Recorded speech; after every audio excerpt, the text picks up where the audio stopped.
So, it is Saturday. It's just almost about to be 5 p.m.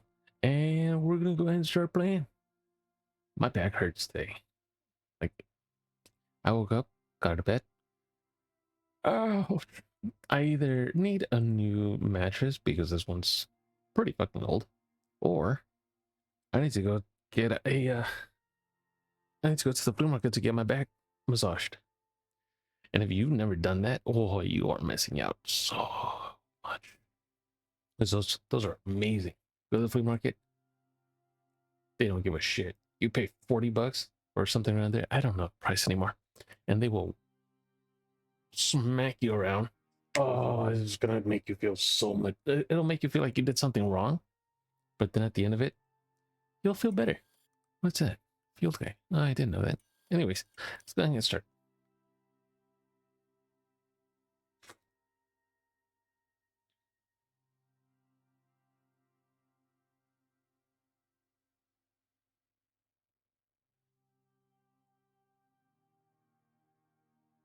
Oh, you will think that you did something wrong. Mm-hmm. All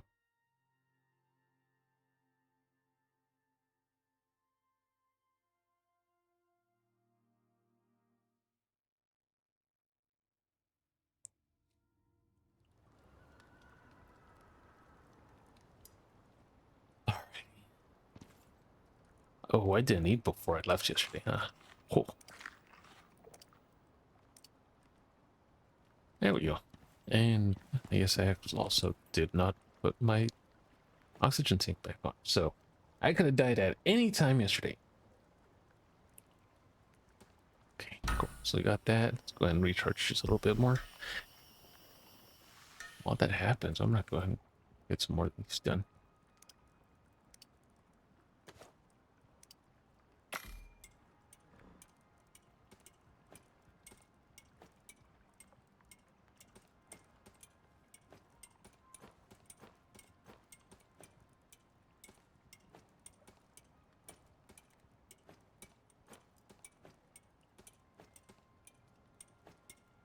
Okay. It's a good thing I have some more sulfur here, because I'm almost out.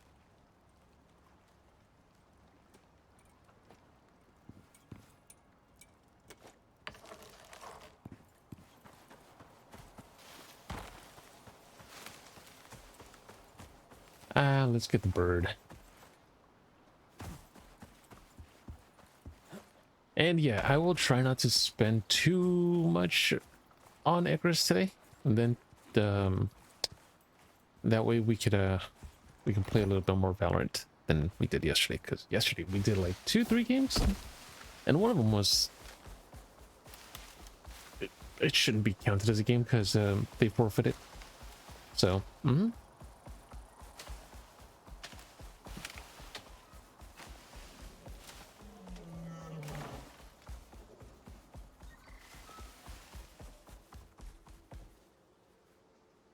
where's the...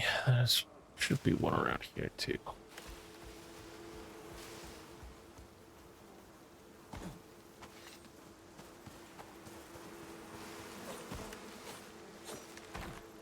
From where? Oh, from here.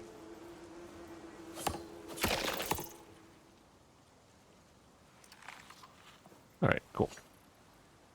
That's the first time that I come across that one.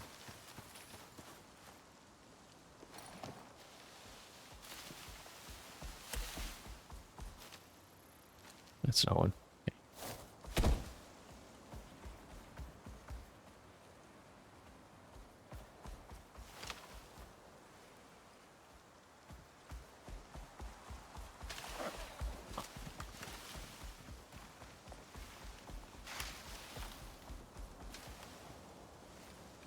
Even if we find one, we don't have the drill on us.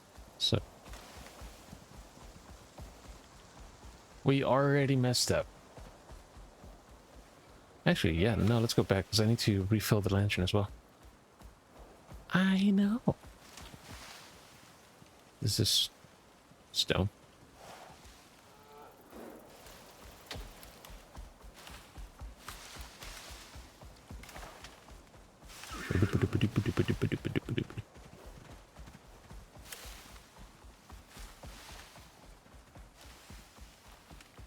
Yeah, I'm hoping my back stops hurting tomorrow. I'm really hoping, because oh, it sucks. I have no idea what. I have a theory, but it's just a theory. What's my theory? My theory is my back hurts because the mattress that I sleep on is old.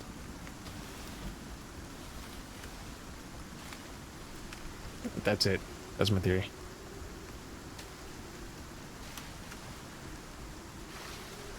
And the amount of like back support that it has, like lumbar support that it has, is 0 at this point in time.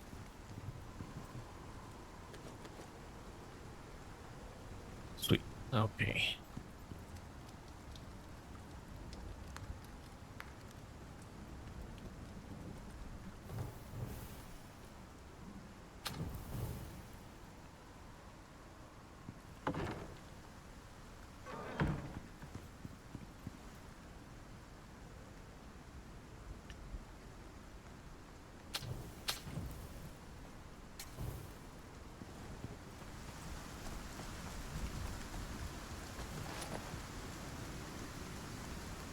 Oh, damn.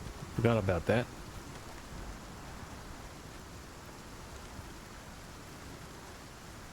It's fine. It's fine.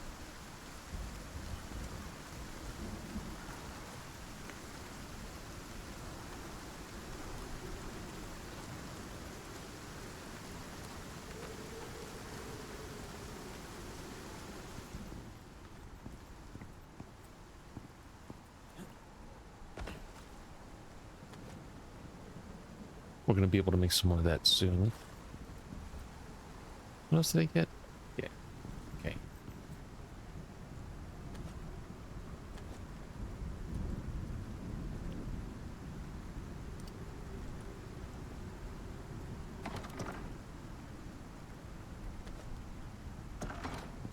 That should be good enough. And then we'll go ahead and do... No, not that one. This and that. And we'll throw this away. Yeah. No, no. We'll put this into the thingy here. Just in case.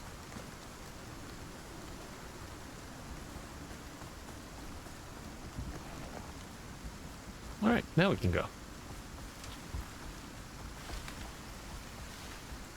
I know, I didn't fix the lantern. I don't really care.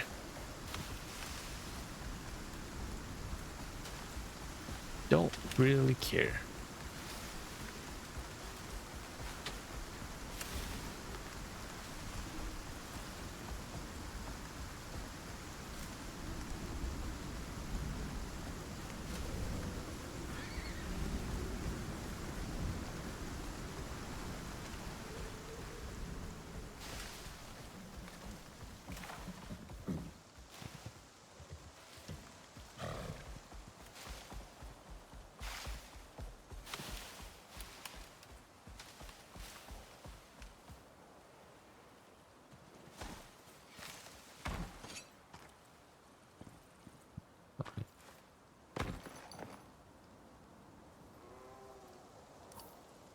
We want to go north on this one.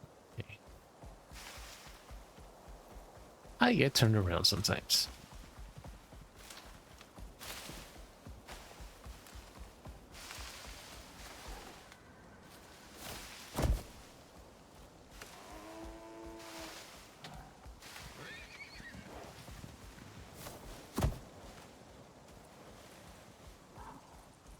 I've also been thinking, if snow is not going to be on very much anymore, I might just boot up Power World on my own to do a little bit of solo play.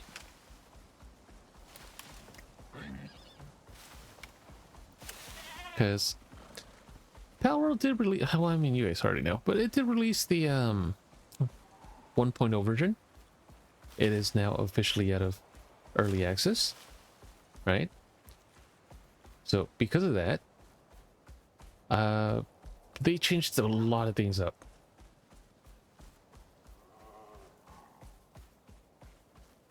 It does make me want to play it.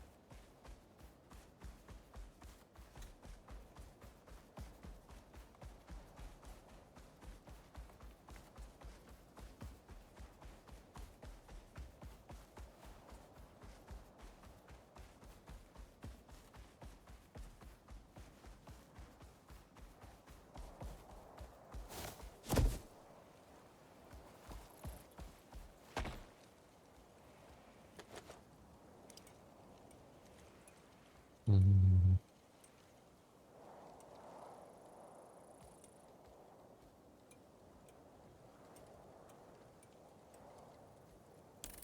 Yeah, weight capacity. Let's do weight capacity.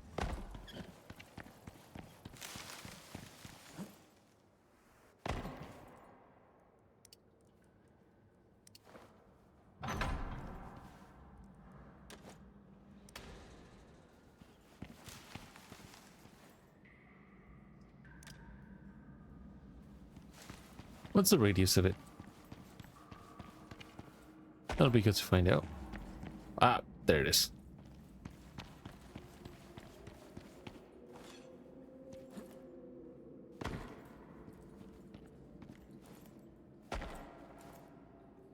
Ow.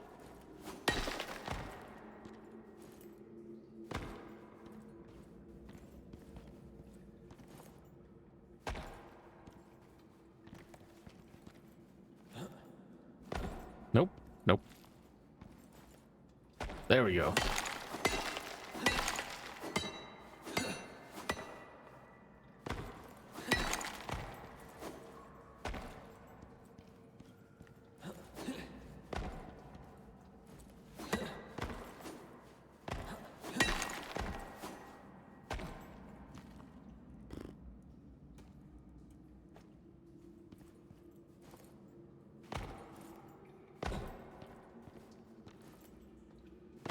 All right, cool. That's gonna stay the way it is. Okay. Got a couple more here, anyways. So it's fine. It's fine. What I'm really looking for is the deposit. That way I could just keep on going.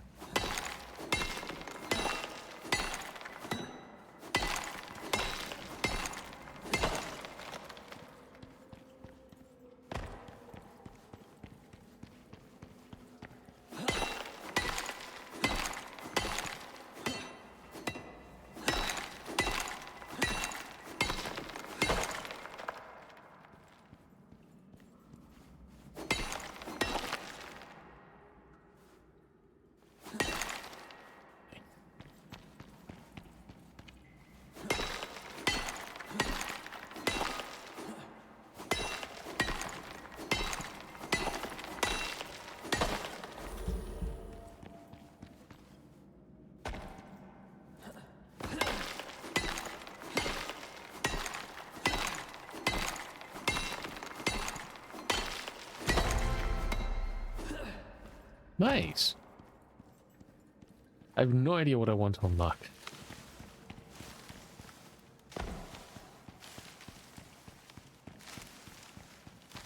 I do have to keep an eye on the lantern though, because I forgot to fill it back up. Ooh, look, there's smoke there. So we should definitely, like 100%, make ladders and shit. Ooh, it's colder looking over here. It's really colder looking over here.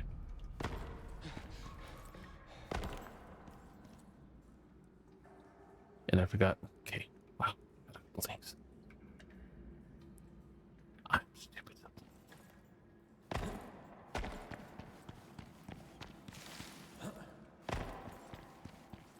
What else did you forget? Wow. Funny thing. If you care about being able to breathe,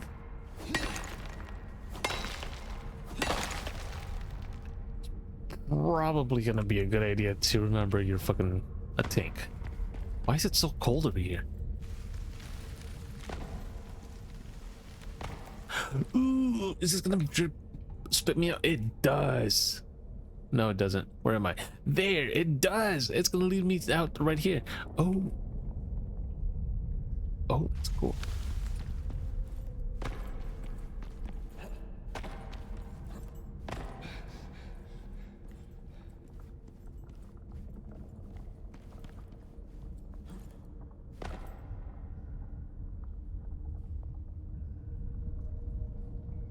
It sounds like it's rumbling a lot. Ah, fuck.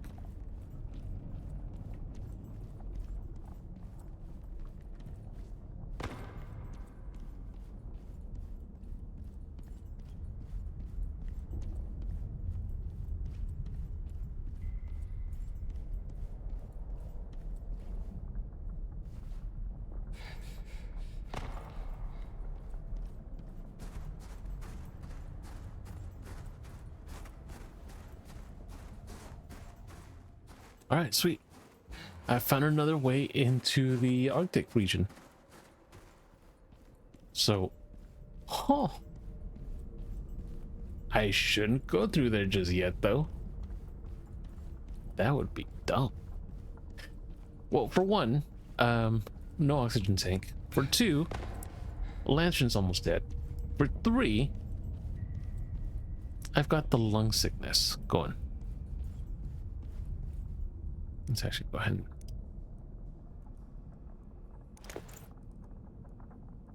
Oh, I'm all out too. Shoot.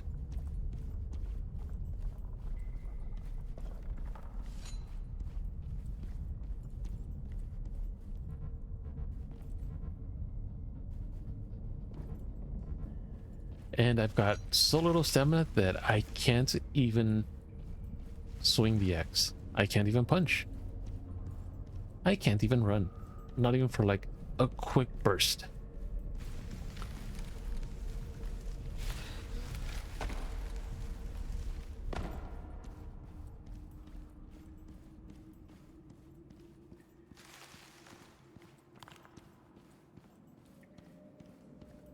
But yeah, no, it sounds like it's going...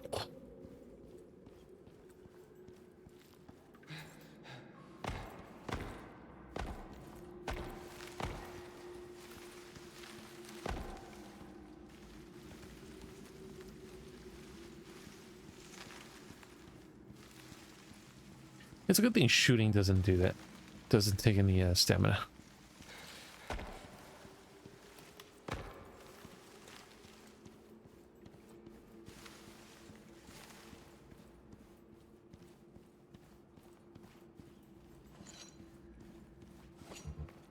See? Can't swing that. Can't swing that. Can't swing that. So, I'm gonna go back. I'm gonna make a roof section. I'm gonna remember my fucking oxygen tank this time. Which is kind of stupid, because I'm like, oh, I should probably get my oxygen tank. Oh, hey, let's go ahead and put it back to recharge it, and then we'll head back out.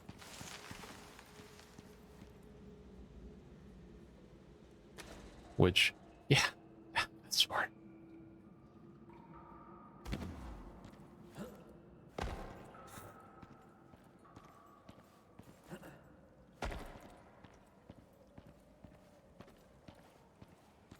Super duper smart.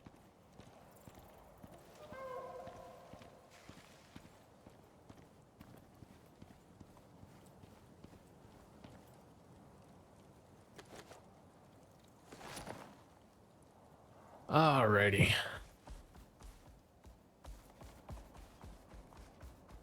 The bird can do the running for us.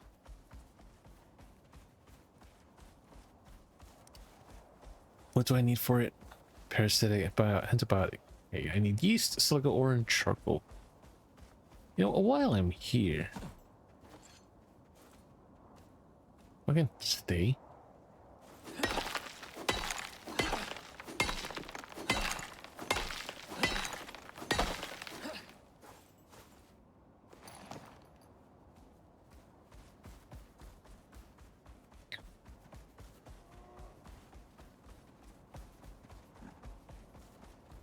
I should probably get at least one more of those. Yeah, the sulfur too. Yes.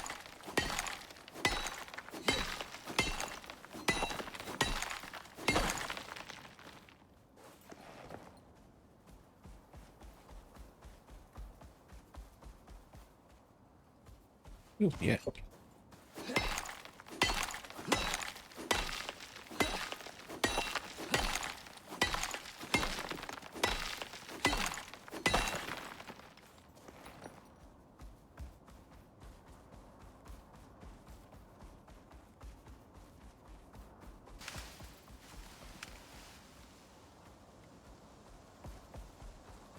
Probably a couple oxide too, just to hold me over.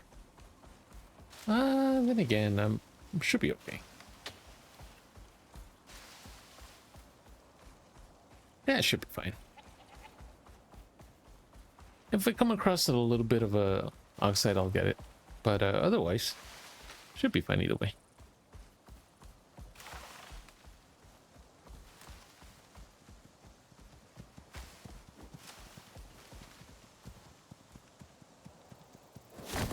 Walk out of the way.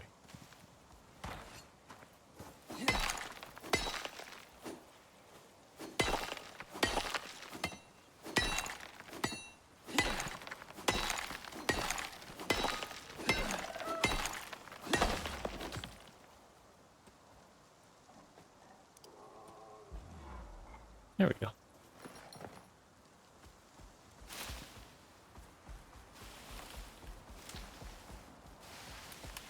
It's not a whole lot, but it is going to help me not die from no oxygen.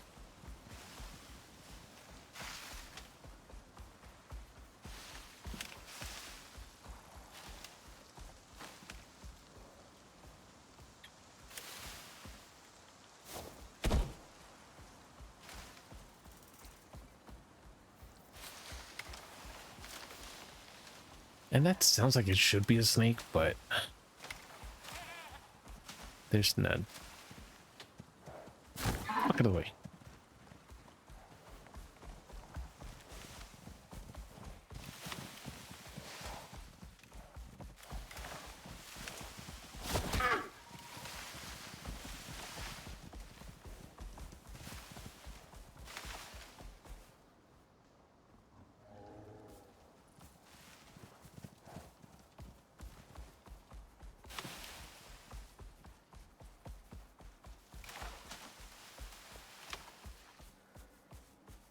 I need to get some lights for that.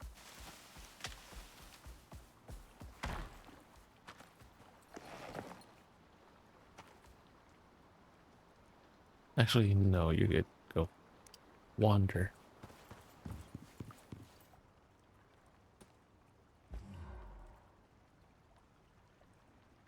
There we go.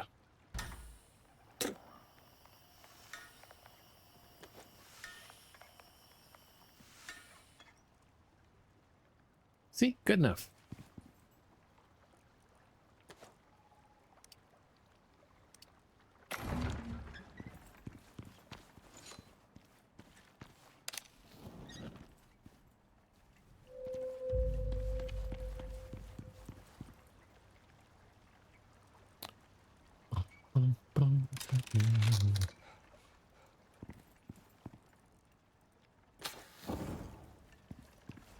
There we go. Can I make anything from? No, no.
I have enough water, right? Yeah.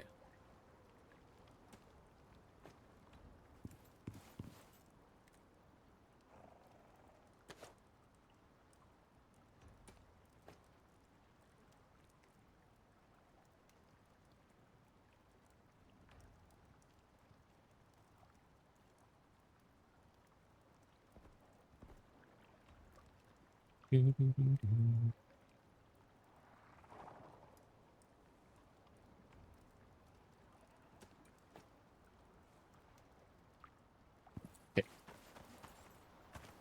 I forgot all about the antibiotic. All about blood thinning paste. I don't need the black blood thinning paste. I do need this one, the antibiotic. I should probably make myself one of those too.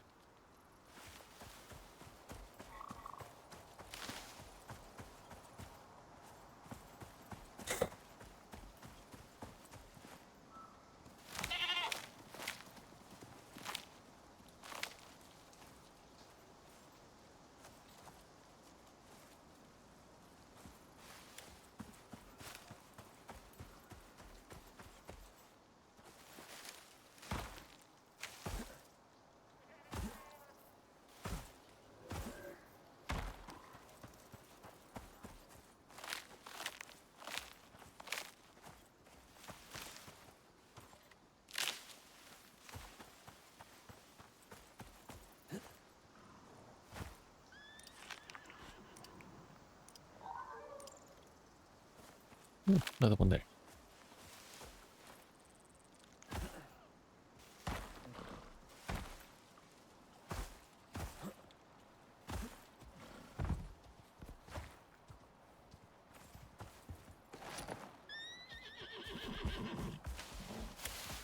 Okay. We have enough ash, so that's good. Or charcoal, but basically ash. And there's ooh, yeah, there.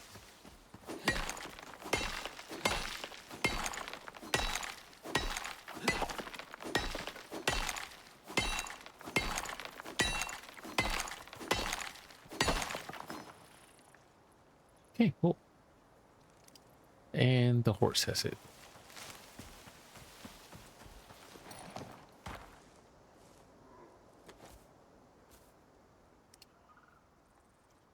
There, 3, yeah.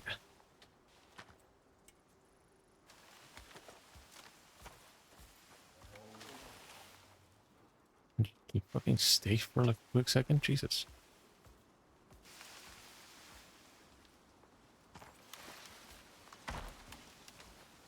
Motherfucker.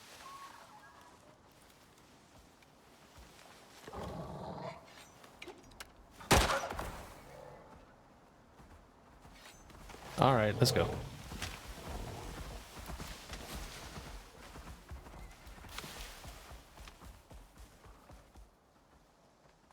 Oh, it's not going to come in?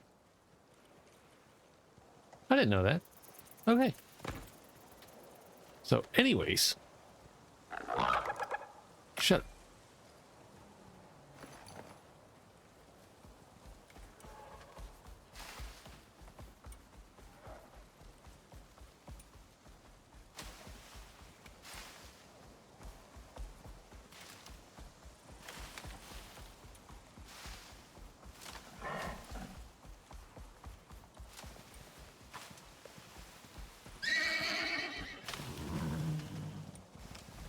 I'm also thinking about going to the Riverlands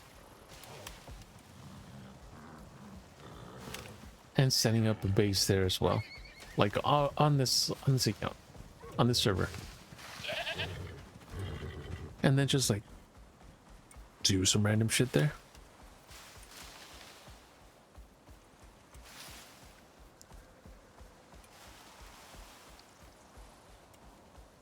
And by the time snow comes back, we will probably be maxed out on levels and have everything that we need to unlock unlocked.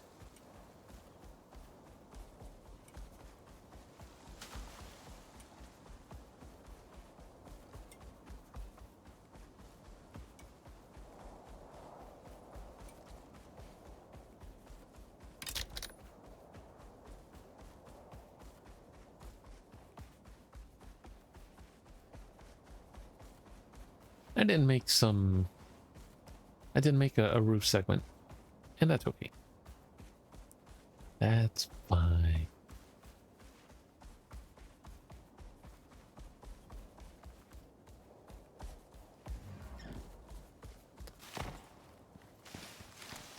Wait.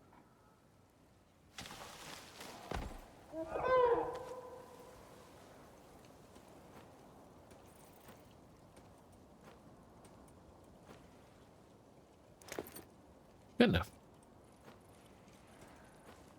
We're gonna change that one there, actually. There we go.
Ooh, there's another one.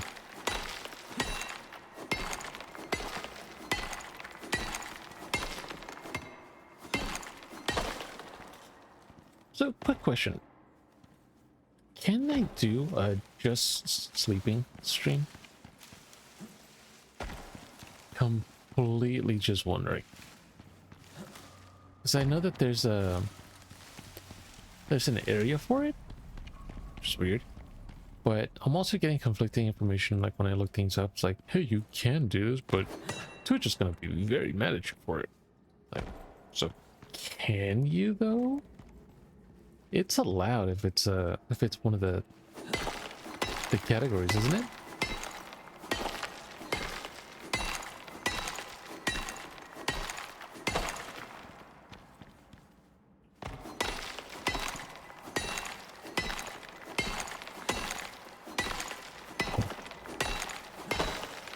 Or is that just something that, like, one of the, no, I'm not gonna say that. That's too mean. And they have money they could sue.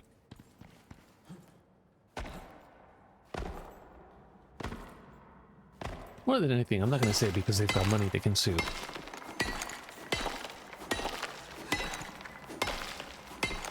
Then again, their argument would be, they allege that my person here could do a sleeping stream and still get paid thousands for it while they can't.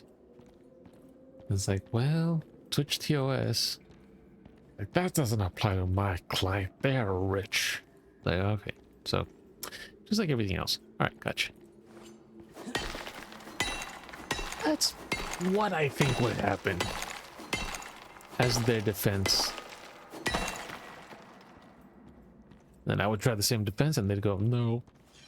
So we're just not gonna try it.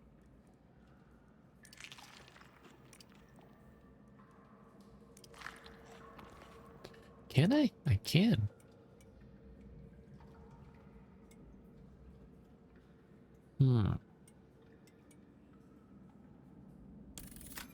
That'll work. And that'll work.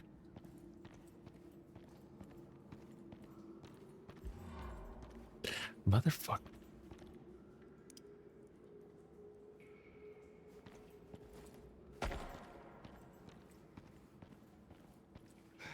I think every time that I try to mention other streamers, like, my mind just goes directly to, like, they're dicks, aren't they? Mainly because, like, everything that I see about other streamers is like, and then they said this, which proves that they're complete racists. And it's like, fuck. I thought they were passable.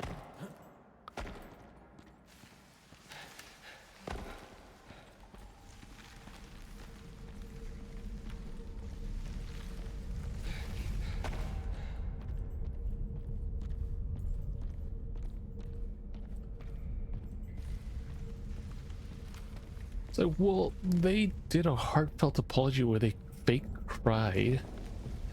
It's like, no.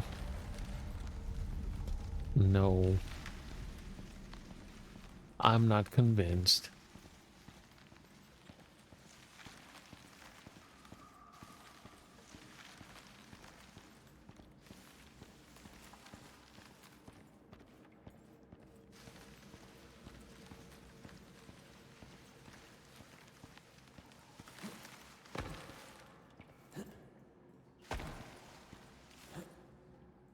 fuck's sake. There we go.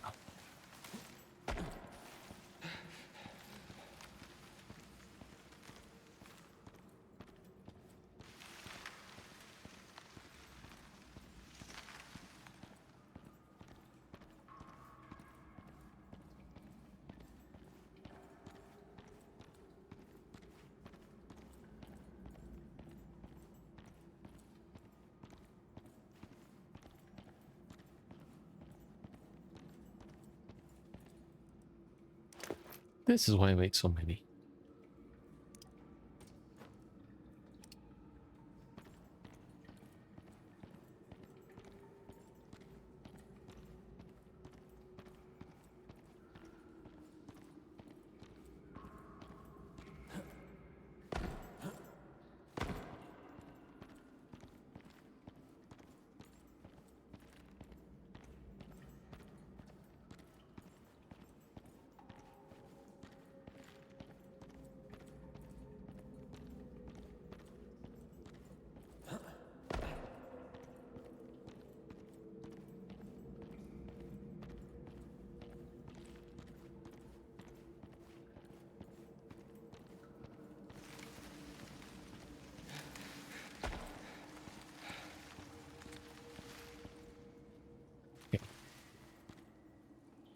Oh, we had it on me this entire time.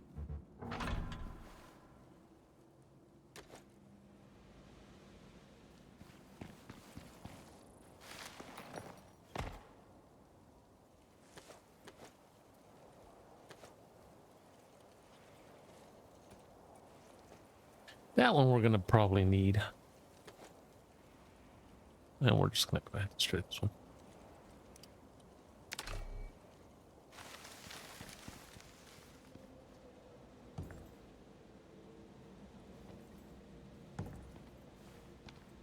No, we think you have to stick a bunch of charcoal in there. It's like, oh, okay, that'll work. That'd just be me. Let's see.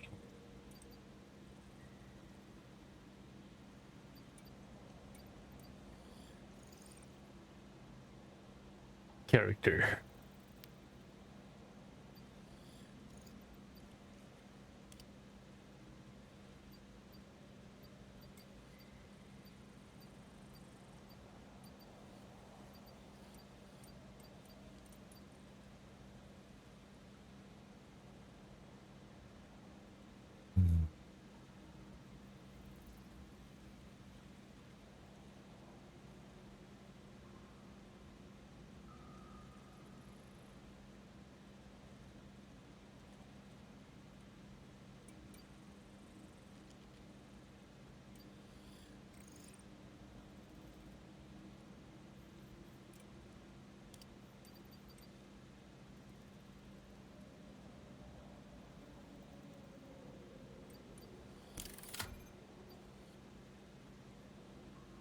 That's what I wanted to get to.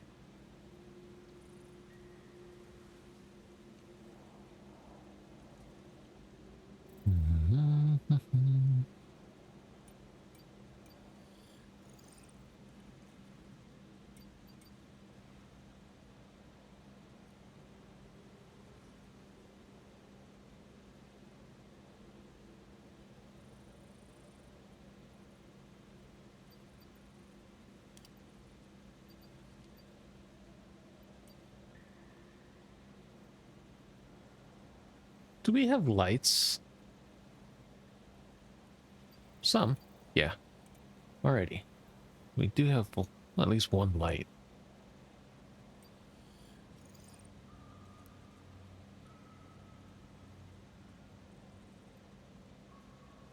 Dispel cave worms. Huh. Whether cave worms are offended by the sudden aridity it produces or the high-pitched whine, research is yet to confirm. Electric water pump. It wouldn't be a bad thing to have that one either.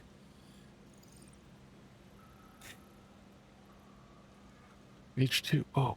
H2O. Collects and filters water from subterranean deposits. Oh, nice.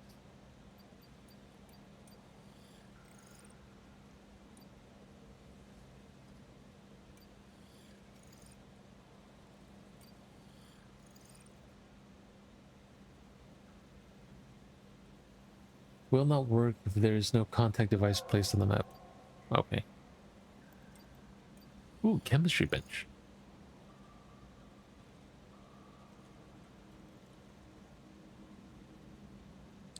Cold steel ingot. I have... Ooh, look at that. Supports inputs from both power and water networks for increased crop growth and speed. Fully grown crops left too long will eventually wither and only provide soil plants. Stupid. Electric composters. Well,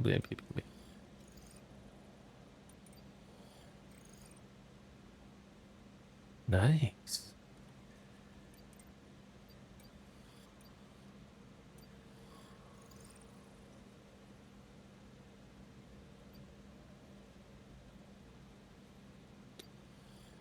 Ooh, fancy.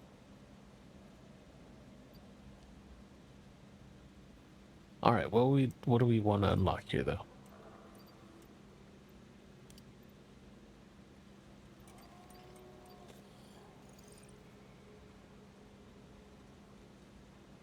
Aerodynamic, plating attachment, nutrition attachment.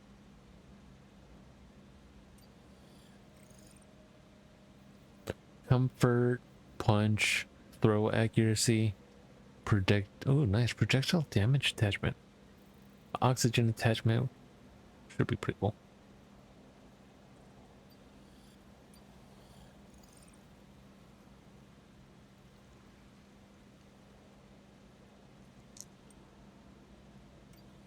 You know what? I'll do the armor attachment.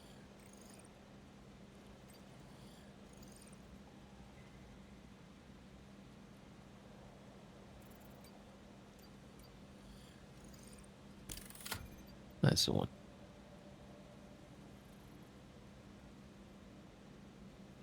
Also do... This should be a tier 4.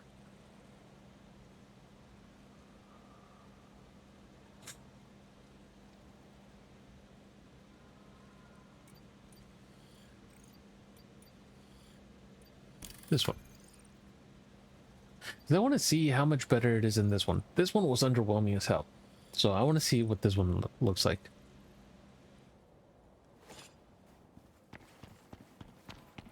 And I'm not joking. It was underwhelming.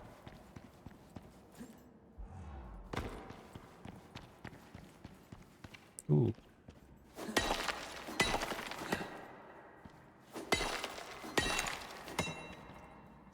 Crud. Can't really get that one. I can't do anything about this.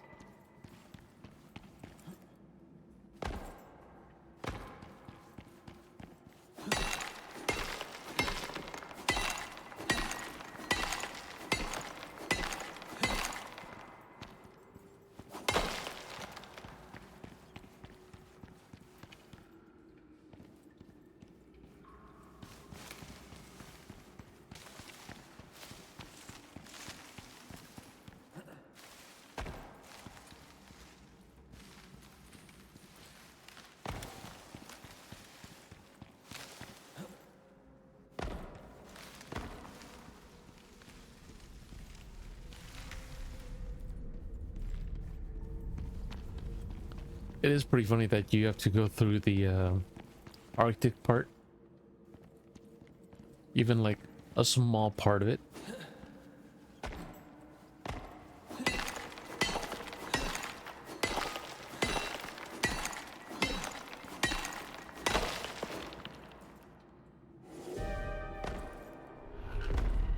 That's insight, shut up.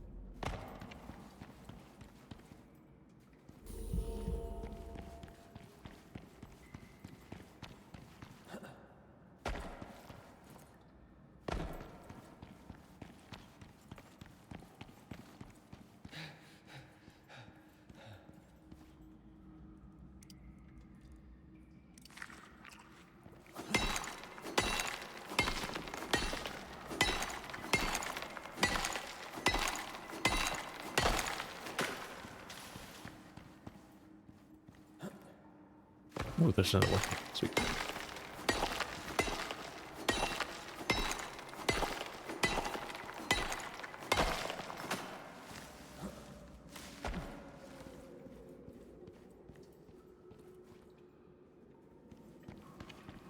Gotta make sure I can carry some more.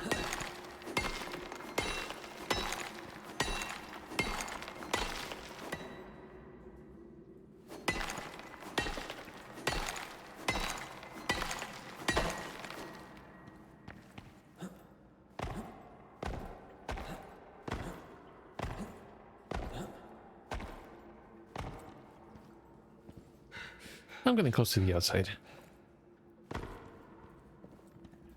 which is good. I'll pop out for a quick second, get rid of the cave sickness, and then I'll pop back in, start it all over again.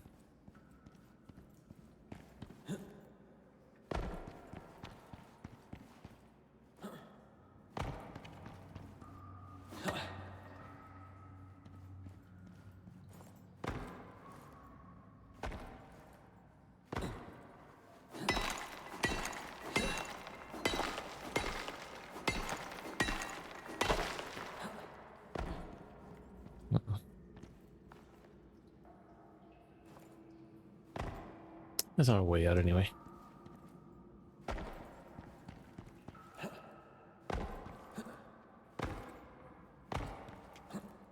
I'm actually pretty happy that I started earlier today, because that means I can stay in here for a little bit and then go off to play Valorant for a little bit longer in a while. It's iron.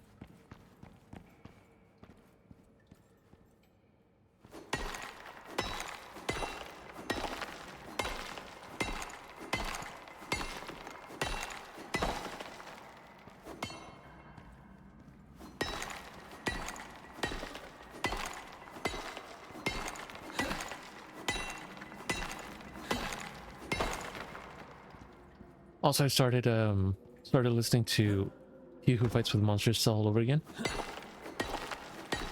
So second time around, still really good. I do still need to listen to the rest of them, and I think what I'm gonna do is actually go ahead and wait for the 13th book to come out. That way I can go get an Audible subscription, download all of them, and then yeah, enjoy them. I mean, come on now, why wouldn't you? Why wouldn't you? As for me, I will. Oh, I will.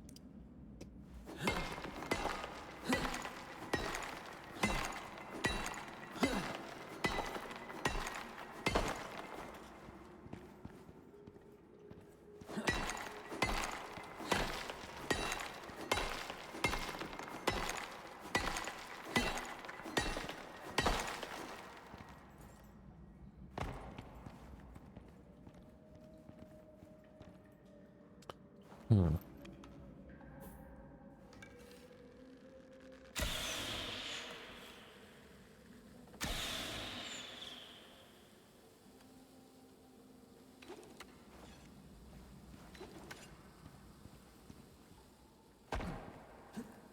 Nope.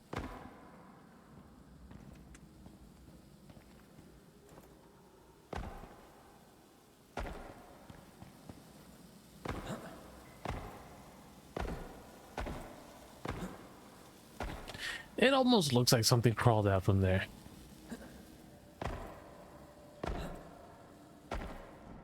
But I mean, having gone in here already, like walked everywhere, there's no monsters here. Not even cave worms. It's actually kind of nice because it's a whole friggin' cave. All you gotta worry about is like the falls. Like, see?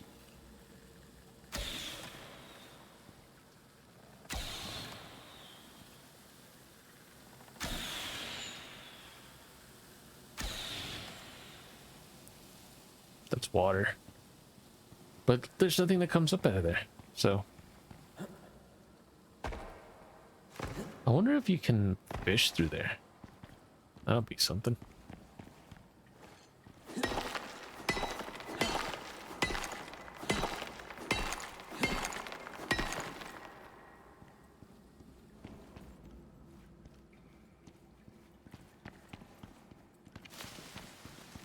Yeah, just gonna make sure I don't fall, because there are falls.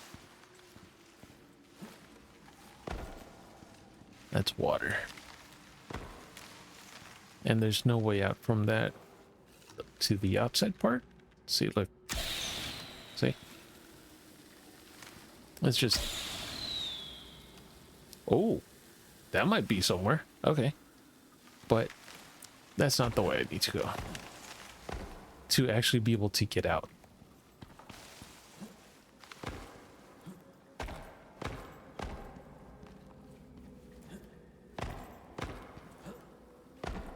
It should be this way.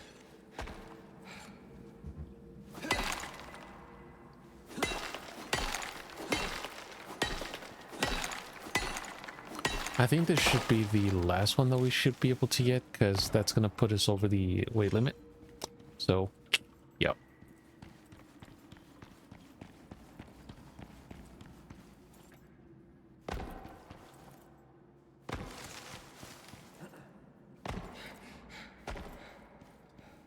If we do a little bit more, it should be okay, but if we do like just one more pickaxe swing extra, it'll put us over the weight limit, and that's gonna suck. So that's as much as we're gonna do for now.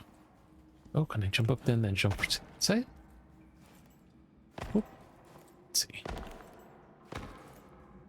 I don't know about jump, but we could definitely do a little ledge.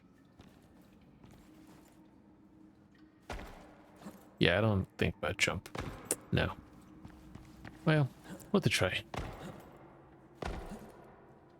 Oh, that looks like a... I don't even have to do a ledge or a little bridge. It's literally right here.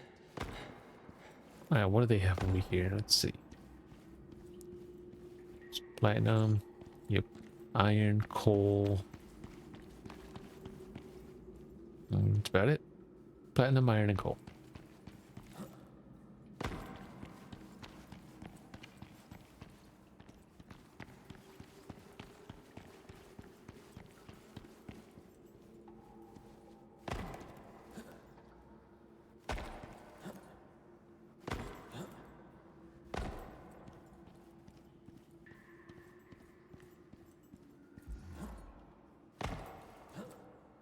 Go ahead.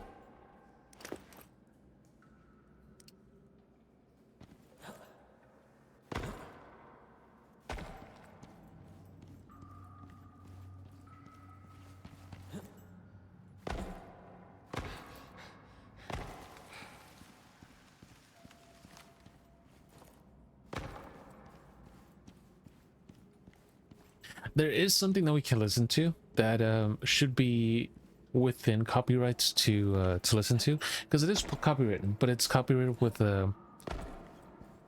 Oh, it's a long one.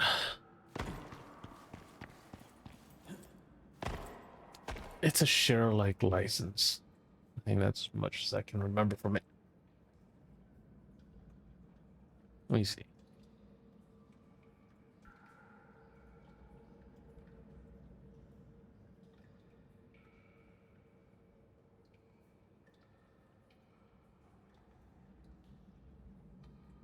Oh, it has a copyright case.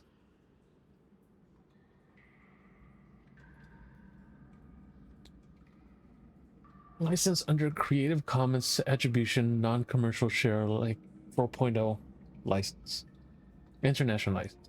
It means you are free to share or adapt the material, including quoting, as long as you don't attribute it and it is in commercial use. Also, the resultant piece of art needs to also fall under the same license. Okay.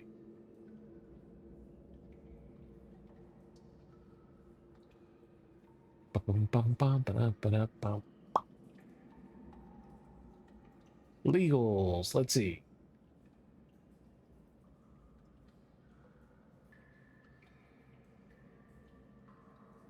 What that means, you're free to share it, copy, and redistribute the material in any medium or format. Adapt it, remix it, transform it, build upon the material. Comes with some legal requirements though. You must give appropriate credit to the original product. You must provide a link to the license. You must provide a link to the original product. Okay, well, I mean, we could do that. So we're gonna go ahead and listen to that for a little bit. Just for a bit. just because I want to be able to listen to something. And since we can't listen to the we can't listen to it on Spotify, we're doing it on YouTube.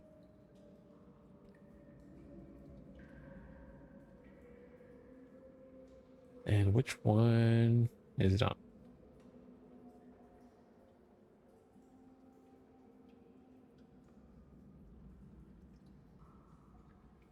View the full playlist. We don't want to just start playing it. First aid, home alone.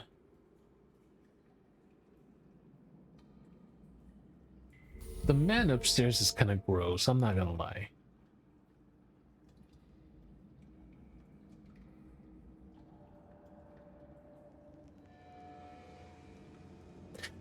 If you're wondering what it is, it's the Magnus Archives.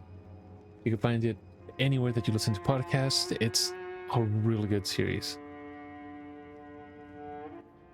I'm more of a fan of like the first season. I haven't gone around to finishing the entire thing. Archives. And I mean the entire thing. Because it does go on a small tangent, but again, not the worst. We're gonna go ahead and leave it loud enough so that we can listen to it.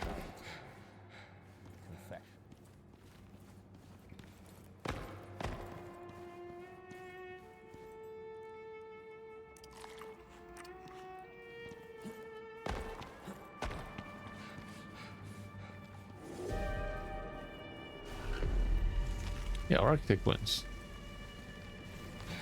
Doesn't matter a whole lot to us because we're about to pop out of it anyway. So, yeah. Statement of Father Edwin Burrows regarding the claim of possession. Original statement given May 30th, 2011. Audio recording by Jonathan Sims, head archivist of the Magnus Institute, London. Also, Twitch, this is within copyright, so Thank you for coming. go away. Also, YouTube as well, because when I upload it to YouTube, yeah. They're understandably hesitant to give anyone extended access to me in case I get violent, but I'm very glad they made an exception for you. At least assuming that you're real. I hope you're real. But maybe it's that hope that's being used against me in a cruel joke. Or maybe the joke would be that I would let that doubt cost me my only chance to tell my story. Either way, I choose to make my statement, and if you're not real, then hopefully no harm done. We'll get to the cannibalism, of course, but first I just want to provide some context. I don't know how much you work with the church in your institute. You may be surprised that a man of the cloth such as myself, however far from grace I may have fallen, would enlist the aid of an organization dedicated to studying the paranormal. Well, to be honest, it's generally kept quiet, but the Catholic Church is not against belief in the supernatural outside of the official doctrine. Demons, ghosts, black magic. It's generally up to the individual how much they believe in these things, and I believe that very much of what you research is real. Dangerous, but real.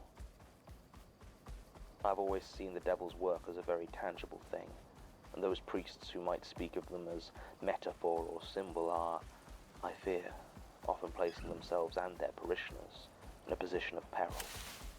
Sorry, this is becoming a homily. It's just been some time since I've had a chance to express myself like this. I almost don't care if it is on one of its phantasms. So it was only natural, I suppose, that it was relatively early in my vocation as a priest. Also, if you're not familiar with the Magnus Archives, that's it's basically I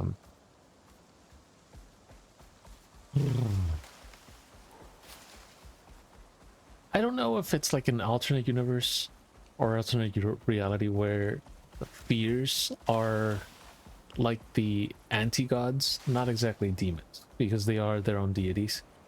Like the different fears will come up with their own weird sense of religion, I guess, and like from there they do have different different factions. So one fear of being watched, so the fear over that is the Watcher, Another fear is fear of the dark. Another one is the fear of like just the absolute just vastness of the universe, just being out there alone, floating with nothing else around you. That's another one of its own. Uh, spiders, arachnophobia, obviously. There's one about rot, which is why the one for the man upstairs, it's just disconcerting. It's more than anything, it's gross. It's disgusting. So we're not doing that one. That one's gross. That one's gross. But yeah, there's different ones. I would definitely suggest going out to find them and listen to them. If you want to do the one for the second season, or I don't know if it's even the second season, but the Magnus Institute, I think it was. It gets a little muddled somewhere around there. But yeah, no, I would say go listen to those two. It's weird. It's fun. You might hate me for it. Oh no, not that one. You might hate me for it later, but it's worth it. It's so worth it.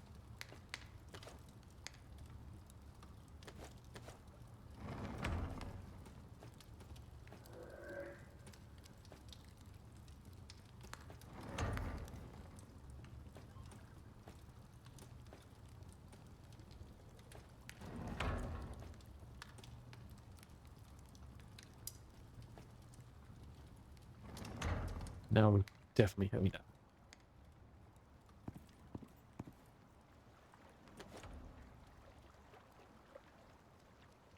Oh yeah, now we definitely do.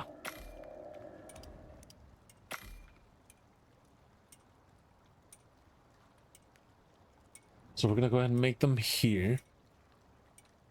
We can go to the other one for more electronics. That's fine. But we'll see how it turns out. We'll see how it turns out. I did mention I did want to build a build up on this one. So we'll see how that one goes. I do have to. Oh yeah.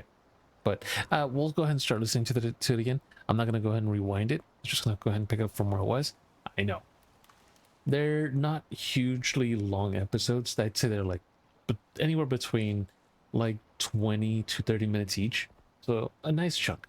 If you go listen to them on Spotify, they're gonna be a little bit longer just because they add like 10 extra minutes of advertisements, and that's so fucking boring and stupid. It is. It is. It really is. But they have to make money for some. Look, it's cool. Let them make money. Just be ad reads. Why 5 minutes? 10 minutes? Why? No. Anyway, I'm already paying for Spotify premium. Like, yeah, sure. Let me go ahead and pay so that you could continue to do advertisements on that. Thanks. Appreciate. No. Definitely not. I'm gonna go get my water. I'll put the podcast back on. And if I keep on talking, I'm just gonna piss myself off even more. So I'm not gonna do it anymore. I'll be back. Priest that I trained as an exorcist. It's not something all that special, really. Every diocese should have a trained exorcist available, or failing that, a bishop can do it, but 9 times out of 10, the duties of an exorcist are to recommend a good psychiatrist, doctor, or substance abuse program, and bishops don't usually have the time for that. I was an exorcist for the Diocese of Oxford when all this happened. I trained as a Jesuit, so I was used to moving about a lot, but I was at Oxford from about 2005 right through to my arrest in 2009. There were 2 exorcists in the diocese, myself and an old Augustinian by the name of Father Harrogate. I would ask as a favour that you not follow up with him. He plays no part in what happened to me and would, I think, be upset by any reminder of my actions. In my time, I have performed just over 100 exorcisms, with varying degrees of success. It was relatively rare that it felt like much more than a blessing or a prayer. It still helped in most cases, but as one of the most common types of possession is not the exorcist style of speaking in a demonic tongue and floating off the bed, but rather that of an unnatural depression, it was often hard to be sure. It is difficult to say how many were devout believers who came to us with a very natural depression and simply preferred to look to the church than to counseling or medicine. Even those were helped to some degree, I believe, even if only as a placebo. On a few occasions, though, I did encounter things that served to firm up my belief in the devil and my faith in I'm sorry. It won't let me say the words. It won't let me pray either. Okay, okay. But I hope I will not be judged too harshly for it on the final day.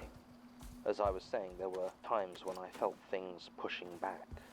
I was once cursed at in Sumerian by a young man who was utterly illiterate and had the names of my childhood pets thrown at me by an old Jamaican man. I will admit that there were times that I have been very afraid of what I was trying to remove. But I always had faith in I always had faith. None of it prepared me for what happened on Bullingdon Road, though. That was something else entirely. I was doing some work at the Catholic chaplaincy in St. Allgates, generally trying to help the spiritual well-being of the students who came to us, when Father Singh, one of the other priests working there, came to me. He said he had a student from St. Hugh's asking after an exorcism and wanted to refer her to me. I told him of course, and he set up a meeting between us. The student's name was Bethany O'Connor, and much of what she told me was under the seal of confession, something I will not break even now. So suffice it to say, she believed that she was no longer in control of her own mind. Even as we talked, she spent much of her time looking around or staring into my eyes with what I can only describe as pointed suspicion. Bethany told me that her will was still her own, but she could no longer trust her senses, and had found herself doing much that she did not understand. I remember one moment very clearly in our second meeting, I believe. We were taking a walk around the botanical gardens, as she said it calmed her when talking of her problem. She reached into her bag, took out what appeared to be a small slab of stone, slate I think, and started to lift it to her mouth, as if to eat it. I asked what she was doing, and she stopped, looked at the rock she held in her hand, and threw it away before bursting into tears. She told me that it felt like something was in her head, changing what she saw and felt and thought. I asked when this had started, and she told me it was after she had moved out of her college halls and into a house on Bullingdon Road with her friends. I suggested that perhaps it had something to do with the stresses of entering second year, but she insisted it was something to do with the house. Finally, after several discussions, I agreed to look over the house and perform a small blessing in case there was anything wrong with the place, spiritually speaking. It was a cold morning in December, near the end of Michaelmas term, when I visited 89 Bullingdon Road. It was an old house, though not so old. Also, yeah, sorry, because this guy's just telling a story. Each of the episodes is it's broken down into somebody from the public, could be like somebody just on the street, whatever.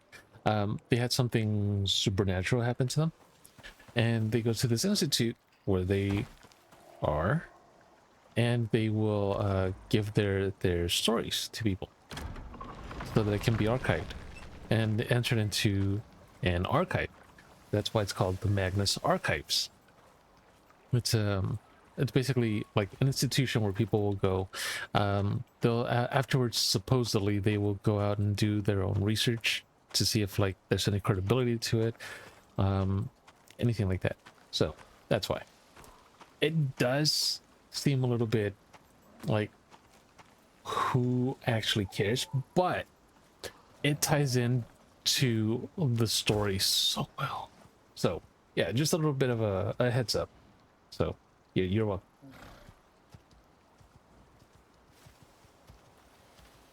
Told us to be unusual in that part of Oxford, and had clearly once been a small family house, now partitioned by the lettings agency to house as many students as possible. Bethany told me that there were 6 of them living there at the time. I went around the house looking for signs of anything amiss, but found nothing that seemed out of the ordinary. She kept asking me if I felt any evil in the house, and I tried to explain to her that priests, unfortunately, don't have the power to simply sense the presence of evil. I didn't realize how unfortunate that was, At least not until we got to her room. It was on the first floor at the back of the house, and it was a long, thin bedroom, easily the biggest. It was adorned in typical student fashion with movie posters and flat-pack bookshelves. My attention was immediately taken by a large patch of wall where the wallpaper had been crudely hacked away to reveal the bare brickwork underneath. Written there, in faded blue paint, was a single word: Mentis. I'd been out of seminary for some years at this point, and had never been one for the Latin Mass, but I still knew the word for mind. My immediate assumption was that Bethany had painted it in some sort of mania, but looking closer I saw that the paint was far too old to have been done since she moved in. It looked more as though it had been painted on the wall and then covered up with layers of wallpaper over the years, until finally being unearthed by stripping it away. What was slightly more concerning was that watching Bethany pace around the room, following my gaze with some confusion, it became clear that she didn't seem able to see it. When I asked her what the word on the wall meant to her, she looked at me as though I was talking nonsense. It didn't seem like there was much more to be gained there at that point, so I performed a short blessing over the place, took some photographs, and told Bethany that I would have to come back later, once I'd looked into a few things. She seemed disappointed there wasn't anything more immediate that I was doing, but didn't try to argue. And so I left what would turn out to be my first visit to the house on Bullingdon Road, calling Father Singh to arrange a meeting the next day where we could discuss whether to attempt a full exorcism. It was at that meeting that I got a call from the hospital. Bethany had been admitted with severe facial lacerations and was asking to see me immediately. I made my way to the John Radcliffe as soon as I was able and was surprised to see 2 police officers standing near her bed. I was met by Anne Willett, the nurse who Bethany had asked to call me. I knew Annie a bit already, as she had attended the church where I ministered, and I recognized her from the congregation. She explained to me that Bethany had apparently attempted to attack one of her housemates with a kitchen knife, and in the ensuing struggle, had ended up falling headfirst into a full-length mirror, cutting herself very badly. I was, to put it mildly, somewhat taken aback. This was such an escalation from what Bethany had described before, and I was starting to fear that if I didn't manage to do something, the poor girl would most likely end up locked away somewhere. Annie was convinced that an exorcism was the only way, and so, finally, I agreed to do so. I had already got permission from the bishop, but that was before Bethany's hospitalization, and I would have preferred to discuss it with him. Still, it was clear she was getting worse, and I decided to take a risk and try it anyway. It was a stupid risk to take. I was cocky and complacent, full of spiritual pride and an eagerness to test my faith against whatever was inside of Bethany's soul, not even considering that I might be risking it. It turns out it's a bear. Oh, it's a spider. Okay. For my hubris. We waited until the police had taken their statements and left. You what now? And then I set up, began the exorcism. It went unusually. There was no resistance from Bethany, almost no reaction at all. And in many parts of the ceremony where, in my experience, there was usually a response, either from the demon or at least the victim, it was instead just silence. She stared there we at me go. with a look almost seemed like pity. Annie just stood in the corner watching and clearly eager to help despite the fear I saw in her eyes. At last, Bethany locked eyes with me and slowly shook her head. "I'm so sorry," she said. "It wants your faith." Without warning, she began to convulse, thrashing in obvious pain. I tried to continue the ritual, but the doctors pushed past me, desperately trying to help Bethany as blood began to pour from her mouth where she had bitten into her tongue. In the end, they got over. Brain probably from the blow to the head when she hit the nail. Ja, det är så one. Where she had bitten into her tongue. In the end, they couldn't save her. Brain hemorrhage, they said. Probably from the blow to the head when she hit the mirror. They just hadn't spotted it. I was asked to leave in no uncertain terms. And the doctors made it very clear that I may not have been the one that hit her in the head, but they held me very much accountable for her death. I was also given a very thorough dressing down by my bishop, who told me to take a step back and leave the exorcisms to Father Harrogate for a while. Annie almost got suspended over the matter, but in the end was spared further disciplinary action as she had been simply passing on the wishes of the patient. And for a couple of years, that was it. I felt a great deal of guilt over my involvement with Bethany's death, and I started to drink more than I had before. I was never, I think, in danger of becoming an alcoholic, as most of the priests I worked with had done work with substance abusers, not to mention the fact that priests are certainly not immune to alcoholism and would have picked up on the warning signs. But they did express concern over the occasional disappearance of bottles of sacramental wine. At the time, I was sure it wasn't me. I preferred Scotch, and the muscatel wine they bought had never really been to my taste. But looking back, I can't really be sure what I was drinking. I know it's something of a jump from unwittingly stealing holy wine to my later crimes, but I'm trying my best to fit this into a relatively coherent narrative. Apart from that, the years passed uneventfully, and I was starting to feel like I'd put the whole affair behind me, until I got a call from Annie. She said that a gentleman had been admitted to the John Radcliffe after having some sort of scare in a house up on Hilltop Road.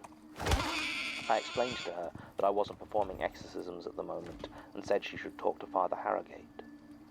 She assured me it wouldn't need a full exorcism, and if I did, we could bring him in. But she didn't know or trust Father Harrogate, but just wanted my opinion. Finally, after a lot of pestering, I agreed to pay a visit to the house. It was late when I got there, and starting to get very cold. The whole affair was beginning to bring back some less than pleasant memories of my arrival at Bullingdon Road all those years ago. I was also a bit annoyed at Annie for not mentioning that the house was still under construction, not only making it unlikely to be the haunt of demons or spirits, but also meaning that the curtain I had brought home would be somewhat inadequate against the chill in a house full of walls. I knocked on the door, and one of the builders opened it. I forget his name, I'm afraid. Something Polish, I think. Or maybe Czech. How the hell was they shooting at my He seemed house? confused at first as to why I was there, but I explained, and it turned out he was the one that had been treated by Annie at the hospital. She had not mentioned the builder's possible schizophrenia to me, and I began to fear that this may be a waste of time. Still, I had a look around and asked the builder questions about the place. He certainly did have an interesting story, but I was unsure of how much of it I believed. Eventually, I decided that I'd seen enough and that there didn't seem to be any malicious presence here. The builder was looking at me in such a way as to make me hesitant to tell him that, so I decided I would at least give the place a quick prayer or blessing. I asked him to wait outside, though. Something in his manner was a bit off-putting, and I felt uncomfortable with him watching me like a hawk, as though I was about to vanish at any moment. He headed into the back garden, and I was alone in the house. I moved into the hallway and began to pray, praying for protection and sprinkling holy water around from a flask I carry on me in these situations. As I spoke the words, I felt something alarming. I was starting to grow very hot, as though the room was heating up very rapidly. I looked around for the source of the heat, but the radiators hadn't been installed yet, and I couldn't see anything else that might have been warming the room. It continued, though, and soon I was sweating through my shirt. I began to cough, and I could smell smoke, even though I couldn't see any, or any fire for that matter. I fell to one knee and choked back a scream as I felt my skin began to crackle and burn. I began to pray again for protection, not for the place this time, but for me. As I did, I felt something answer me. And yet, I cannot stress this enough. What answered was not God. It wasn't him. Something else answered my call for protection. I felt my lips move. They made no sound that I could hear, but I felt them form every syllable. I am not for you. I am marked. The heat slowed in its increase, but it did not stop. My mouth continued to speak for me when I heard the sound of a car engine outside and a great crash. Instantly the feeling was gone, as though it were never there, and looking out I saw the builder had managed to uproot a tree from the back garden. I sat there for a while, catching my breath. When he came back inside, I told him I had completed the prayers, and excused myself quickly. It was the first time I had experienced. Statement ends. Unfortunately, this statement as it stands is incomplete and stops at this point. It does not appear to be the actual end of the document, so I have hopes that the rest is simply misfiled somewhere else in the archives. If this is the case, I will record and add that part when it is found, either by myself or, given the scale of the archive's mismanagement, by my successor when I pass away from old age. With this in mind, all but the most preliminary of investigations into this statement are being put on hold until the rest is found. Most of the details do appear to be correct and match the statement given by Mr. Ivo Lensic in 2007. We did find Father Burroughs' arrest record, though, and I am very curious to see how the events recounted here could have led to the incident in 2009, where he apparently murdered 2 first-year university students following Sunday Mass, and then peeled off and ate most of their skin. Weird. End recording.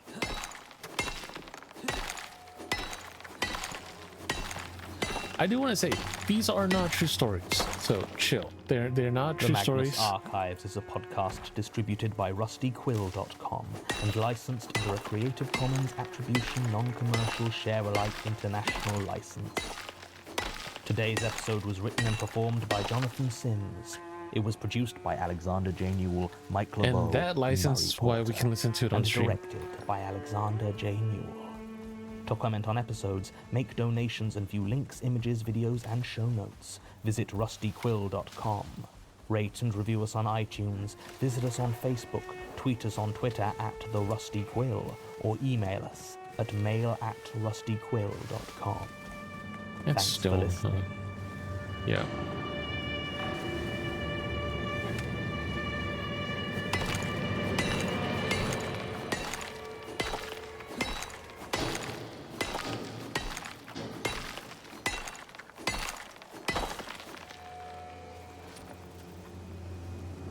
But yeah, that's why we can listen to that's why we can listen to this podcast on stream, because it's a share-like license.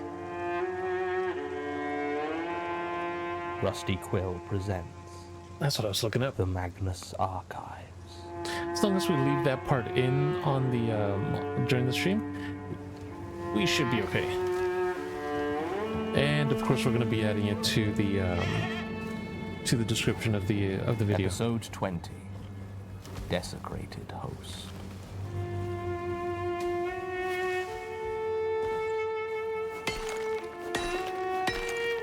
Oh, there's vampires in it too. That's something that I should have also said. Vampires are something that play a part in this. Like I said, different fears, except there's like different fears that are made Continuation physical, of the statement like of they're Father made real. Edwin Burroughs regarding his claimed demonic possession. Original statement given May 30th, Physical, 2011. tangible.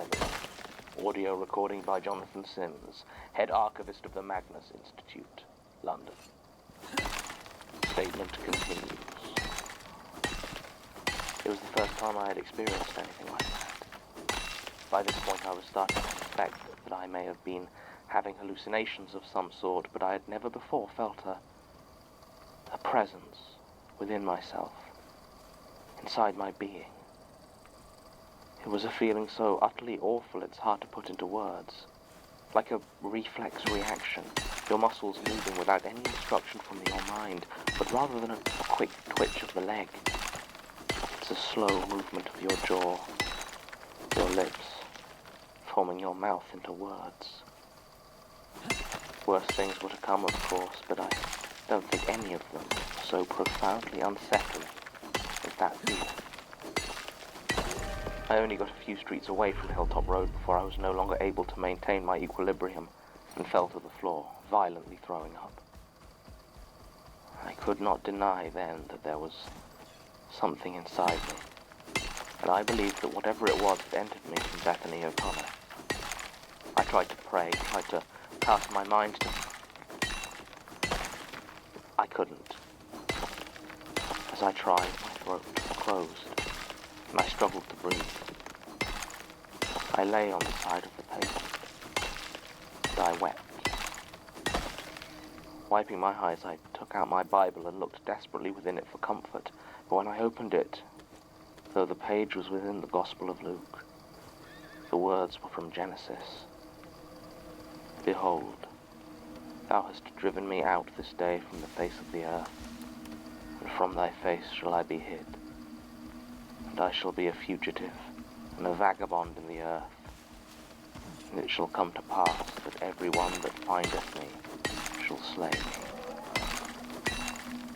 Around that passage the writing morphed and swam before my eyes, and wherever there were words that might give me comfort, I found them obscured by dark stains.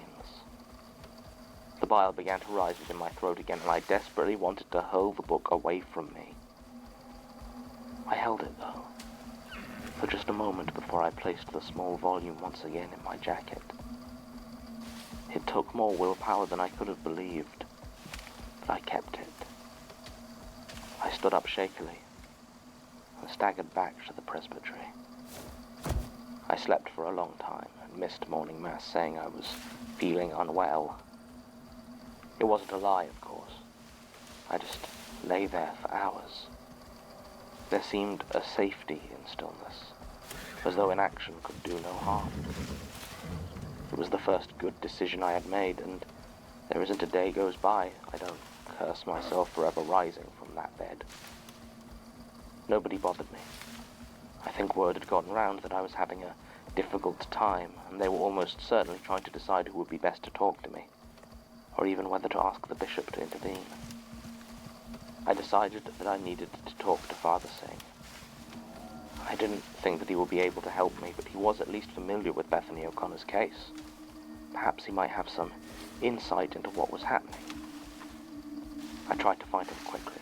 The faces on each crucifix and painting I passed seemed to twist and sneer at me as I walked. My head was throbbing. The painted blood glistened as though still wet. I'm glad I didn't encounter anyone, for I was staggering so much they would likely have thought I was drunk. Finally, I found Father Singh in the small chapel.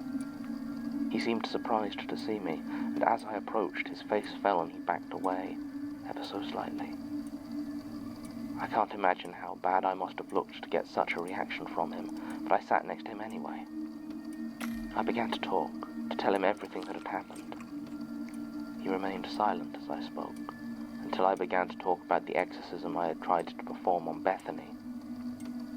He held up his hand and asked if I'd prefer to speak about it in confession. I was momentarily confused and asked him what sin he felt I had committed. He looked at me, and I swear there was almost a smile on his face when he spoke. Spiritual pride, he said, that has led to quite a fall. Unsettled though I was at his attitude, I could not deny that he was right. I agreed, and we left the chapel. Soon I was giving my account as a full confession, and I could not keep from crying as I described what happened when I attempted to lay a blessing upon that house on Hilltop Road. I finished my account and waited for Father Singh to speak of my penance or absolution. Instead, he paused for a few moments, then said, "No, your sins are deeper than that." And he began to list them. Every transgression I had made since I was 6 years old. The disabled child I had bullied in primary school, the time I stole money from my mother's purse to buy cigarettes, the indiscretions I had had at the seminary. All of them. I had confessed them each before and been absolved, but not to Father Singh. And to hear them thrown back in my face as such a stark list of wickedness rattled me deeply. I noticed something else as he spoke. Father Singh only emigrated from Jaipur a decade or so before I met him, and he had always had quite a strong accent. But the voice that spoke now to read my litany of wrongdoing had no trace of it. It was a clipped and crisp RP accent, though in tone it seemed to match that of my friend. I leapt to my feet and ran from the room and towards the front door. I needed to get out, to get somewhere I could breathe. In the hallway, I ran past 2 other priests who looked more worried than ever. One of them was Father Singh. It was dark when I left the presbytery. I had no idea where I was going or why. I just had the desperate need to be somewhere else. The streets of Oxford should have been full of drunken students at that time on a Sunday night. At least, I thought it was Sunday. But they were almost deserted. Occasionally, I would see figures standing or walking at the end of the narrow streets, but they were shadowy, silhouetted against what little light there was, and were always gone when I approached. I tried once again to pray, but the words died on my tongue. I have never felt despair on the sheer scale I did at that moment. The streets of Oxford are winding and speak to the age of the place, but I had lived there for no small amount of time and knew them well. That night, though, it was as though I had never walked them before. I saw roads that I had travelled 100 times, but they seemed different. My eyes focusing on details I had never before marked, and each turn I found I did not know where I was going, or what place it would take me to. The world I knew had become alien to me, and I simply didn't know what to do. Finally, I found myself in front of the oratory on Woodstock Road. The church's large, round window shifted as I watched, as though it were a tremendous eye that were turning to focus upon me. The door was open, and from within, a warm light spilled out.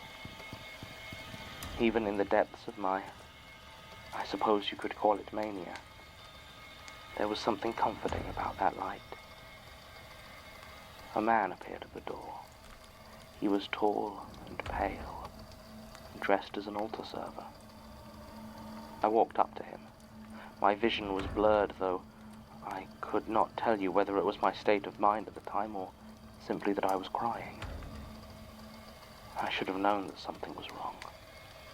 I did know that something was wrong, but it didn't matter.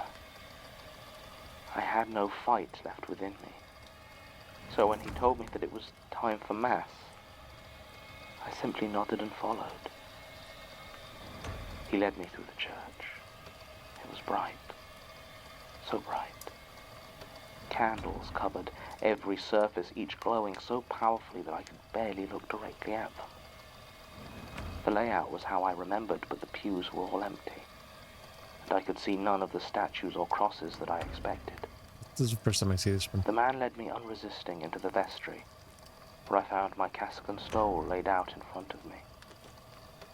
The stole was not green, as I would have expected for a normal Sunday Mass, nor was it violet or red or any other liturgical color. Instead, it was a pale, sickly yellow. I felt the eyes of the altar server upon my back and dressed quickly. At that moment, the bell rang to mark the start of the Mass. It was a single, jarring tone that cut through the air and made me almost double over in pain. So badly did it pierce into my pounding skull. I regained myself, gripping the thin, bony arm of the altar server, and walked out into the church. The pews were full now, row upon row of people, far more than had ever before attended a Mass that I had said. Each was dressed in black from head to toe, and their skin was fevered, jaundiced yellow.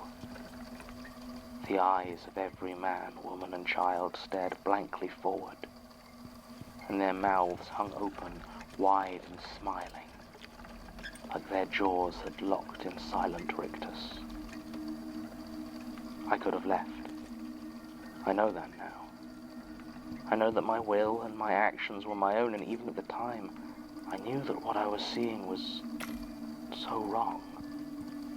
So very wrong, but it didn't feel like, at the time, I could have made any other choice. Even in that strange place, stared at by hellish parishioners I must have known weren't really there. Forgive me. Even then, I thought to find some comfort in the liturgy.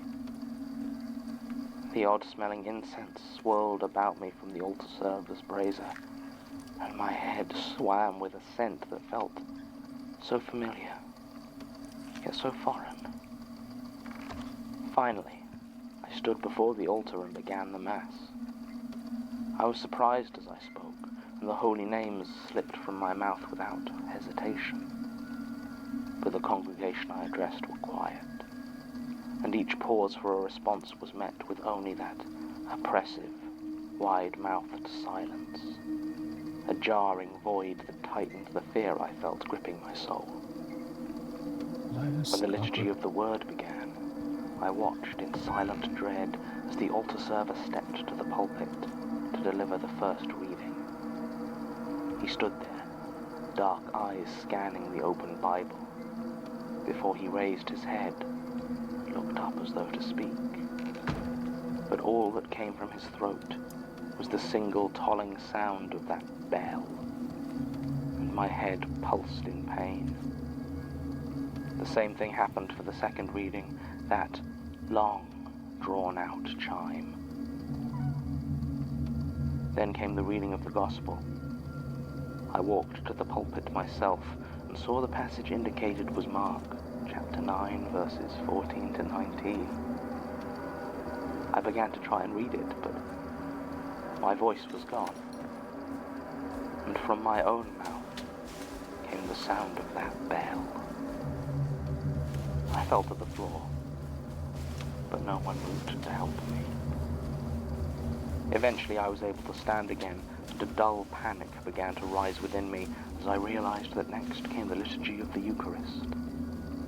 The thought of these people, these things, taking the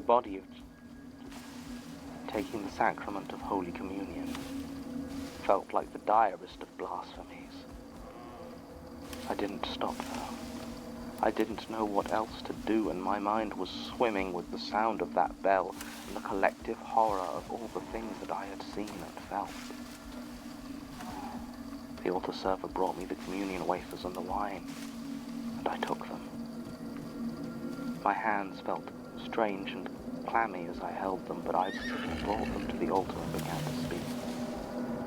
This time my words came out crisp and clear, and as I said them I noticed fewer and fewer of the parishioners seemed to be in the pews. Hope began to rise within me, as it seemed the words would work to banish these jaundiced watchers, and I pressed on. Finally, the pews were empty, and my heart soared as I turned towards the tabernacle to retrieve the rest of the host. It was strange. The rich cloth curtain that covered that ornate metal box seemed stuck.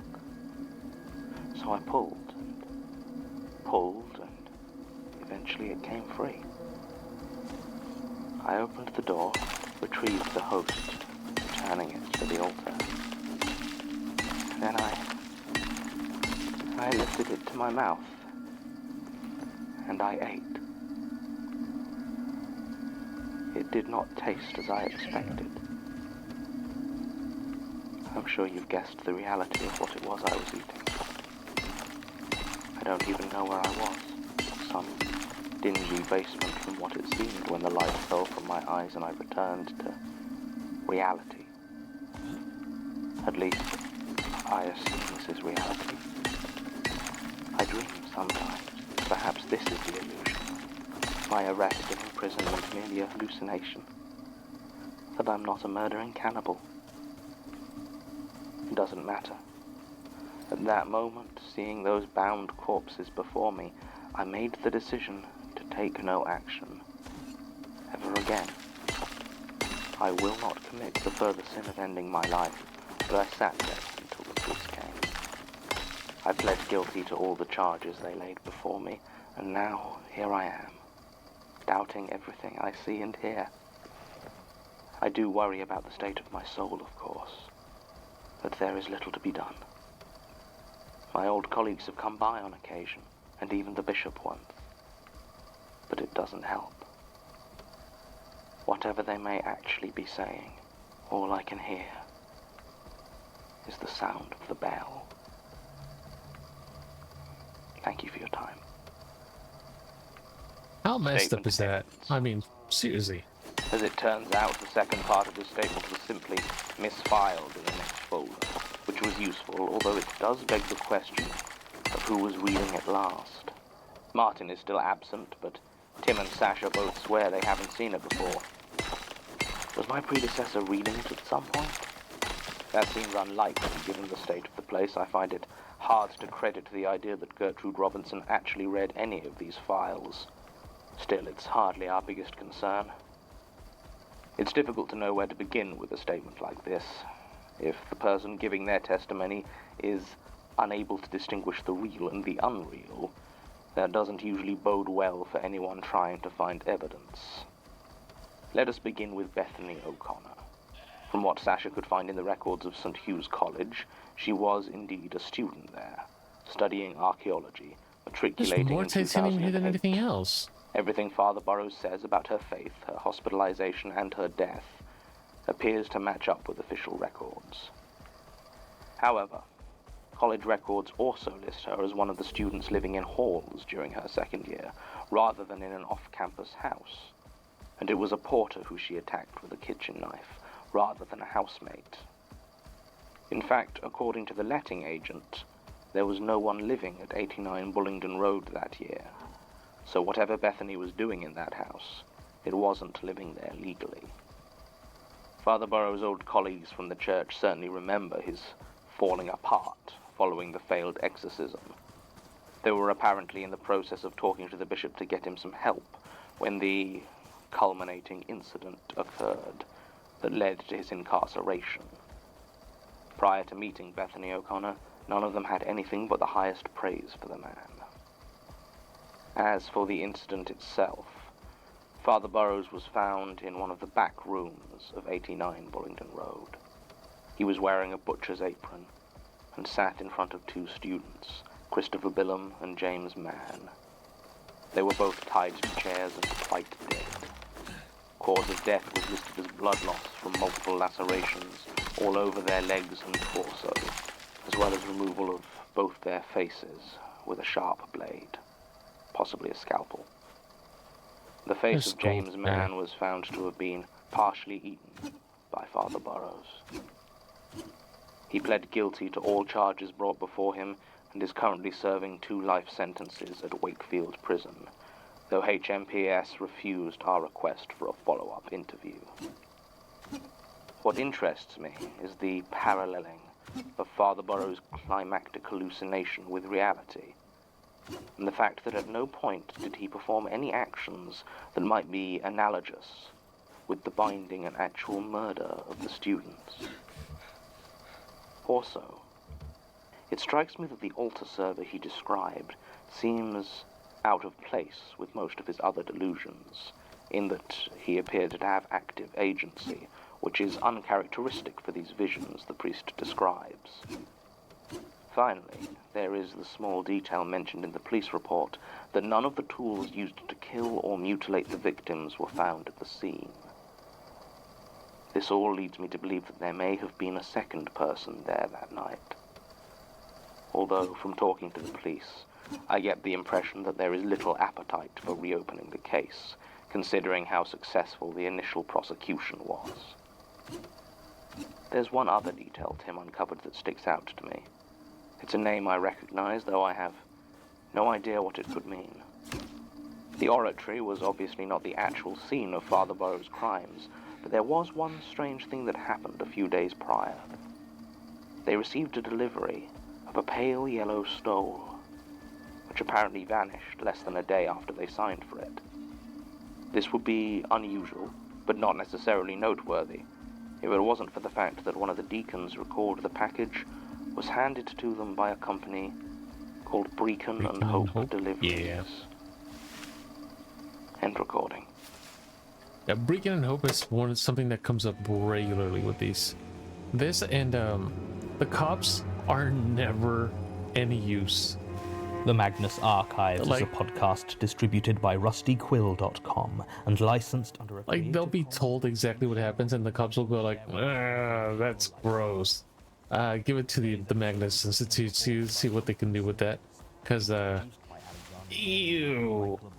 And that's the most that the cops will do there. Is like, they'll go, well, that didn't sound too good. Just hit it up. links, images, videos, and show notes. Visit rustyquill.com. Rate and review us on iTunes. Visit us on Facebook.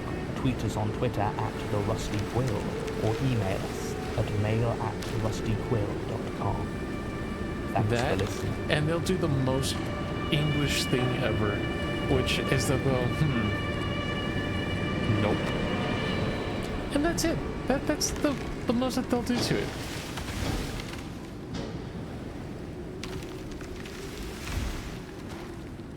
So, yeah, the police in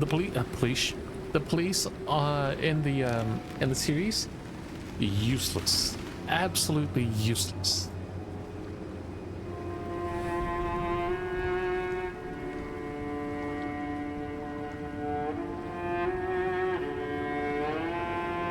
Rusty Like, they Quill can't possibly be. presents It's like, yes, they can be, the and yes, they are. Magnus Archives.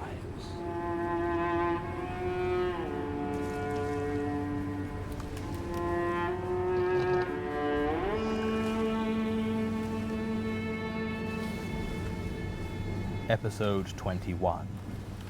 Freefall.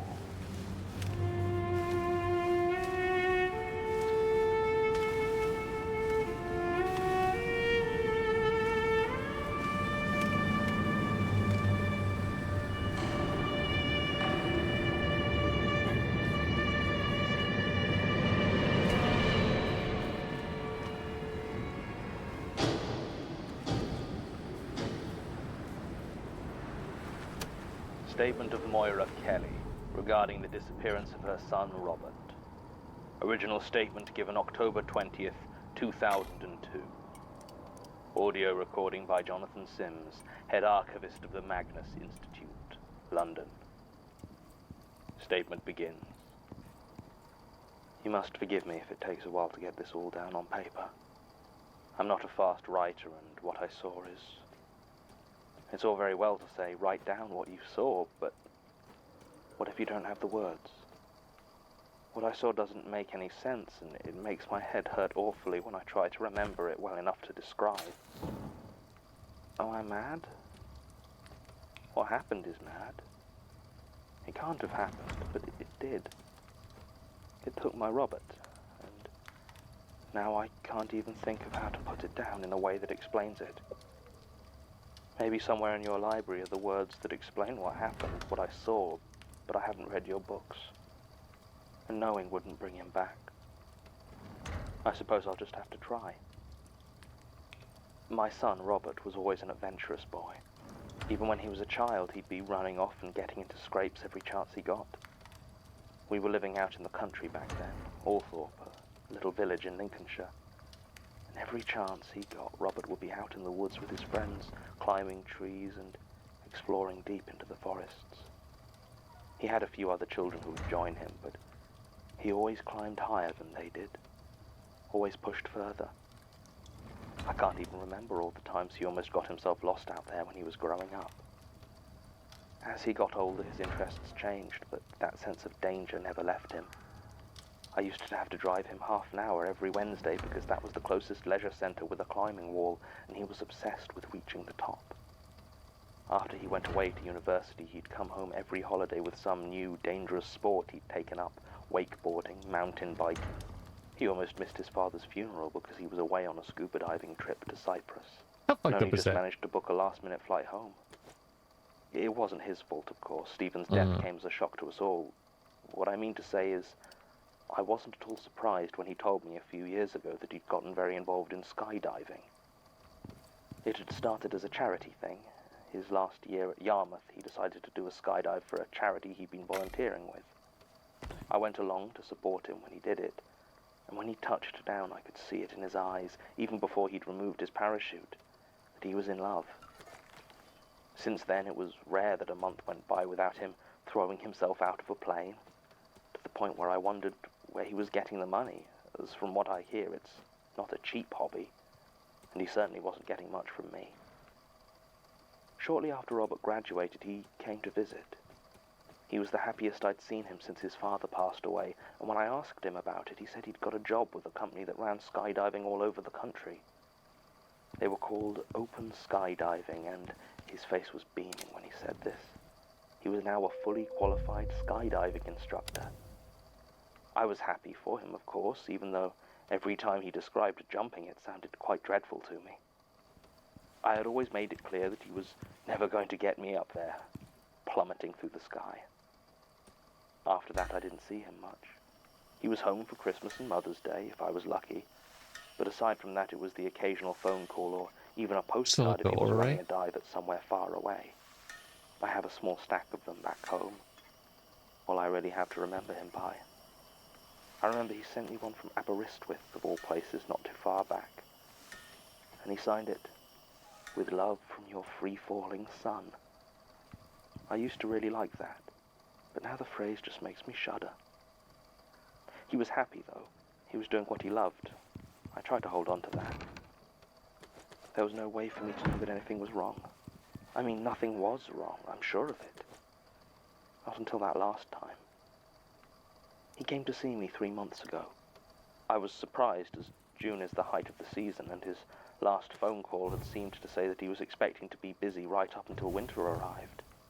Still, here he was, standing on the doorstep, and he looked to be in an awful state. He had deep bags under his eyes, and it didn't look as though he'd washed in some time. Before he'd said anything, I took him inside, sat him down, and started to run a hot bath. Whatever had happened, I told him, could wait until he'd gotten himself together. I think I had the right of it, as once he had cleaned himself up and had some hot food, he seemed a lot more himself than he had been. Still, he spent a good 10 minutes just sat there, staring into space. I asked him what the matter was, whether he'd had an accident or lost his job or something. When I said that, he laughed, an odd sort of laugh, and said that he had lost his job. He'd quit, he said. I asked him why. After all, he had always loved the whole business of skydiving, but as I said the word sky, I saw him flinch back, like I had slapped him. So I quieted down and asked him to tell me what had happened. It's a new year. They'd been running a dive up near Doncaster, he said. Some 85-year-old doing a tandem jump for charity in memory of his wife. He hadn't been the one actually doing the jump with the old man. It was a significant enough thing that his colleague had asked him to come up as well for support. He'd been coming down alone on a solo parachute. It all started well enough. The flight up was fine, and the old man, who said his name was Simon, appeared to be having a great time, making jokes and, quite frankly, a lot more eager to throw himself out of a plane than almost anyone Robert had ever met before. Finally, the climb finished, and the door was opened to the rush of air. Harriet Fairchild, the instructor, readied herself to jump with Simon strapped to her chest.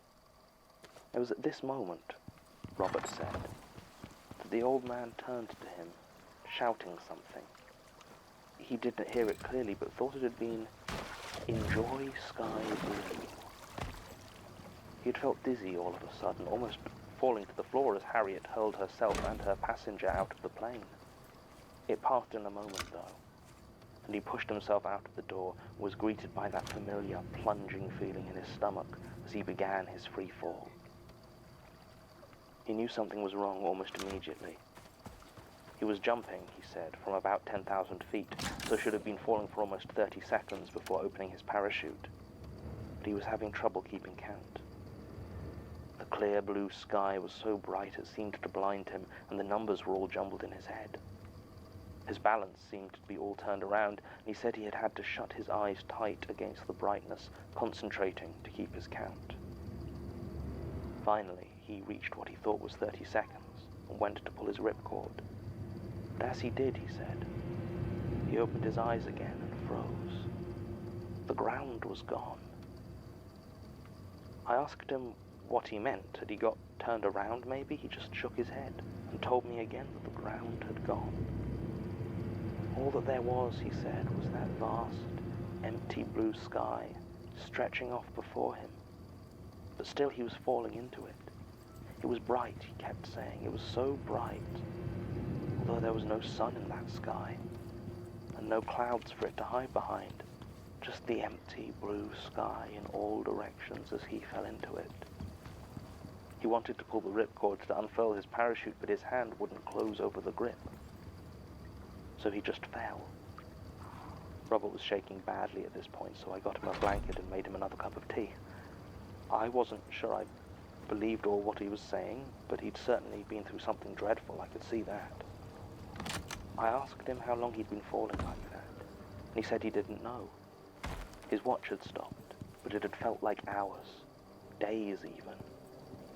He had been so hungry, he said, but had just kept falling. He didn't know which direction. There was just that empty sky all around, so it was impossible to tell. Finally, he said, he saw the ground again. It didn't feel like a change or a sudden difference. He just closed his eyes as he had so often in that place. And when he opened them, it was there, green and sprawling and rushing up towards him. He'd been so relieved he'd almost forgotten to deploy his parachute. He did, though, and landed safely near the target area. He was greeted by Harriet, who was surprised by how long it had taken him to get down. She told him it was almost 15 minutes after when he should have hit the ground, and Simon, this old man, and his supporters had already left. It was obvious something was wrong, and Harriet asked Robert if he was all right. He repeated 15 minutes, just 15, and she told him yes. What had been the problem? Robert quit right there and then, and it was shortly after that he came to see me. Now, obviously, I was a bit speechless at my son's tale. It's hard to say how much of it I thought to be true. I didn't think he would ever have lied to me about something like this, but at the same time, the sort of thing he described, well, I didn't think it sounded like something from a healthy mind. Let's just say I was thinking the sort of thing you'll be thinking in a few minutes. Point is, I tried to talk him through his problems and his feelings. Can't believe an 80-something-year-old man he talked about jumping it, the out more of a plane. agitated he became, until at last I decided that we weren't getting anywhere, and I got his old room ready for him. He slept soundly that night, as far as I remember. The next morning was a beautiful day. The sun was streaming through the window, and the air was warm and still, without it being as hot as it had been the week before. When Robert finally woke up, I suggested that we go for a short walk to enjoy the day, and hopefully clear out any of that fear he felt that was still hovering about. He didn't seem to want to go at first. He kept glancing at the cloudless sky, but I promised him a picnic lunch, and that seemed to convince him. That last hour was one of the happiest I'd ever spent with my son. In the sunlight, the bags under his eyes seemed to disappear, and after a few minutes he even stopped glancing at the sky all the time. We walked along, sometimes talking, sometimes silent, and the world seemed to be all right. There's a hill near where I live. It's a gentle, grassy slope, but goes up quite high. You can see it from the kitchen window of my house. That's one of the reasons I'm moving. It was that hill we were climbing when it happened. We had just reached the top, and Robert turned to me with a sudden look of utter terror on his face. I asked him what was wrong. He just screamed and pushed me away. I fell hard onto the ground and could do nothing but watch as my son ran off up the hill. And then...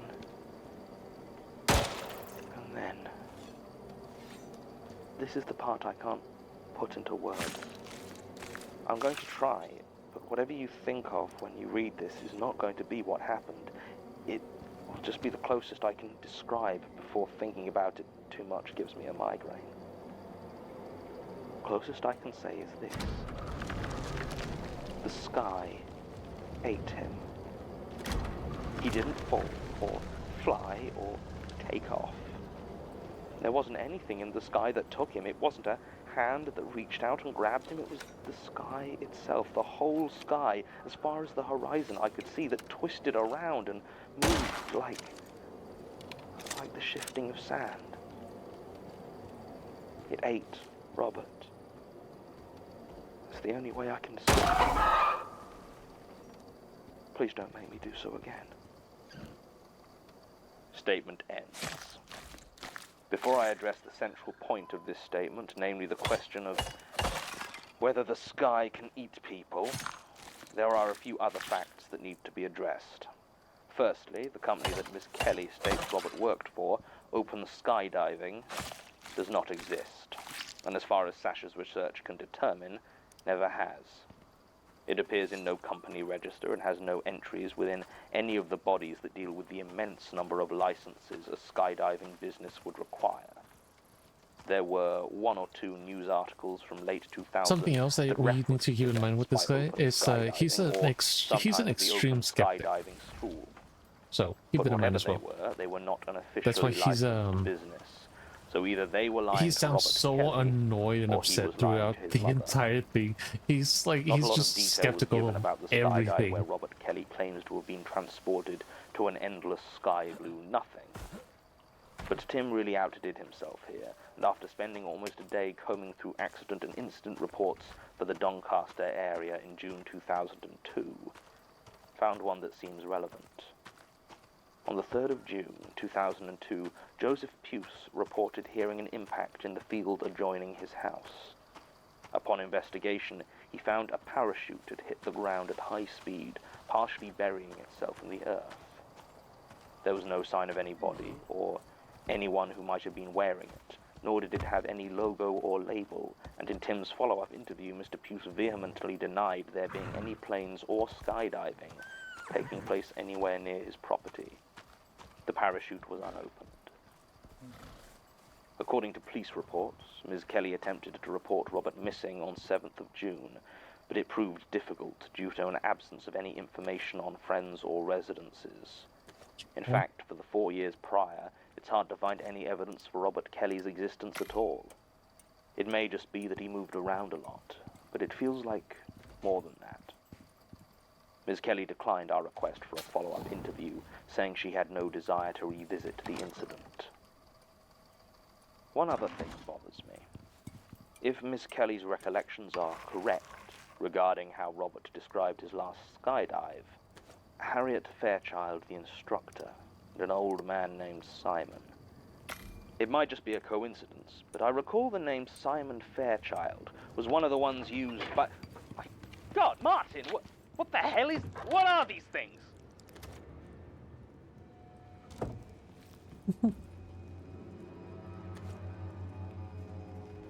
It gets weird. The Magnus Archives But it is a stays fun. podcast distributed by rustyquill.com and licensed under a Creative Commons Attribution Non-Commercial Share-alike International License.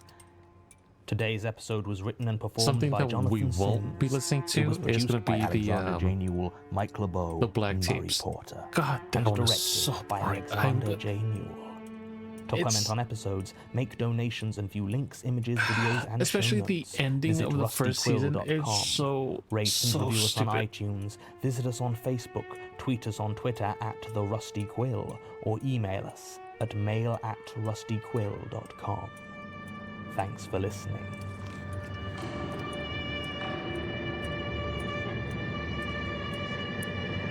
If you're curious about the Black Tapes, here's a rundown.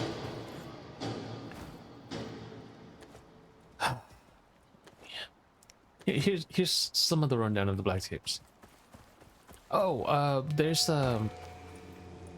are some black mysterious tapes, VHS. I think VHS tapes, with no labels, nothing. They're entirely black. That's why they're called the Black Tapes. Now, the Black Tapes. Okay, cool. That's the setup. Black Tapes. They start listening to, and it's like, oh my god, these are fucking paranormal shit. Okay, cool. What else? And I don't believe any of this, but it seems to be supernatural things. Like, okay. Now, the owner of the Black Tapes, or the person that did the study on the Black Tapes, they say the Black Tapes a lot, is a skeptic parapsychologist. I think that's what they call it. All right. A skeptic parapsychologist. All right, cool, cool. Nothing wrong with that. He had a wife, okay? Had a wife, so he's a widower. She died under mysterious circumstances, okay? Something about listening, hearing a sound that's not a sound. And they call this sound the unsound. Like, oh. And anybody that listens to the unsound gets marked for death. Like, oh, okay. So when does the good part come up? It's like the good part comes up. Now, there's a bunch of stuff. And then there's this musical group that's totally musical group for real, and not something that we made up for this really crappy mockumentary. All right, cool. So it's fake. No. Well, they were real, but then they disbanded because they started to die one by one mysteriously. I was like, okay. And so it turns out that it gets more convoluted than that. Oh my god. So what else exactly happens that's more convoluted? I don't care about the convoluted part, but do go on and tell me. What's more convoluted than that? So tied up with these with the sound that's not a sound that we will call the unsound. So there's this thing. It's a Ouija board. Oh, okay, cool. So we're getting deeper and deeper into paranormal stuff. But wait on. The Ouija board, it was made by this ancient deity chick. Okay. And she was for sex and shit. That's awesome, right? Like, okay, well, what else? So anyway, the reporter chick, she starts to fall in love with the parapsychologist, skeptic, professor guy. Like, oh god, I found this out like first on the very first episode. Like, the only thing that she was thinking about was jumping his bones, right? That's the only thing that she was thinking about. Like, but wait, there's more. Oh my god. The original owner, the only people that can own the Ouija board is the people that are gifted it. And the last people that gifted it was this guy's dad. Oh my god. The guy's dad that they're talking about, the guy that they're talking about is the parapsychologist dude, professor. So what else? So after that, you're not gonna believe it. Let me guess, literally nothing else is gonna happen. Nothing else happened. It's like, oh my god, oh, who would have thought? It was such an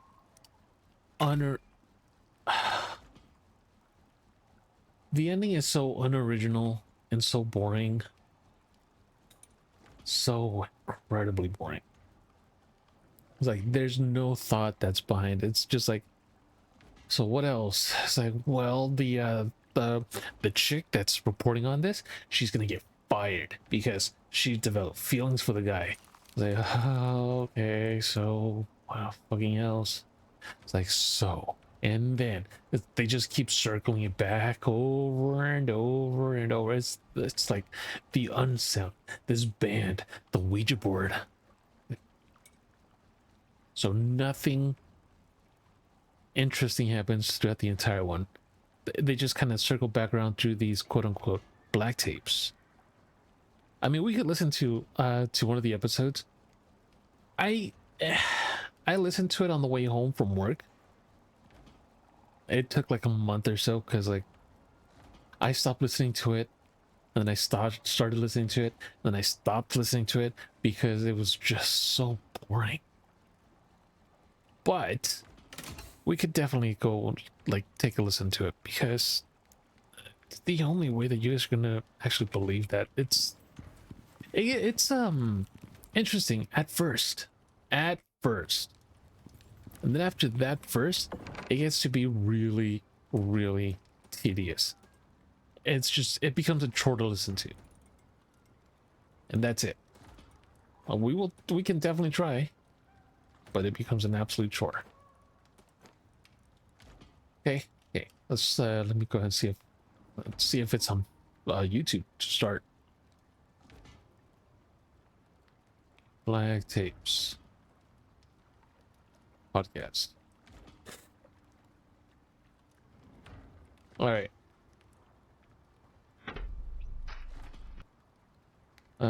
That's not it.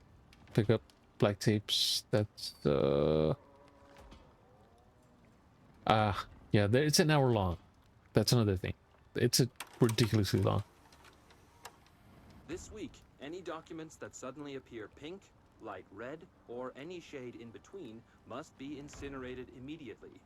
Failure to do so will result in termination and possible bodily harm. Thank you for your attention.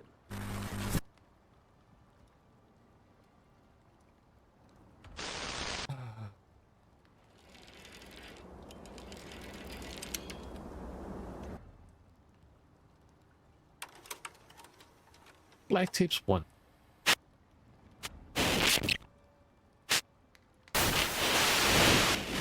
Yeah, that's part of it.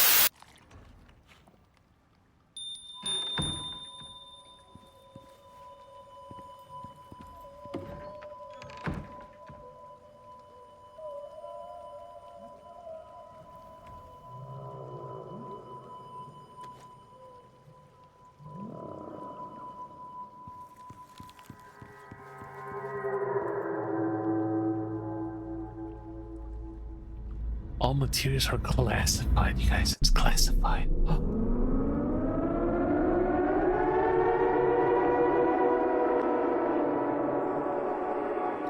Everything contained within is still marked unsolved. For those who required closure, there is none here to find. May God take mercy on your soul, and so is crossed out.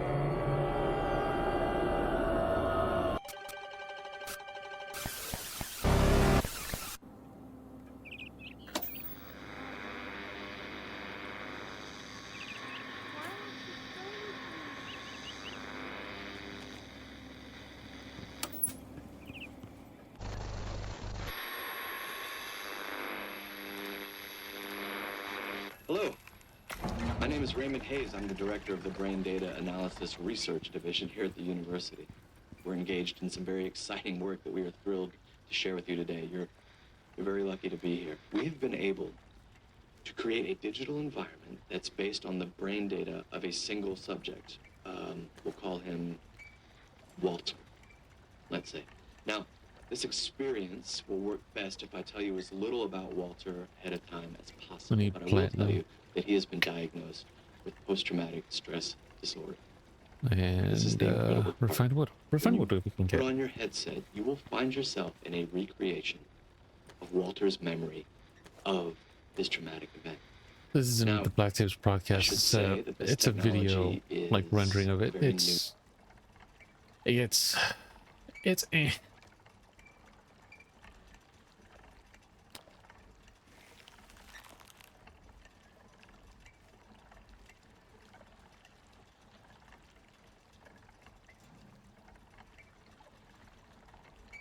Give me a sec. Give me a sec. History. Let's go ahead and clear it from our history, because that is going to be absolutely terrible. Because then we're going to get, like, do you like listening to it? Did you like watching it? Did you? Did you though? Like, no, not at all. Okay, here it is. Black Tapes, Halloween 16 bonus. Nope, that's not the one that we want. The Black Tapes podcast. Hi, Alex here. As our season begins to wind down, we want to thank all of you for your... That's not it either.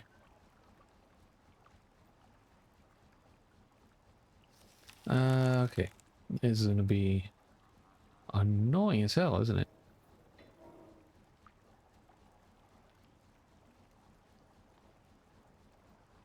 Yes, it is. It's going to be super annoying.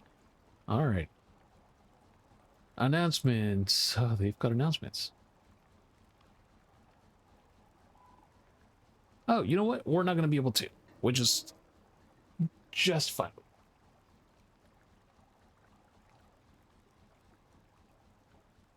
Get to keep a little bit of our sanity. Oh, wait. Episode 1.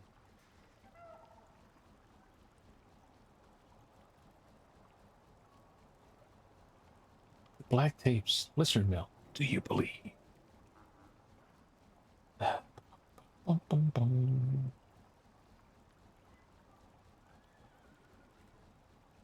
Oh, is this it? Oh no, those are reactions. I don't care about the reactions.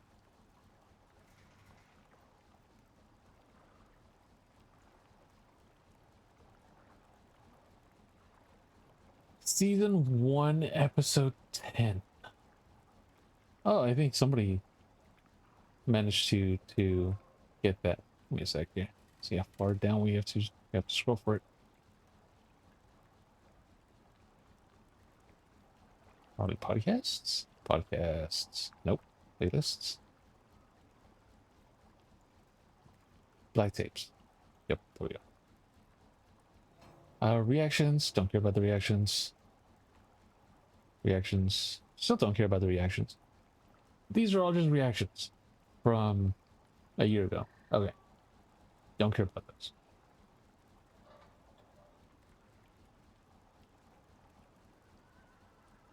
Welcome to Night Vale was fun. I enjoyed listening to Welcome to Night Vale. The first season anyway. Or was it the first season? I don't remember if it was the first season. Black tape. Let's see.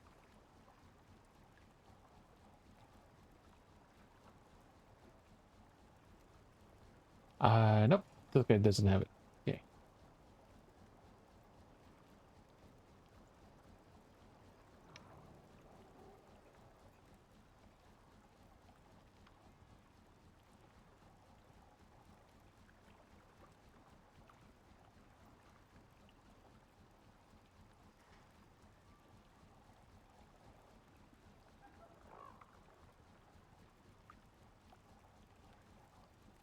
You know what? It's okay. I don't think it's here, and I'm very okay with it. Black Tapes podcast full playlist. 2017. The Strand Institute. Dr. Strand, that's what his name was. What's his first name? I don't care enough to remember.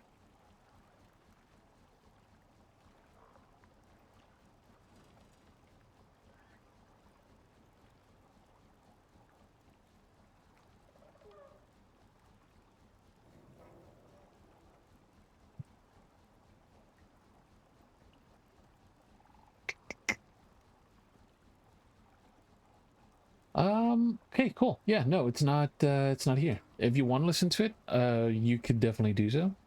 I'm not gonna stay here and like look through it and see if I can find it, because that's just not gonna be fun for me. But let's go back to listening to Magnus Archives.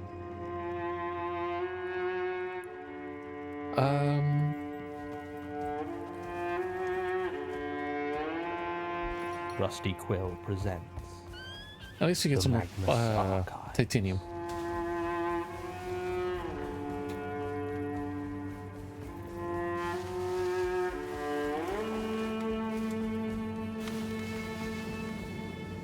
Episode 22. Colony. Something that I do need to do is go to the Arctic base, drop off some more food for the woolly mammoth,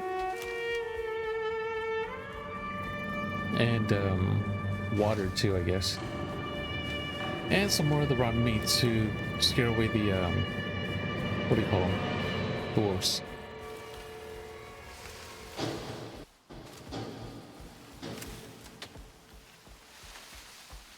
Martin, are you sure about this? I just want to make a statement about what happened to me. I mean, it's what we do. What we do is research statements, usually those made by liars and the mentally unwell. See, told you. I need to tell someone what happened, and you can vouch for the soundness of my mind, can't you? That is beside the point. Look, if you're that worried about it, it doesn't need to be an official statement. I want a record of it. Fine, you're right. I suppose. Statement of Martin Blackwood, archival assistant at the Magnus Institute, London, regarding... A close encounter with something I believe to have once been Jane Prentice. Recorded direct from subject, 12th March 2016. Statement begins. This is a good bear. Well, a couple of weeks ago, you were looking into that statement about the spider that wouldn't go away. Carlos Vittori, I think his name was. I knew there was something not right about the whole thing from the off. I said it probably wasn't natural, him dying and being encased in web when he was found, and I stand by that. Though it wasn't anything to do with spiders that ended up after me. Almost wish it had been. I like spiders, big ones at least. You know the ones that you can see some fur on. I actually think they're sort of cute. Please But... stick to the statement, Martin. Right. So, you asked me to investigate that flat that he lived in down in Boothby Road, and that's what I do. I take the Northern Line up to Archway and walk the rest of the way down there. It's still quite early then, and I find the building easily enough. It looks just like Mr. Vittori said it did in his statement. And there's a big thick door on the front, and it looks like it leads into the hall and then to the flats. Obviously it's locked, so I try the buzzers, but nobody's answering, and I figure they're probably all out of work. I didn't want to come back to you without due diligence, though. I've learned that lesson. So I have a look around the place to see if there's another way I could go in and have a poke around. And sure enough, as I walk around, I spy a basement window that's slightly ajar. It isn't much, but I reckon I can squeeze through it if I try. As I get closer, though, I notice there's something on the ground nearby. The sunlight catches on it, and at first I think it must be a screw or a little piece of metal that someone's thrown away. I get closer, and I see that it looks more like a worm of some sort, maybe an inch long with a silver segmented body that goes black at one end, almost like it's been burned. It's very still, so I kneel down to have a look, and as I get closer, it begins to twitch. Its darkened head twists towards me, and it starts to writhe in this kind of eerie way, moving along the ground very fast and straight at me. And, well, to be honest, I freaked out a bit. I leapt to my feet and I just stamped on it before I had a chance to really think about what I was doing. I felt it pop beneath my shoe with a faint cracking sound like stepping on an eggshell, and a thick black slime started to ooze from where I stepped on it. Now, obviously I was pretty disgusted by the whole thing, so I take a moment to scrape off what's left of it and check around for any more. There's none that I can see, so after composing myself for a couple of seconds, I continue on my way into the basement. The window was small. Quite a tight squeeze for me, I mean. I'm not exactly the smallest guy in the world, I know, and it's only once I'm inside that I realise it's only at ground level for the outside, so I take a bit of a tumble onto the basement floor. Luckily I get away without hurting myself and start to have a quick look around the roof. It's pretty big, and it looks like it goes under pretty much the whole building, but the light from the window doesn't get very far inside, so most of the place was very dark. And I realise that I don't have any sort of torch with me, and I can't see any light switch on the nearby wall, so I've no real way of looking around. I almost decided to turn around and try to climb out back the way I came, not least because the place had a really bad feeling to it. Like there was this musty smell, and the air was dusty and thick. Also, you're going to think I'm an idiot when I say this, but I didn't like the way my shadow moved. The light from the window behind me cast it pretty clearly on the floor, and looking at it, I swear the edges seemed to move. It was like an undulation, like they were being shifted by something. I mean, look, I know you hate the word, but it was really spooky. Look, anyway, that was when I saw the bottom of the stairs leading up, and I didn't waste any time heading up them. The door at the top wasn't locked, so I find myself in the ground floor hall of the building, and I'll admit it was a real relief to get out of that place and into the well-lit main building. I could have left at that point, probably should have, but I decided to try one more time to see if I could talk to the current occupants of Mr. Vittery's old flat. Due diligence and all that. So I head up to number 4 and give a few knocks on the door. I didn't expect anyone to be in, but the door's opened by an old woman in a headscarf. I tried to ask her some questions, but it became clear she didn't really speak much in the way of English. After a few seconds, she just shook her head and pointed behind me, closing the door unceremoniously. Turning round, I see a large, dark-skinned man in a very nice-looking suit eyeing me with a bit of suspicion. He introduced himself as Yasir Kundi and said he owned the building, and became slightly more cooperative after I lied to him and told him that one of the upstairs residents had buzzed me in. I told him why I was there, although obviously I didn't mention breaking in or the institute or what we do, because I find people often don't understand or respect that out in the real world. I just said that following Mr. Vittery's death, I was looking into some aspects of his history, and did he remember anything about the time he was a tenant? Mr. Kundi was about as helpful as you might expect. Told me Carlos Vittery had lived there, seemed weird, always shut himself up, but was never a problem, paid his rent on time. He used to have a cat, but it now lived with the Sanderson couple in number 2. He seemed genuinely surprised to hear about the death, but wasn't able to shed any sort of light on it. It wasn't a lot, really. Still about as much as I might have expected, so I headed back to the Institute and updated you on what I'd found. And, well, as I'm sure you're aware, that was the last time I saw you before I disappeared. I was heading home when I got to thinking, and I was worried I hadn't really done enough investigation for you, since I got so freaked out by the basement and all. And then I remembered that I'd seen quite a lot of spider webs in the brief time I was down there, and maybe I should check it out again. I mean, like I said, I'm not really afraid of spiders, so I went back for another look. We can't use them when It was they go dark inert. when I got to Boothby Road. Oh, But well. I saw that the basement window was still open. I'd made sure to bring a torch this time, and after a quick check to make sure nobody was watching, I The hell did I climbed put my inside. thermos? I knew right then that I'd made a huge mistake. The air was just as musty as it had been before, but it seemed warmer than it had been, which was strange, because outside it was a cold February night. I turned on my torch and shone it around, but was disappointed to see that all those spider webs that I remembered seemed old and unremarkable. If there were spiders there, none were easily seen, and for a second I thought that the only interesting part of my return trip was that it would land me in prison if I wasn't careful. Then I heard movement from the other side of the basement. It was faint, just a rustling, really. I didn't want to check it out, I really didn't. I've catalogued and looked into enough of these cases to know that following the noise is always a really, really bad idea. Somebody smart. But, I mean, it's my job, isn't it? So I slowly moved towards it, keeping my torch held in front of me like a shield. The beam was so much weaker than I had thought it was, and it only lit up the stark outlines of the shelves and detritus that littered the basement. The movement had stopped, or at least I couldn't hear it anymore, and I'd almost made up my mind to just turn around and leave when my torch fell across what looked like a human figure. It appeared to be a woman. She was facing away from me, apparently staring at the corner of the wall.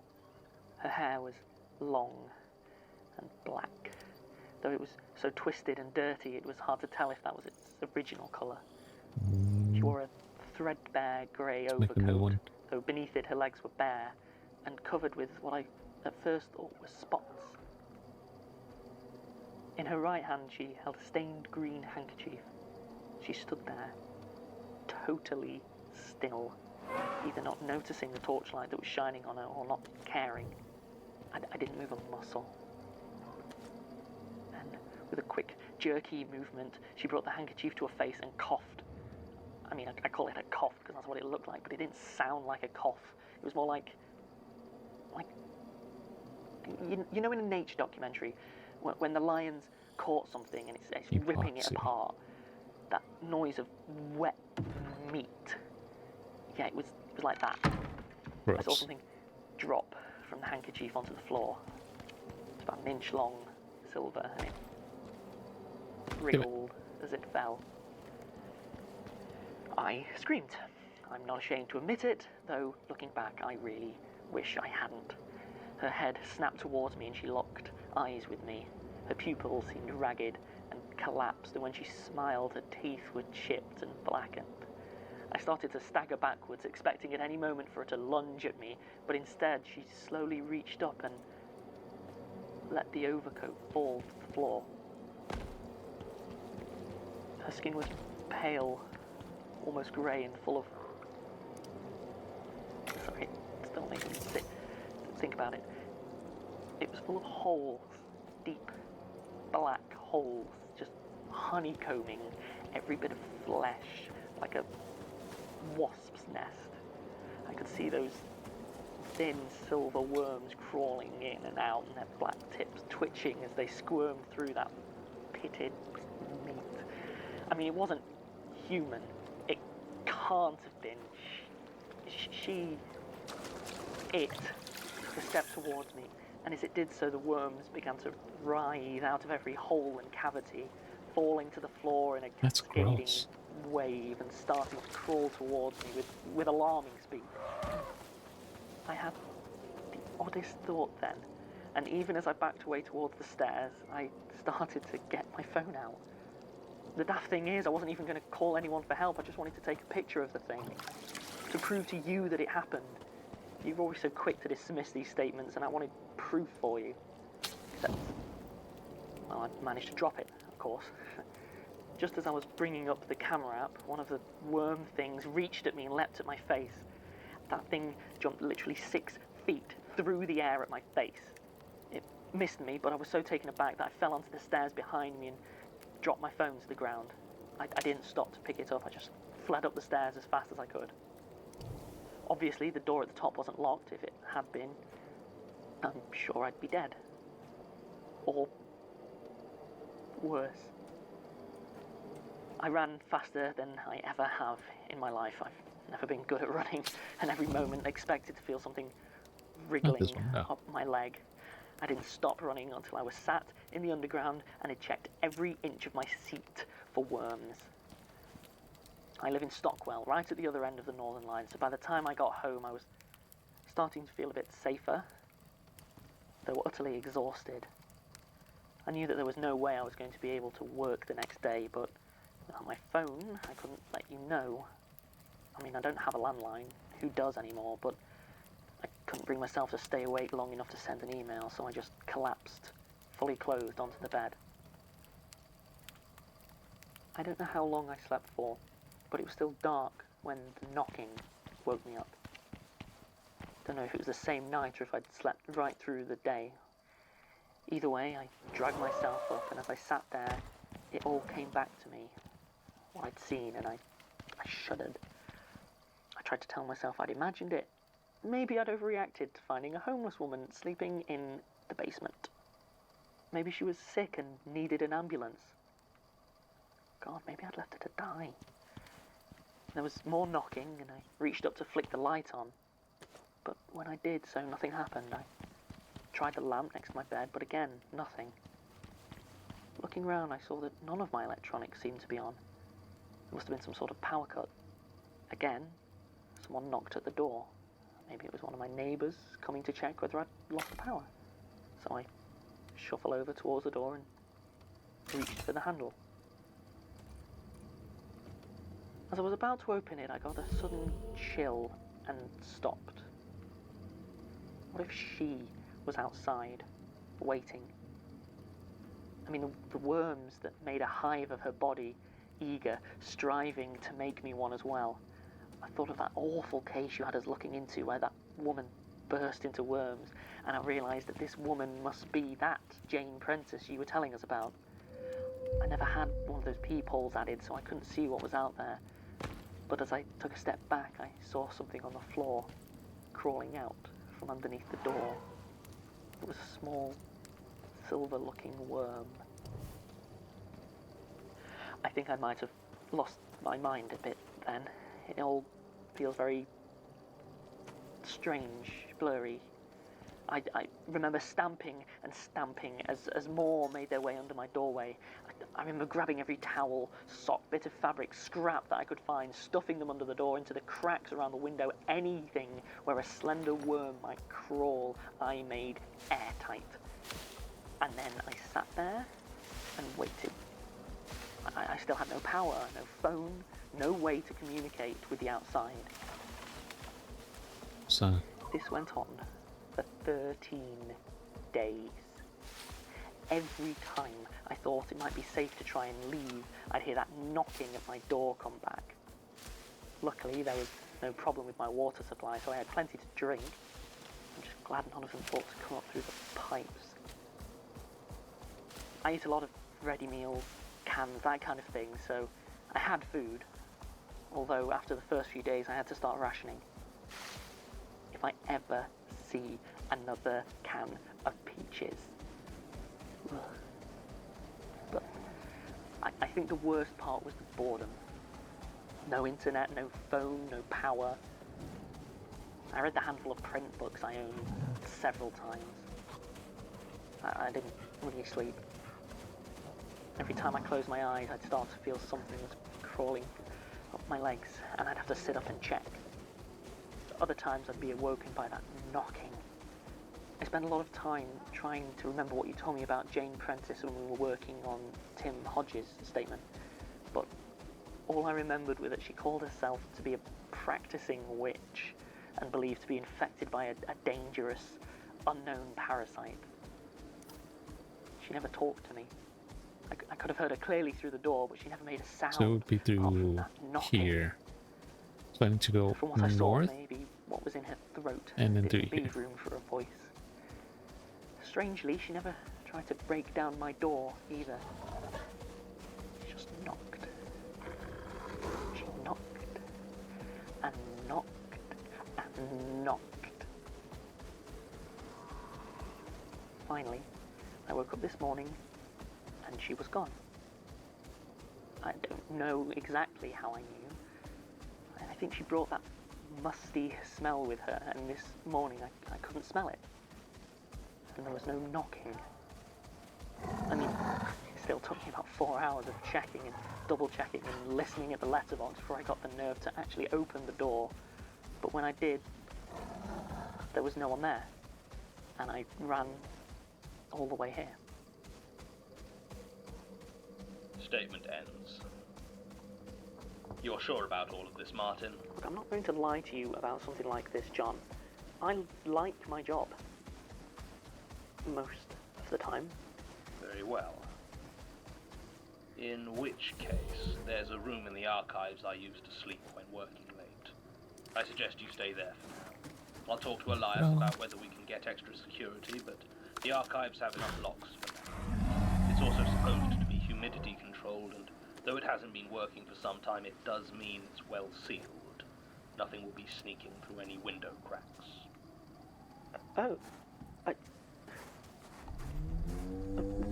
Okay, thanks.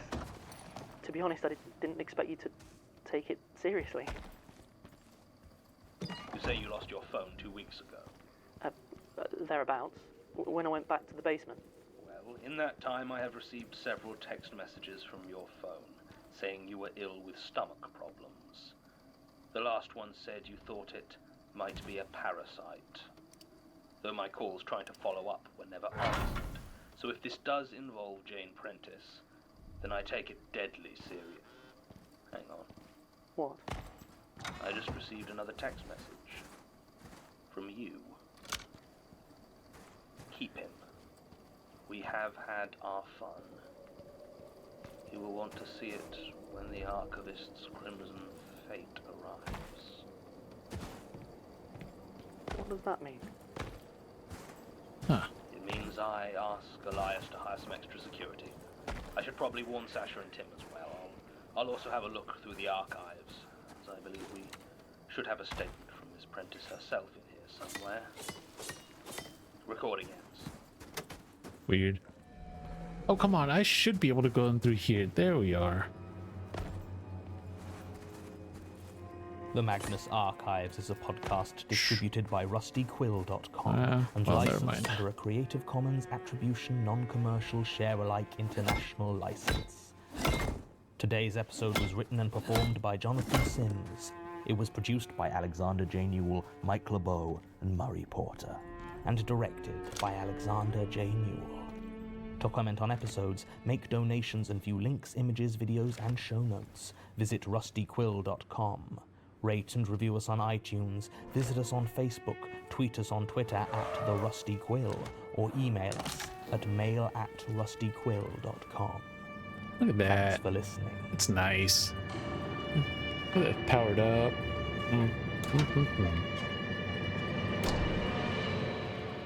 No upkeep needed. It's all good. Very nice. And because it's electric and it's got the windmill, it's not gonna die.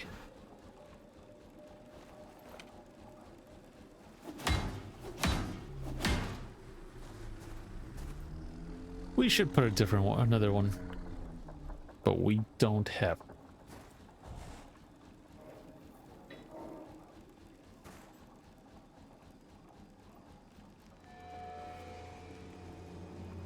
Okay, so it's making 1750. It's coming in through here and it's charging that up.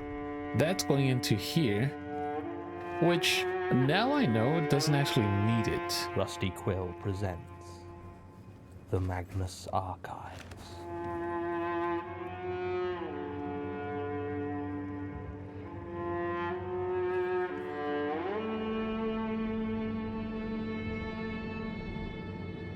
Episode 23, Schwarzwald. Anyways. Yeah, that not actually needed there. So good. This one's actually, I think I remember which episode this is. It's kind of a little bit trippy. Yet really nice.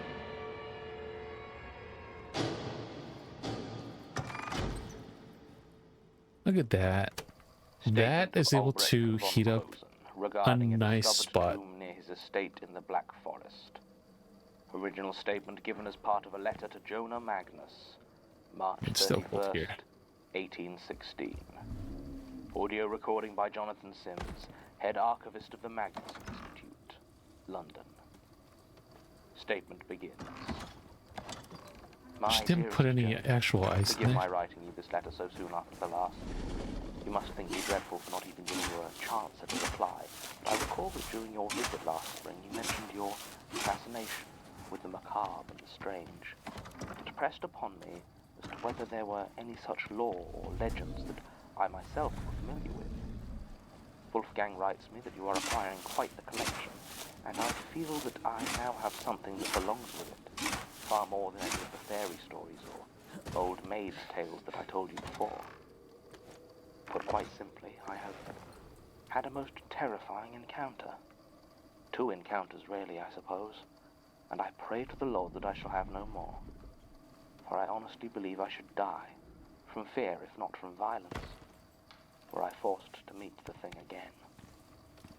I'm sure you must think me the most dreadful bore speaking around the thing so, but I feel that to understand all I must begin my tale sometime before the apparition itself appeared, with my travels down to Württemberg.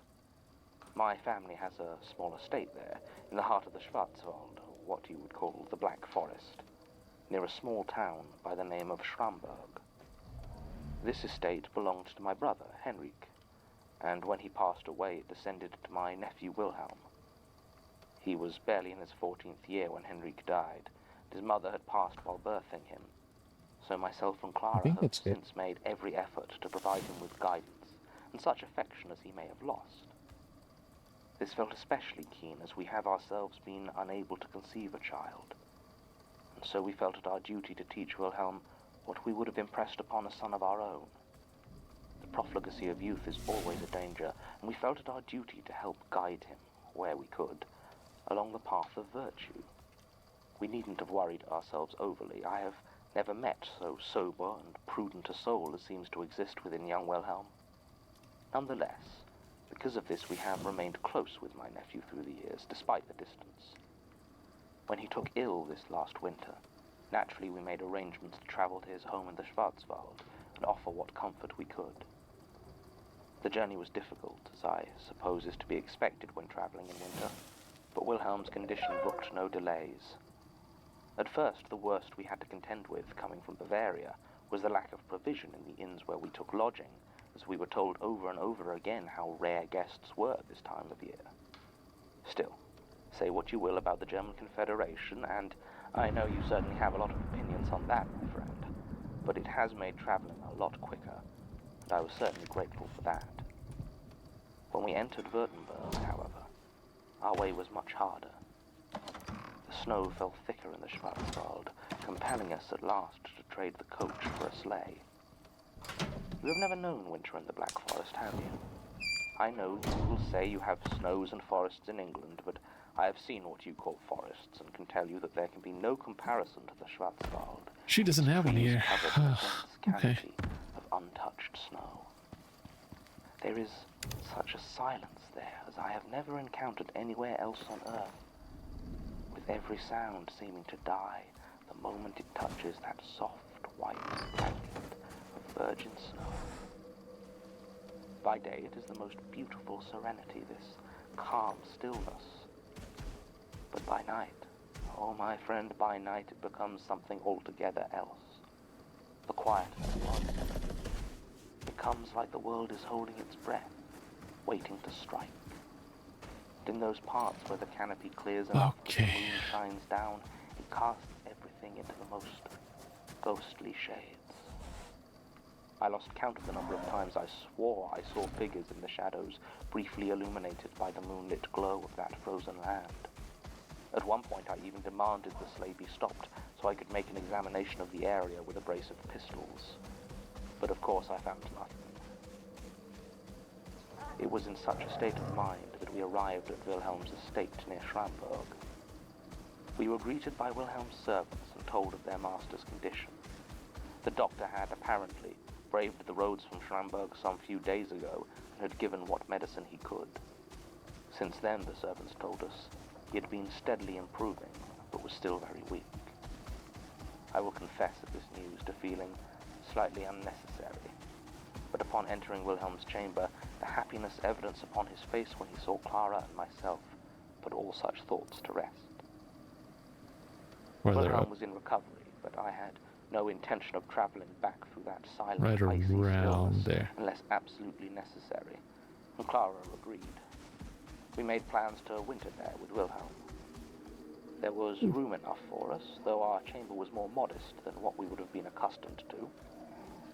I will admit that I didn't entirely relish the thought of staying in the Schwarzwald until the spring thaw, but of the courses of action we had at our disposal, it was the one I found to be the most agreeable. And so began what was to be a lengthy sojourn near Schramberg. Truly have I never wished more keenly that I had been able to bring my library with me. Never mind. I had but a few books with me, and Wilhelm, despite his not inconsiderable intelligence, had even fewer. In the end, we played a lot of cribbage and listened to Clara play many a tune on the pianoforte. My wife has never had a singular voice, but her skills upon the keys more than make up for it. I myself would often take long walks through the surrounding woods during the early afternoon when the cold was tolerable. Sometimes I would make my way the 2 miles to neighboring Schramberg, but more often I would simply choose a direction and stroll into the trees for as long as my fancy held me, and then simply follow my own trail of footprints back to what was, for the moment, my home. It was on one of these walks, some months into our stay, that I came upon an ancient graveyard. It must have been sunken slightly into the ground itself, as all I could see of the grave markers themselves were the merest tip of worn and crumbled granite above the snow. I could not get to the size of the place, as every few seconds, whichever way I walked, I would spot another small bud of memorial stone blossoming through the frosted earth. I dug some snow from in front of one of the headstones. It had a broken angel, both wings snapped to fall. But the inscription was far too warm to make out any of the words. I had all but made up my mind to leave, as I knew I had little over an hour before the light began to fail me. As I turned to do so, however, I spied something not far removed among the trees, far larger, more intriguing than the graves I had found thus far. It stood about 5 feet proud above the snow, and the stone was far better quality than what I had seen so far. A small mausoleum. The door, once a sturdy iron grate, had long since rusted off its hinges, leaving only a gaping black aperture that seemed to lead deeper than the dimensions of the mausoleum would allow. Over the top, barely readable, but still most definitely there, was the name Johann von Württemberg. I was fascinated. I knew my local history well enough, and certainly was not aware of any noble of the Württemberg line named Johann. I was sure he had never been a count or a prince. More than that, there had never been, as far as I could recall, any town or settlement near this spot that could have supported a cemetery of such size. So who was Johann von Württemberg? And why had he built a mausoleum here, in the middle of the Schwarzwald, 6 miles or more from Schramberg? I had no time to investigate any further, for I realized that I needed to leave immediately if I was to return to my wife and nephew before sundown. I turned away and followed my path back as quickly as I dared. While I would normally be satisfied forging a new path the next day, something in the thought of that silent tomb drew me back, and I found myself marking trees with my pocket knife to make finding my way back the following day that much easier. I asked Wilhelm that evening over dinner whether he had ever heard of Johann von Württemberg, or was aware of the mausoleum a few miles north from his home. He told me no to both. He rarely spent time in the forest around, save for hunting, and the hunting was usually poor in the north, as the trees were too close together to easily navigate with a horse, and he had never heard of this Johann. I made some inquiries as to where I could look further into the history of the area, but there was no library of a decent size within near distance of Schramberg, and as I mentioned, Wilhelm had little in the way of books, so I let the matter drop. Nothing else of note occurred that night, and so, making my apologies the next morning, I headed out early towards the old cemetery. I made no secret of my destination, and even offered the opportunity to accompany me to both Wilhelm and Carla, but neither saw the trip as worth the cold hours it would take to reach. So it was alone that I once again made my way to that forgotten place. My marking the trees had proven unnecessary, as there had been no fresh snowfall the previous night, and my footprints from the day before were still clear and very easy to follow. The mausoleum looked exactly as I had left it, its door still yawning, and the sunlight seemed to make it very little distance over the threshold before darkness once again swallowed it. I had foreseen this and packed a lantern for the purpose of exploring the place. I was about to light it when I noticed a figure watching me from the tree line. Perhaps this place was not so forgotten after all. I had heard tales of brigands using places such as this for assignations, and was suddenly glad I had also thought to pack a pistol and shot. I approached the man, but he didn't move to flee. As I got closer, I saw him in more detail. He was short and squat, wearing an old-fashioned black frock coat and knee breeches, though his head was shadowed by a wide-brimmed black hat. By his costume, I assumed him to be an old man, perhaps a groundskeeper for this place, or simply a recluse that lived nearby. When I greeted him, though, the voice that answered held no quiver of age within it. He asked me in low, peasant German whether I was planning to explore the tomb.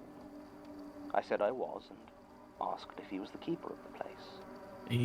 He laughed at that, the sharp, guttural exclamation that surprised me, and told me that the crypt I sought was a dangerous place. I asked him what I had to fear from the dead, and he stared at me. I could not see his eyes beneath the brim of his hat, but I could still feel his gaze upon me. He laughed again and told me, "No, sir, you have nothing to fear from the dead." At these words, I began to back away, ensuring my hand was on my pistol, not taking my eyes off this strange man until I reached the edge of the mausoleum. Only then did I look down to make sure my lantern was where I left it. And when I returned my gaze to the trees, he was gone. To speak plainly, I was rather shaken by my encounter and considered turning back and trying my luck another day. But something within me balked at having all my work and preparation be for naught because of a single farmer who couldn't mind his business. I lit my lantern and... Martin, good lord, man, if you're going to be staying in the archives, at least have the decency to put some trousers on. Oh, God, sorry. Sorry, I didn't think you were in until later. Not even 7 yet. I've been coming in early in the hopes of leaving this place before dark. Well, it's been a week, and we've seen nothing. Do you really think she's still out there? I have no idea. But I don't intend to take any chances. No, I suppose not. Now, if you'll excuse me. Righto. Statement Righto. continues. At first I was confused. Inside appeared to be empty. No monuments or coffins stood inside, and no plaques or sigils adorned the wall. Just a single slab of marble stood in the center, like an altar. At first I thought that perhaps that was where the coffin should have sat, and someone had simply taken it. But as I walked around, I saw what it was concealing. Behind the sharp-angled block was a staircase, descending deep into some unknown subterranean vault. You will scoff at me, Jonah, when next we meet, I am sure of it. You will laugh at my bravado and call me an unthinking adventurer, but the plain fact of it is that I descended those stairs with hardly a qualm. Any fear I might have had was solely focused on the man I had met outside, and I foresaw no danger within the vault itself. So I hoisted my lantern, and I descended the stairs. They were old, of that there is no doubt, but they were not worn, and I would wager that I was the first soul to go down there in at least a century. They descended for some time, until I was quite certain that I was deep within the frozen earth of the Schwarzwald. At last, the steps ended in a short corridor, and I could see the bricks that formed the walls and arched ceiling had crumbled and shifted in places, allowing ingress to the thick roots of the trees above, which coiled and splayed across those parts of the passage in most need of repair. After about a minute of walking, the passage opened out into a large chamber.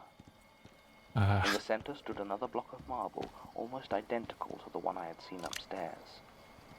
But atop this one was a sealed stone coffin. The name Johann von Württemberg was carved here too, though preserved in much clearer detail without the elements to wear it away. As I gazed at it, I noticed that the wall of the room did not appear to be stone, as the passage or the mausoleum had been. I walked cautiously closer, until my lantern illuminated it clearly. The walls were covered with bookshelves, packed in with such a density that it was impossible to tell if there was a real wall behind them, or if the books themselves formed the only bulwark against the soil. They were, unfortunately, terribly rotten. The centuries had not been kind to them, and as I tried to move one of them, I realized that the damp had, over time, caused them to merge into a single mass of paper and bookcloth. Predictable as this may have been, I still felt the most acute pang of loss. To see such a volume of knowledge, possibly unique in all the world, utterly destroyed, was incredibly painful to me. The actual shells were formed of the same marble as the two blocks, and seemed to have fared better. As I looked at them, I noticed a small engraving, carved at regular intervals along the edge of each one. It was a Pretty small good. eye, Steady supply, open and staring. 500 demand. The For rest some reason, it was only at going that here. moment that I So, began to feel afraid. 1215 Of what I couldn't tell you. are going to Those the battery small packs. eyes filled me with a dread that I had Pretty good. trouble And that's just for describing to you storage. now. Certainly, I backed away from the bookshelves and was all set to depart when my lantern caught on something in the Not corner bad. of the room. Hey, buddy. Or more The show sounds precisely, good. two It things. is. It gets a little first was bit a small weird and gold it's like coin really, really that long, but glinted on it's the really floor. nice. The second was a book, perhaps fallen from the shelves long ago. It was in far better condition than the others, perhaps due to where it had lain, and I was able to very carefully open it. I was disappointed to see that it was not written in German or even French or Latin, but appeared to be in Arabic. It seemed to be an illuminated manuscript of sorts, produced by hand and utterly beautiful, though I could not for the life of me have told you what it concerned. I took the book and the coin to study later and hastily left the vault, the lingering fear making me feel as though some unseen pursuer might come upon me if I hesitated. I drew my pistol as I left the mausoleum, just in case the strange short man from earlier was waiting to accost me. There was no sign of anyone outside in that clear daylight. I hurried back, though I still had many hours before dusk. As I went, I noticed that the snow on the trees was beginning to thaw, and took comfort in the knowledge that Carla and myself would likely be able to return to Closen soon. Wilhelm was fully recovered from his fever, and by the time I was at dinner, all traces of my earlier fear had disappeared, and I was in excellent spirits. I need more retired aluminum. afterwards to That's smoke good. a pipe Sorry. or two and examine my finds at greater length. The book, though beautiful, stubbornly refused to offer up any clues to its contents. With your permission, I'll bring it over for your expert eyes next time I have the pleasure of your company. The coin, on the other hand, was more interesting. On one side, it had an engraved profile of a sharp-faced young man with long, flowing hair. Over the top ran the letters JW, and at the bottom was the number 1279. If this was the date the coin was produced, then I don't need to tell you how exciting a find this might be. The other side was blank, save for 3 words, very small and worn, but I could just about read them. They read, "Für die Stille." I was about to retire to bed when one of the serving girls, Hilda, or was it Helga, I forget, asked me for a moment of my time. I obliged, and she said had I been asking about the old graveyard out in the forest. I told her yes, I had, and she paled ever so slightly. She told me that she never went near the place, that no one in the town did. You see, Jonah, apparently there was an old man in Schramberg by the name of Tobias Kohler. He had lived nearly 80 years and told tales of when he was a child, and he and his friends would play a game they called Johann's Steps. It was a game of bravery, where you had to creep down as many steps as you could to the tomb of Johann von Württemberg, till you were seen, and then run back out as fast as you could. Tobias would never say who or what he was seen by, and always ignored the question. Well, apparently the parents of these children found out about this game, and one of them, the mother of Tobias's friends Hans Winkler, decided to put an end to it. She stormed into the cemetery and, seeing Hans entering the museum for his turn, she ran inside after him, down the steps. None of the children saw what happened, but they all heard the scream. They fled back to town, and when they told of what had happened, the town priest, whose name Tobias does not remember, simply nodded, and gathering up 6 strong, though deeply fearful men, they headed out towards the cemetery. None of that party ever spoke of what they saw or found there, but Hans went to live with the Becker family out on their small farm. No one played Johann's Steps again, and the cemetery was once again left deserted. The only other thing Tobias remembered was that he had once heard a great-uncle refer to Johann von Württemberg as Ulrich's bastard, which, if the date on the coin was correct, may be referring to Ulrich I or Ulrich II, but either way, that place's history must stretch back almost 600 years. But now I feel I have talked around it long enough. I could fill a dozen more pages with preamble and research, yet none of that is why I have written to you as I have. No, I am writing to you to describe what I saw the last night I stayed at Wilhelm's, the event that led to my and Carla leaving a week earlier than we had planned. It was 3 days after I had heard Tobias's story that it happened. I had packed the coin and the book away in a fit of superstition and had decided to take a short stroll as the sun was setting. It was beautiful. The crimsons of the darkening sky danced upon what snow was left, staining it deepest red. I walked around the house, smoking my pipe, until I came upon the tracks I had left when heading towards the old graveyard. As the snow melted, it had formed my footprints into packed dirt and ice that almost seemed to glow in the waning daylight. I gazed at them and froze.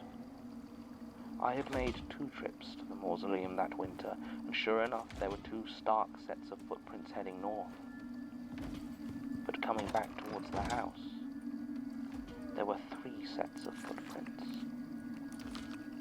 I felt the presence behind me, and I turned around. It was the man from the cemetery.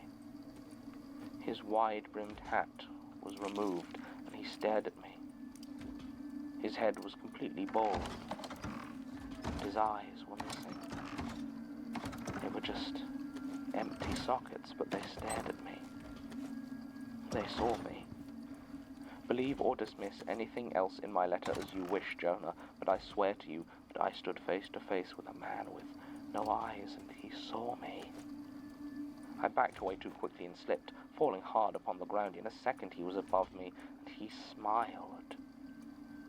He said something to me, but my mind was aflame with panic and I didn't hear what it was. He reached towards me slowly, insolently, as though he sought to savor this moment and would not be rushed. Then, quite without warning, he stopped. His head snapped up to stare at something like a gun dog that hears a shot. He stood there, hand poised as though in indecision. And then he vanished, as though he had never been there. And I simply lay upon the ground, winded and afraid. Night had fallen by the time I finally pulled myself together enough to run back into the house and begin packing. I told Carla we had to leave as soon as possible, though was vague as to the reasons. I still haven't told her why. How do you tell your wife something like that has happened to you? We took the first coach the following morning and haven't stopped. I didn't even realize the coin was missing until I checked my luggage later. Whether to a light-fingered servant or just my own carelessness, it is gone, so I must apologize that I will not be able to share that particular piece of history with you. I must also apologize for the handwriting. I have been committing this to paper as well as can be done on a long coach journey. Still, I look forward to showing you the book I have acquired, and the revelations you will no doubt glean from it. Yours in trust, Albrecht. Statement ends. Always a treat to find a piece of history tucked into the wrong section of the archive. Still, I can't say I know much about Jonah Magnus or the origins of the Institute, so this is a rather pleasing discovery in some ways. Obviously, there isn't much follow-up to be done here, but to slake my own interest, I have done a little bit of digging myself, which I include here for completeness' sake. I've only found one reference to any Johann von Württemberg in any of the German history reference material we have available. Jan Moira's Cradle of Germany, Württemberg Through the Centuries, mentions rumors that Ulrich I, Count of Württemberg, had a second son out of wedlock in 1255. No name is listed, but certain enemies of the Count were known to spread rumors that this exiled son was keeping the company of witches. 1279 was also the year that Ulrich I's successor, Ulrich II, died. This may simply have been coincidence, however, as he was succeeded by his half-brother, Eberhard I.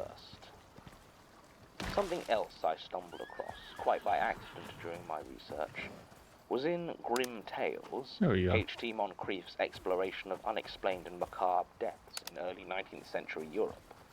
It mentions a death that took place in Schramberg in 1816. I should replace it anyway. One Rudolf Ziegler was found dead at his home on the outskirts of town. What is interesting is that it says he worked in service on an estate nearby. Shortly after his death, one Wilhelm von Klosen was investigated for the crime, as it was discovered that the dead man had been stealing jewelry from the estate. It was eventually dropped, however, after 4 doctors attested that the ferocity of the wounds inflicted on Herr Zeitler were, and I quote, beyond the capacity of human violence. It was ruled an animal attack. I did try to find out what happened to Albrecht von Klosen and his book, but I can find no mention of him in any volume of history, nor anywhere online. Perhaps I might find out more if I spent months sifting through the historical statements in the archive's back rooms, but I simply don't have time to indulge my own curiosity like that. I have located a genealogy for Wilhelm von Klosen, though. He married and had children, and the family remained located in and around Schramberg for almost another century, before one branch emigrated to England in 1908. They had a daughter, Elsa, who went on to marry a man by the name of Michael Key in 1920. In 1924, they had one daughter, whose name was Mary Key. This may be simple coincidence, but it concerns me. End recording. It's a slow burn, and it's The really Magnus good. Archives is a podcast distributed by rustyquill.com and licensed under a Creative Commons Attribution Non-Commercial Share-alike International license. Today's episode was written and performed by Jonathan Sims. It was produced by Alexander J. Newell, Mike It's LeBeau, really good. and Murray It's Porter, honestly really and good. directed by Alexander J. Newell. To comment on episodes, make donations, and view links, images, videos, and show notes, visit rustyquill.com. Rate and review us on iTunes, visit us on Facebook, tweet us on Twitter @TheRustyQuill, or email us at mail@rustyquill.com. Thanks for listening.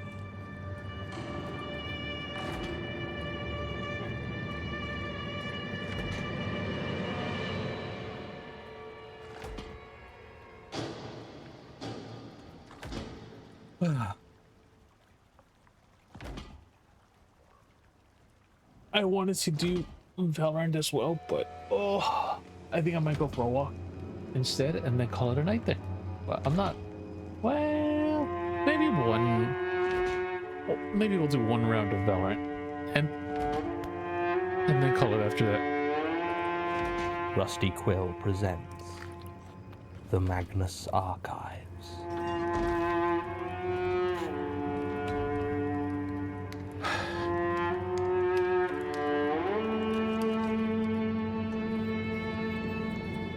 Episode 24. Strange Music.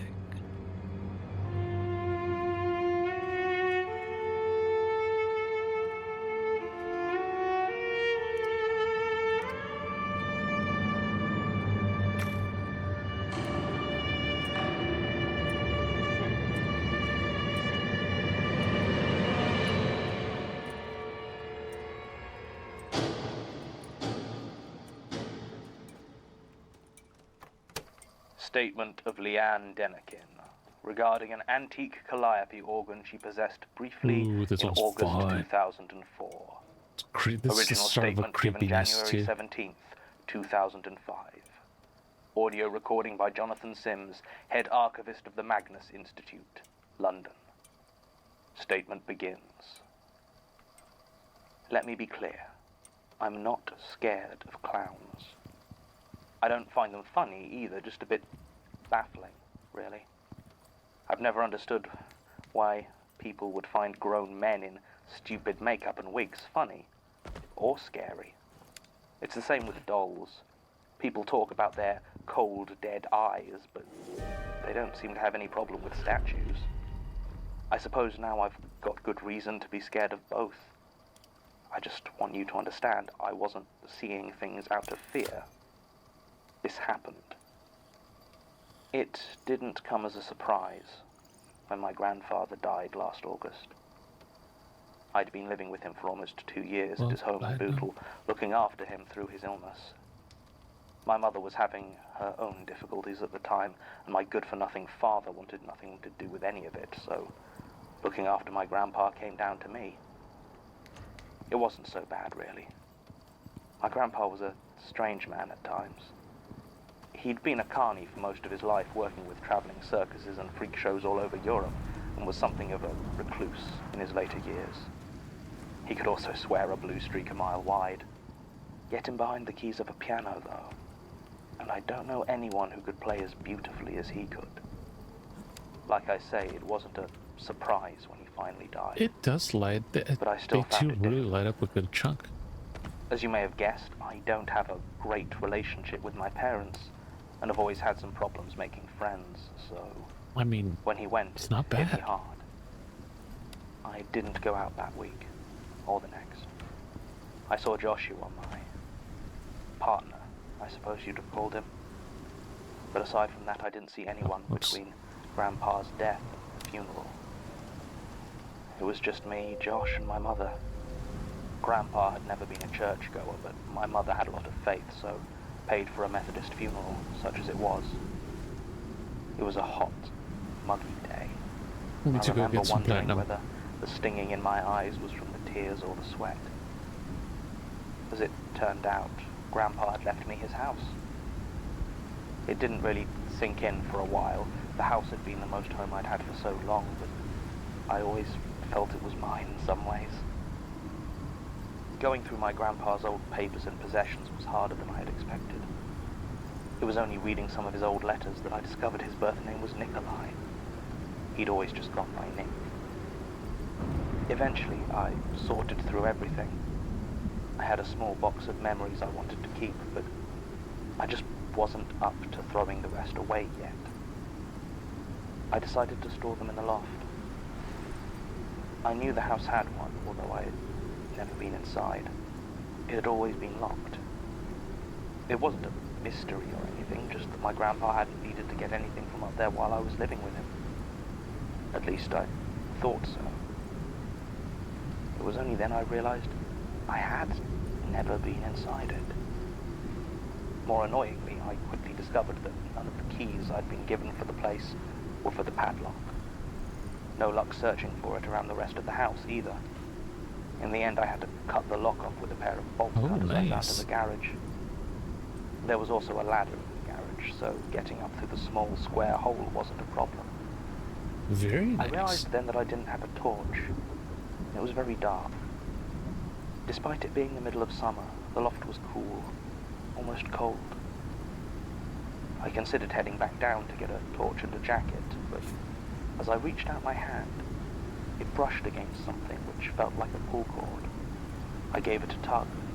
A small, weak bulb came to life, and I saw what was inside. When I had first remembered about the loft, I'd been annoyed.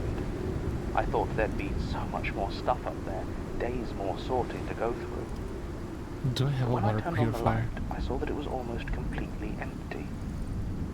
The only things there were an old steamer trunk, a small stool, and a bright red calliope organ. The ceiling was higher than I expected as well. I could stand at my full height without stooping. I walked slowly towards the old steam organ. It was bright red and in excellent condition, except for a Let's see. thick We layer need of 60 dust. for that one. 60 electronics. There was a small brass plaque, simply reading, "The Calliophone." The brass pipes that stuck out from the top still shone faintly under the dust, and I noticed that there was writing carved onto the cover of the keyboard. It read, "Be still, for there is strange music." I went to the steamer trunk next, and was surprised to find it unlocked. Opening it released a cloud of dust, and I coughed a few times before I got the heavy lid up. Inside were dolls. Lots of them. They looked old, with ragged, limp cloth bodies topped with oversized round heads and large, painted eyes that stared up from their shadowed trunk. The hair on each was intricate and woolen, and while they certainly weren't the sort of dolls a ventriloquist would use, the heads had similar mouths, wooden blocks that would have opened and closed to simulate speech. At least, they should have had. Almost all of them had had their jaw block roughly torn off, leaving nothing but jagged splinters between their cheeks. There were 23 dolls I counted in total, and only one of them still had its jaw intact. It was the oldest looking by far. It was a small clown doll. Its threadbare body was white and purple polka dot, with 3 pom-poms down the front, and a ruff just below the head. It had no woolen hair left, but instead there was a tall, pointed white cap on top. Its face was painted a pure white, and its eyes were shut, with black lines drawn across them. The only colour was a splash of red across the hinged jaw. A smile. Like I said, I'm not scared of clowns and I'm not scared of dolls.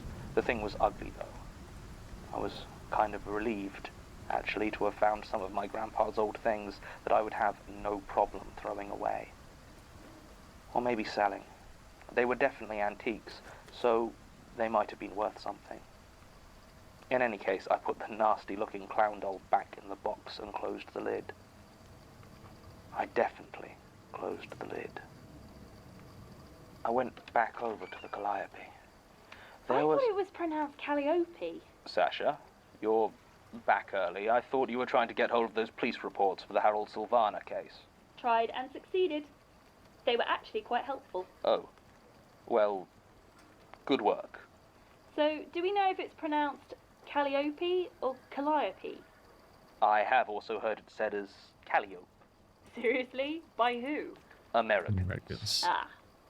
As far as I can tell, there isn't a correct pronunciation, but they were originally named after the Greek muse Calliope, so...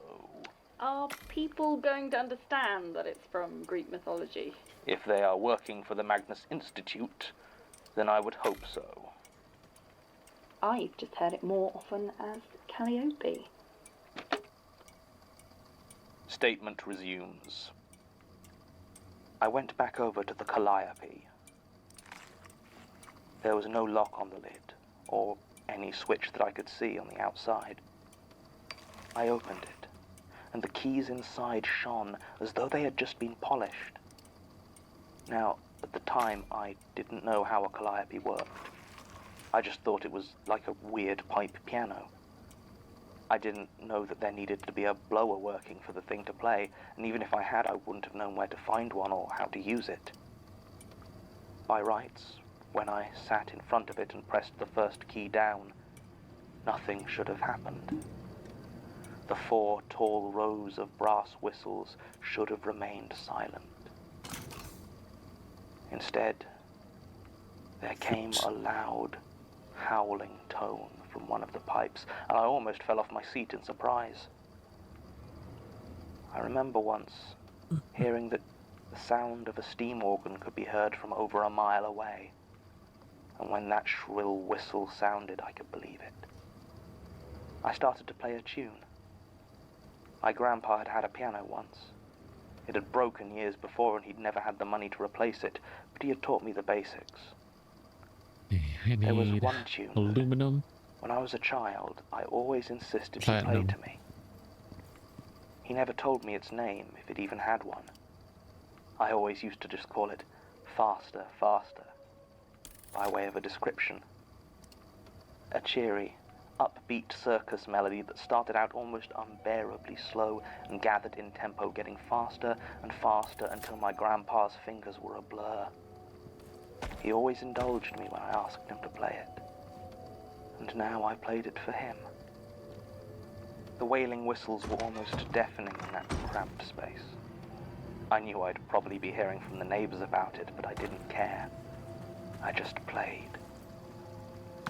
The tune got faster, more frantic, and I felt something building inside me. It was like final closure for the loss of my grandpa was just out of reach, and if I got faster, if I played with enough speed, I could catch it. But my finger slipped, and the music abruptly became a discordant cacophony. I was never as good as Grandpa Nick. I sat there in silence for a minute. When I turned to leave, though, I saw that the old steamer trunk was open, and the clown doll lay on top of the pile, even though its painted eyes were still shut. It felt like it was looking at me. Its smile seemed slightly wider than before. I shut the trunk and climbed down the ladder. I didn't really think about the weird things in the loft over the next week or so. I had too much else to do. It was only when Josh was next round and asked me why the small hole into the attic was open that I remembered.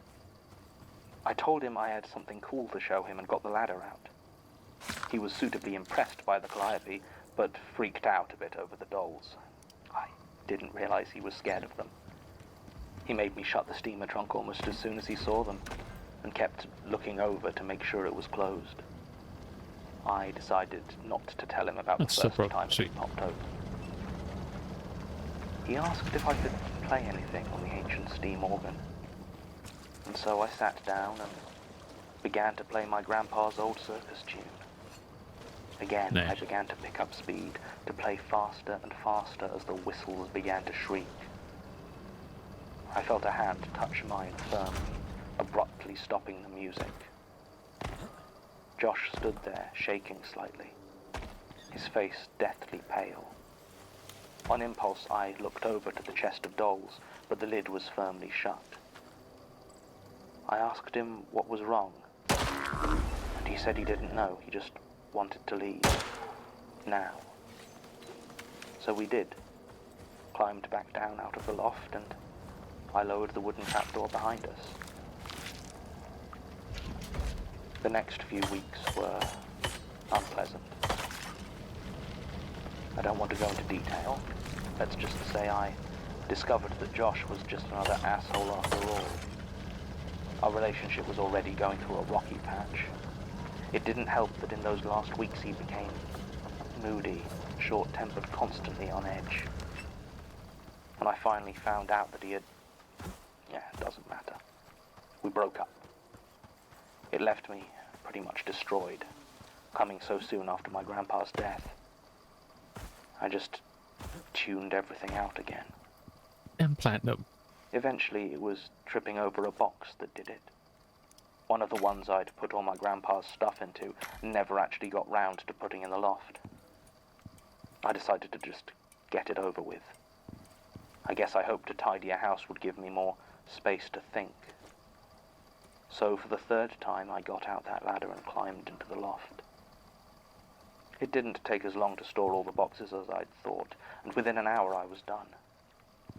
I had been so intent on packing away all my memories that I hadn't even looked at the old steamer trunk. As I went to climb down, I glanced over, but I froze. The lid was open again, and the clown doll was on top. It wasn't looking at me this time. Instead, it seemed to be facing a doll I hadn't seen before. This one still had its jaw as well, and I swear, it looked just like Josh. Same tatty brown jacket, same old jeans. Its black woolen hair even did that flicky thing he always spent so long getting right.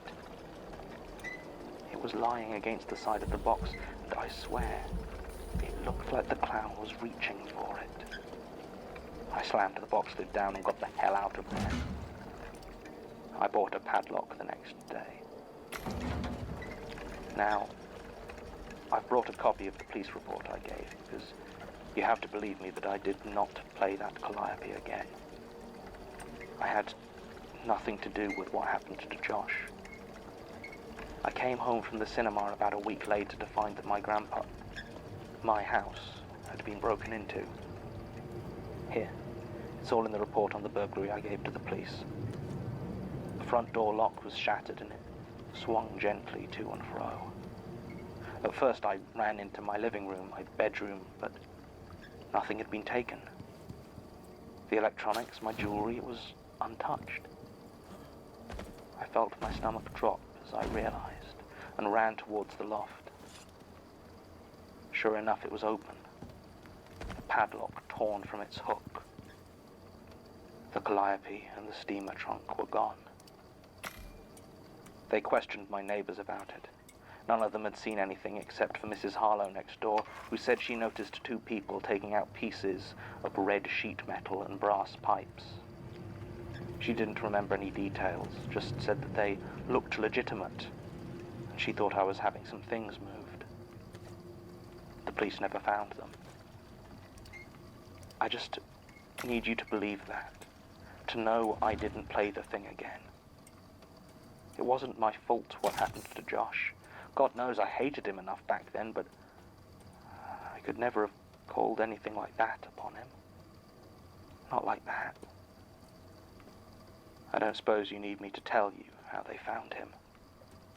4 days later, dead in his room. His throat was crushed, and his jaw was torn clean off. The police never found it. I wouldn't have thought of it, really.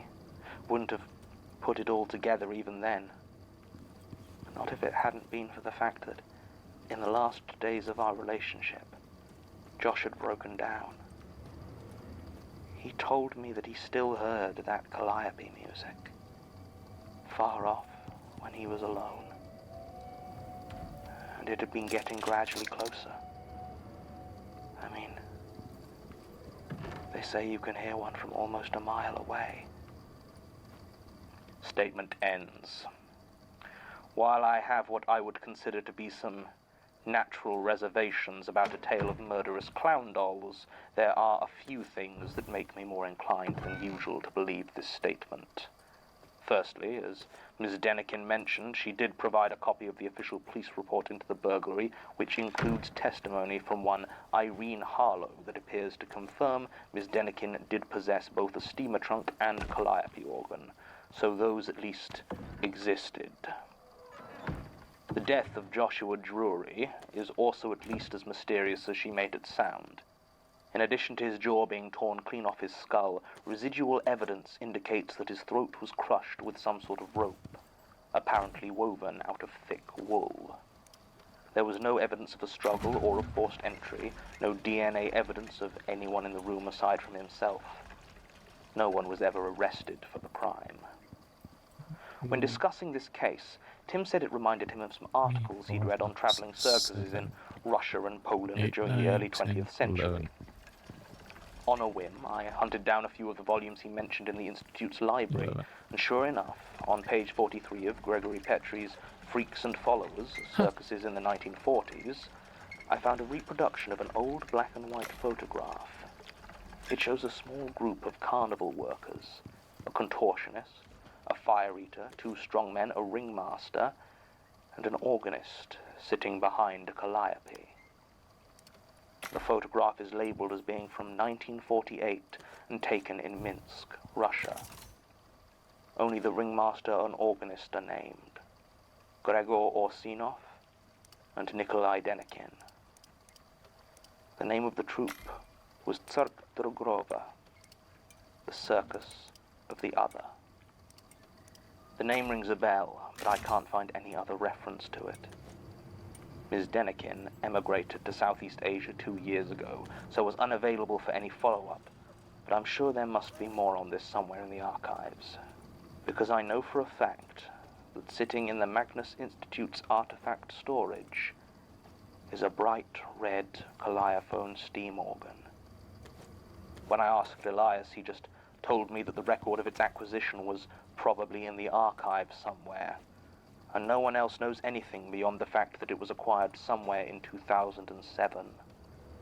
The keyboard cover is firmly locked, and scratched into the surface are the words, "Be still, for there is strange music." End recording.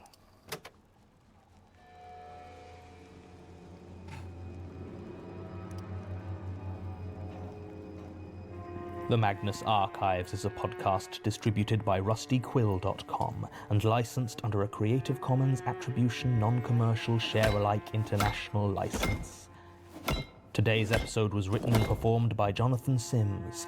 It was produced by Alexander J. Newell, Mike LeBeau, and Murray Porter, and directed by Alexander J. Newell. Why To can't comment it on be? episodes, make donations, and view links, images, videos, and show notes, visit rustyquill.com.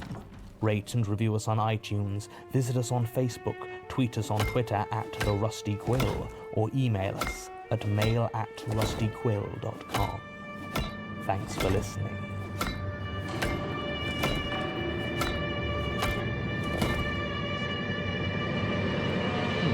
Oh, I think I know why.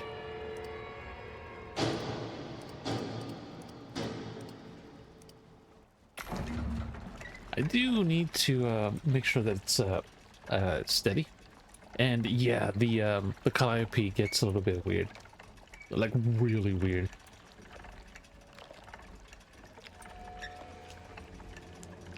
The dolls are creepy. Oh, the Sasha chick? That's not the Sasha. That's not the real one.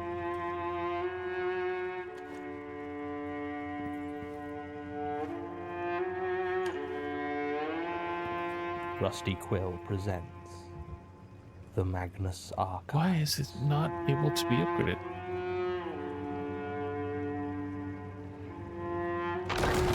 There you go. Episode 25. Growing Dark.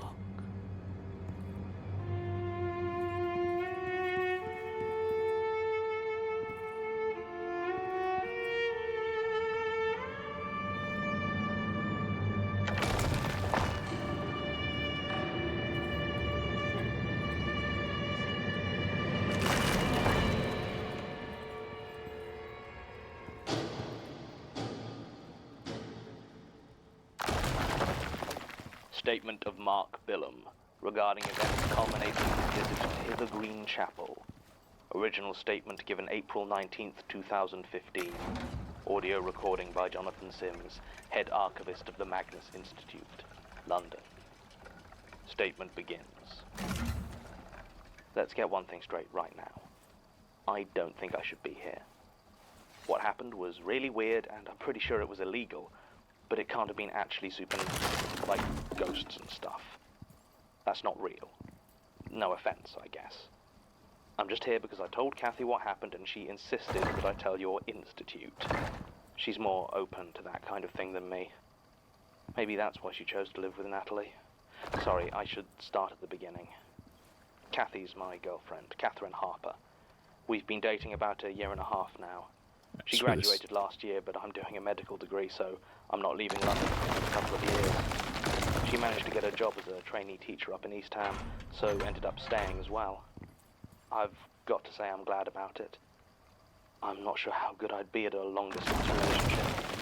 Anyway, the original plan was to move in together sooner, but stuff didn't match up properly, and this was before she got the job, so she had to move back with her parents for a while. Long story short, I had to get a house share with some other med students, and she came up later, moving in with Natalie Ennis. I don't know where Kathy met her. They've always been friends. But I don't think she was at uni with us. She never talked about it if she was. Kathy grew up in London, so maybe they were friends from school or something. She seemed nice when I met her. Quiet, but nice. She was very serious, though. I don't know if I ever actually heard her laugh. Maybe she just didn't find my jokes funny. Who knows? She was religious, too. I've never had much time for God myself, and Kathy didn't either. That's why I was kind of surprised the first time I visited her new place and found a framed Bible quote on the wall. Can't remember what it was. Something about Jesus and faith. I don't really know Bible stuff. Kathy said it was Natalie's. She didn't mind her putting it up there in the living room. Kathy's nice like that, you know? Just letting people be themselves. Me and Natalie didn't get on. I don't know if you picked up on that. We didn't hate each other or anything like that. We just didn't have anything in common. She didn't really watch TV or movies, and I didn't know anything about crochet, politics, or God, which were pretty much her only interests. Kathy was always trying to get her to come out with us, and she'd just say no, which was fine by me. She always seemed happy enough, though, hooking me on into whatever she was making at the time, reading some boring book on the political history of the bonnet or something. That changed last October, when Natalie's mum died. I don't know how it happened exactly. Heart failure? It was sudden, I know that much. And it hit her hard. I mean, obviously it did, it was her mum, but I think she lost her faith. The Bible quote wasn't on the wall the next time I went over, and when I asked Kathy about it, she gave me a look like I shouldn't bring it up. I didn't see much of Natalie after that. She was still around. I'd sometimes see her heading into the kitchen to get some food or tea or something. But apart from that, she just stayed in her room. So far, so normal, right? You lose your mum and it messes you up. That month was sad, but it's not what Kathy wanted us to talk to you about. No, it was what happened afterwards. It was after Natalie found her new church. It was Kathy who told me about it. This must have been about 2 months after Natalie's mum died. I must have asked how she was doing, if she was feeling any better. Kathy said that, yeah, she was. Apparently she'd found a new congregation and seemed to be getting some comfort there. She hadn't been crying so much at night, Kathy said, and hadn't been quite as prickly when she tried to talk. I noticed that the Bible quote hadn't gone back up, though. I thought if she was doing better, I'd probably see Natalie around more when I stayed with Kathy, but if anything, she seemed to almost completely disappear. She never seemed to be there when I went over. I'd see her leave in the evening and come home early in the morning just as the sky was starting to get light. She'd go straight into her room, ignoring us completely. When I asked her where she'd been one time, she just told me, church. I asked her a few more questions, but she stared at me in this weird way until I got freaked out and left the room. I joked with Kathy that her flatmate was turning into a vampire, but instead of laughing, she just got defensive and said that Natalie couldn't be a vampire. Then she started listing times she'd seen her in the sunlight before just kind of trailing off. I think we both realized how messed up it was if she could list the number of times she'd seen Natalie in daylight. Other strange stuff began to happen around the flat as well. The light bulbs kept blowing to begin with. Well, that's not entirely true. It always seemed to be that when we got in after dark, by the time the lights on, well, nothing would happen. At first we just blew the old bulbs out and replaced them and kept out. We checked the fuses, the sockets. Kathy even called the landlord to have someone check out the wiring, but it all seemed fine. The lights kept not working. Then I had a thought. The next time it happened, instead of changing the light bulb, I just... And just like that, it turned back on. The first time this happened, I was so surprised I nearly fell off the chair I was stood on. The bulbs hadn't been breaking. Someone had been unscrewing them. Not much, not enough that we could spot it, just enough for them to not work. I say someone had been doing this. There was only one person it could have been. For some reason, Natalie had been unscrewing all the light bulbs in the flat every chance she got. That was also when Kathy started to look so tired. She kept nodding off when we went out for dinner and would often zone out if we were watching TV. I asked her about it, but she just brushed it off and said she hadn't been sleeping well. It wasn't until she got so tired she almost walked out in front of a car while she was crossing the road that I finally got her to tell me what was going on.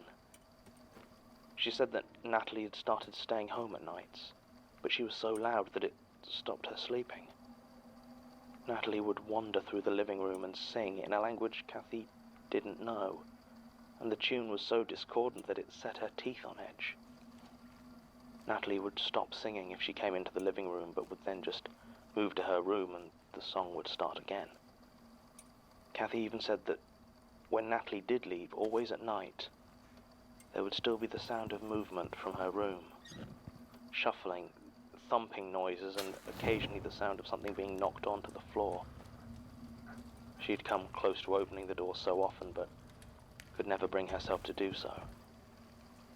It seemed to be louder when she was trying to sleep. And once she thought it had moved into the living room, but she didn't go out to check. So no, Kathy wasn't getting much sleep. She started staying over with me a lot, as she said she just couldn't handle living alone with Natalie. One night, she arrived at my house almost in tears. I took her up to my room and sat her on the bed. She stared at me for a few seconds, and I was about to ask what was wrong when she started to speak. She said that Natalie had tried to convert her. She had That's come to never Kathy's good. room earlier that It's night, never knocked fun. on the door, very polite. She'd seemed cheerier than she had since her mum's death, and asked if Kathy wanted to have some dinner and talk.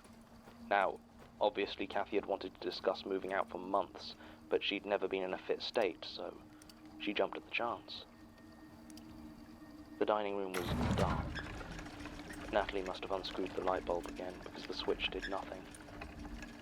Thin slivers of moonlight coming through the curtains gave just enough light to see the table, and two bowls at either end. Natalie sat at one end and waved for Kathy to sit at the other. Kathy had wanted to run, but didn't know quite how to do so. She said it would have felt rude, so she sat down and tried to eat what Natalie had prepared. She thought it might have been spinach, but if so, it must have been boiled for far too long, and all that remained was a stringy, limp mush. It was stone cold, and she could barely get through 2 forkfuls before she started to retch. It was so slimy. She pushed it away as gently as she could. She said Natalie just watched, not even glancing at her own bowl. Finally, Kathy managed to get the nerve to speak and told her she wanted to move out. There was silence for a long second. And then Natalie had said she did as well. I'll admit I sighed with relief when Kathy said that, but she shook her head and continued. Natalie had begun to speak, longer and in more detail than she had for a long time. She said that she needed to move out, that she had a new home to go to, a new family. She said that they were all going, that 300 years was a long time to wait, but she was lucky to have found it so close to the end. She said that it wasn't long until they were collected by Mr. Pitch. She said that Kathy could come too if she liked. She could be saved. It was at this point Kathy realized Natalie was talking about her church. She became very scared and stood up, telling Natalie thanks, but she wasn't really one for Christian worship. Ah, crud. And Natalie laughed at this. Laughed long and hard, never breaking eye contact. She had said, "No, but you're a natural for them. You're worshipping as we speak." It was at that point Kathy ran and came over to my house.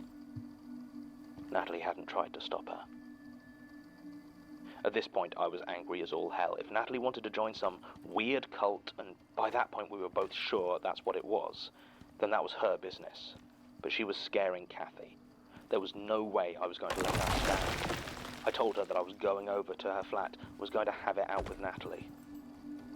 I don't know what I was going to do. I mean, I wasn't going to hit her or anything. I just needed to make it clear that you couldn't just screw with people's lives like this.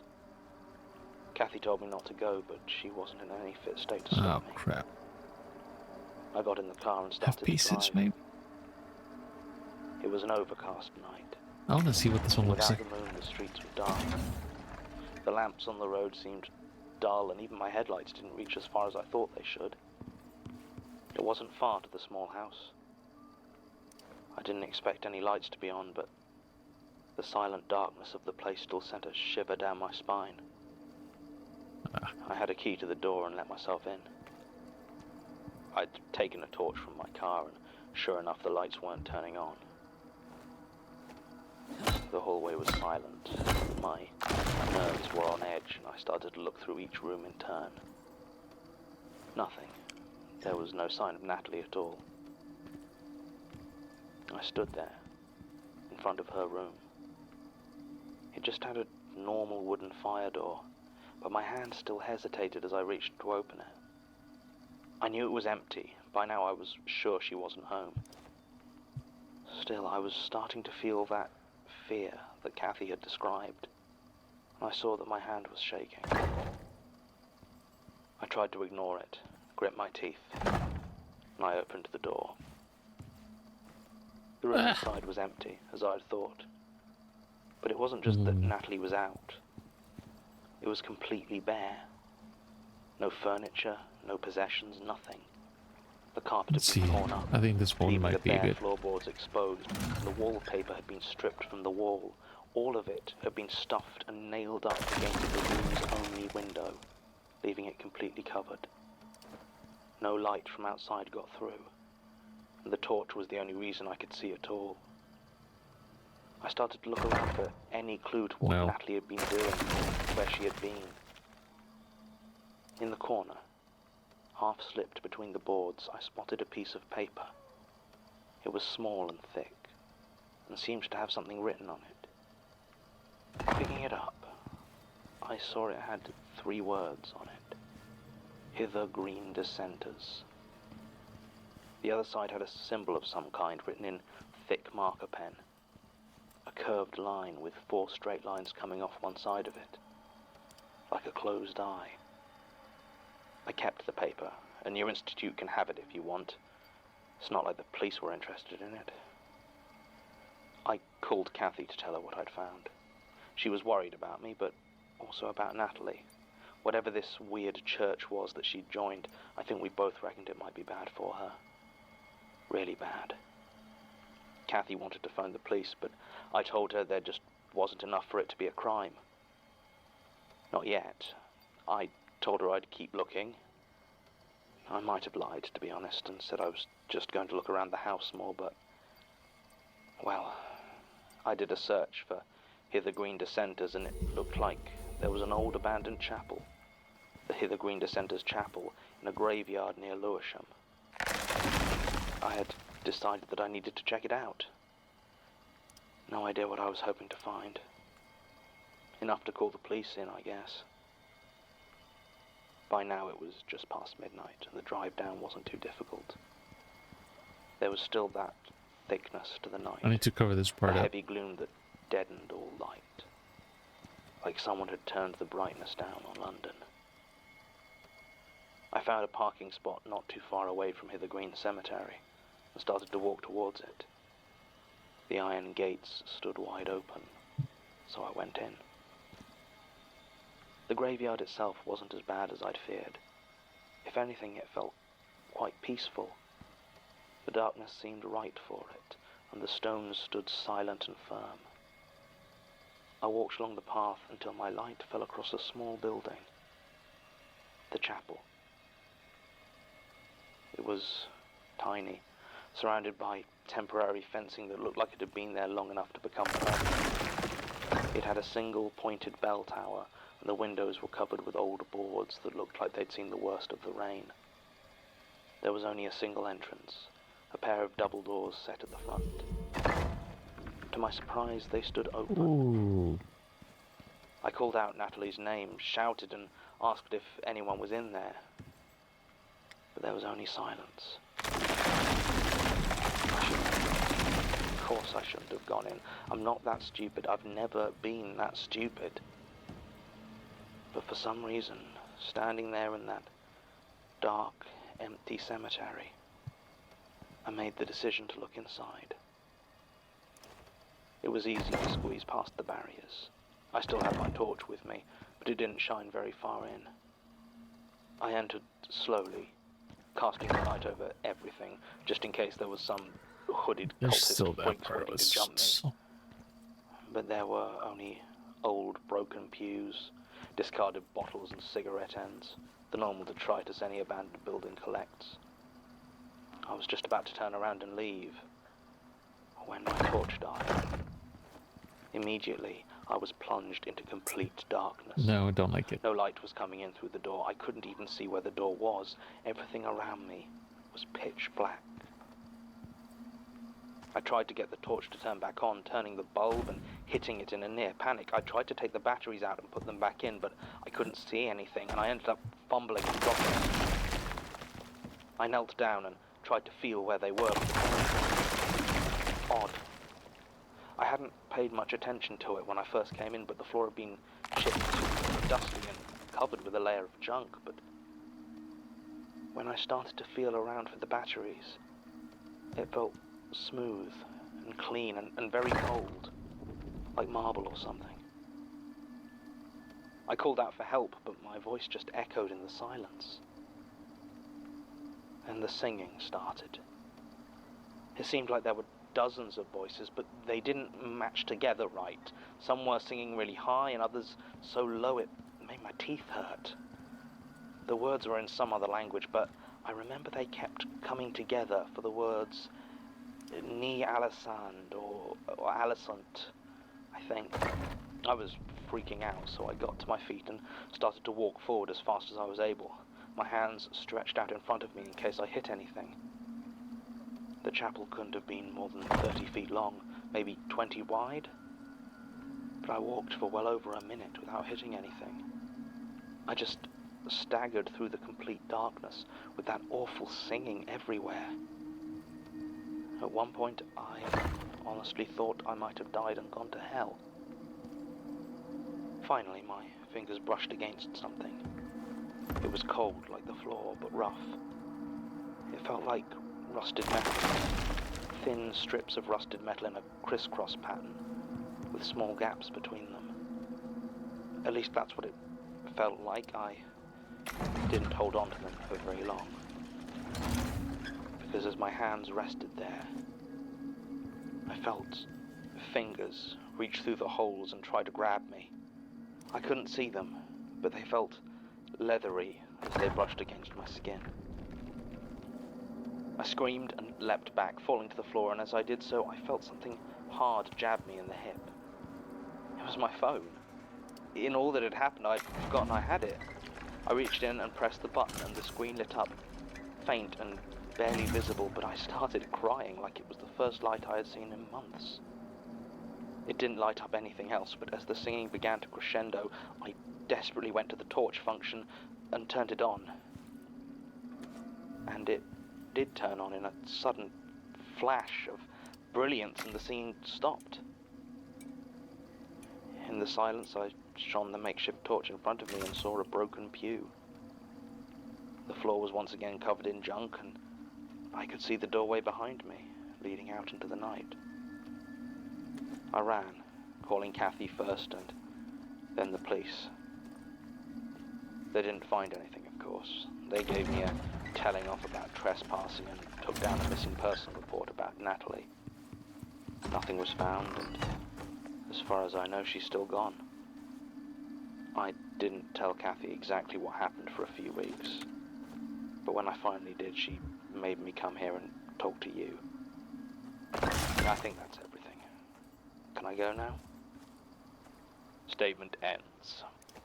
The last section naturally is the one that invites my skepticism, but let us disregard that for now and discuss the other aspects. Sasha has confirmed that Natalie Ennis was reported missing by Mr. Billum on March the 11th, 2015. There were no leads regarding her location beyond the piece of paper mentioned in the statement, and no traces of any church or cult was found within the Hither Green Dissenters Chapel or the graveyard surrounding it.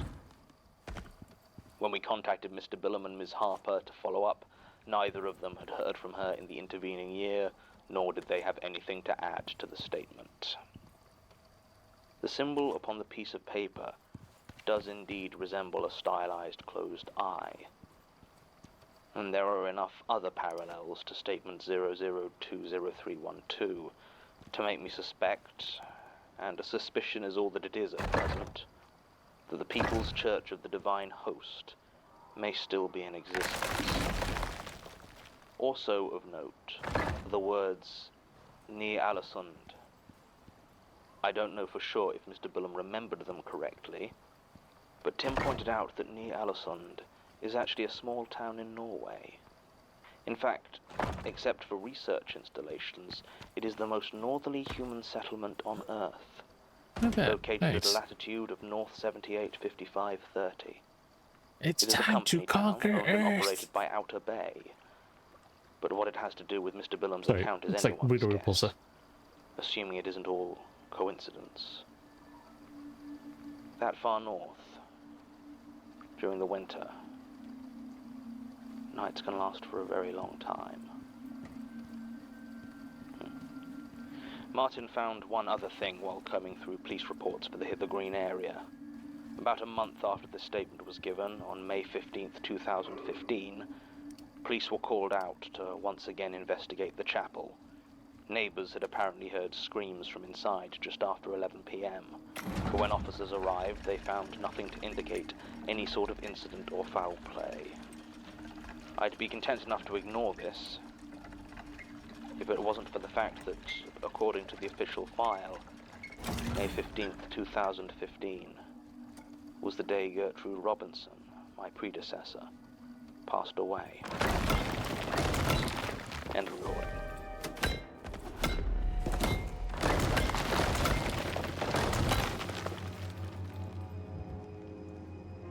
The Magnus Archives is a podcast distributed by rustyquill.com and licensed under a Creative Commons Attribution Non-Commercial Share-alike International License. It's weird. Today's episode was written and performed by Jonathan Sims. It was produced by Alexander J. Newell, Mike LeBeau, and Murray Porter, and directed by Alexander J. Newell. To comment on episodes, make donations, and view links, images, videos, and show notes, visit rustyquill.com. Rate and review us on iTunes, visit us on Facebook, tweet us on Twitter @TheRustyQuill, or email us at mail@rustyquill.com. Thanks for It's listening. weird, man. I'm telling you.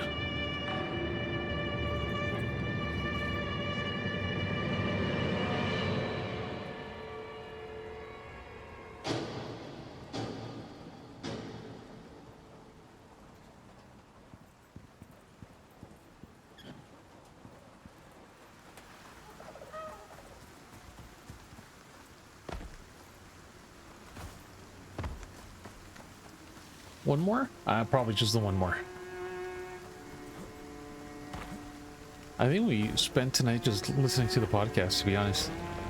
It's that good, though. It's really good. The Magnus Archive. This one's a little bit more muted.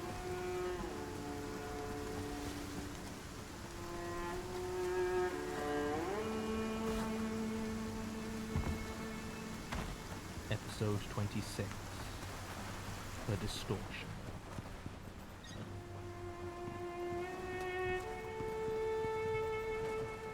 Oh, yeah, there's...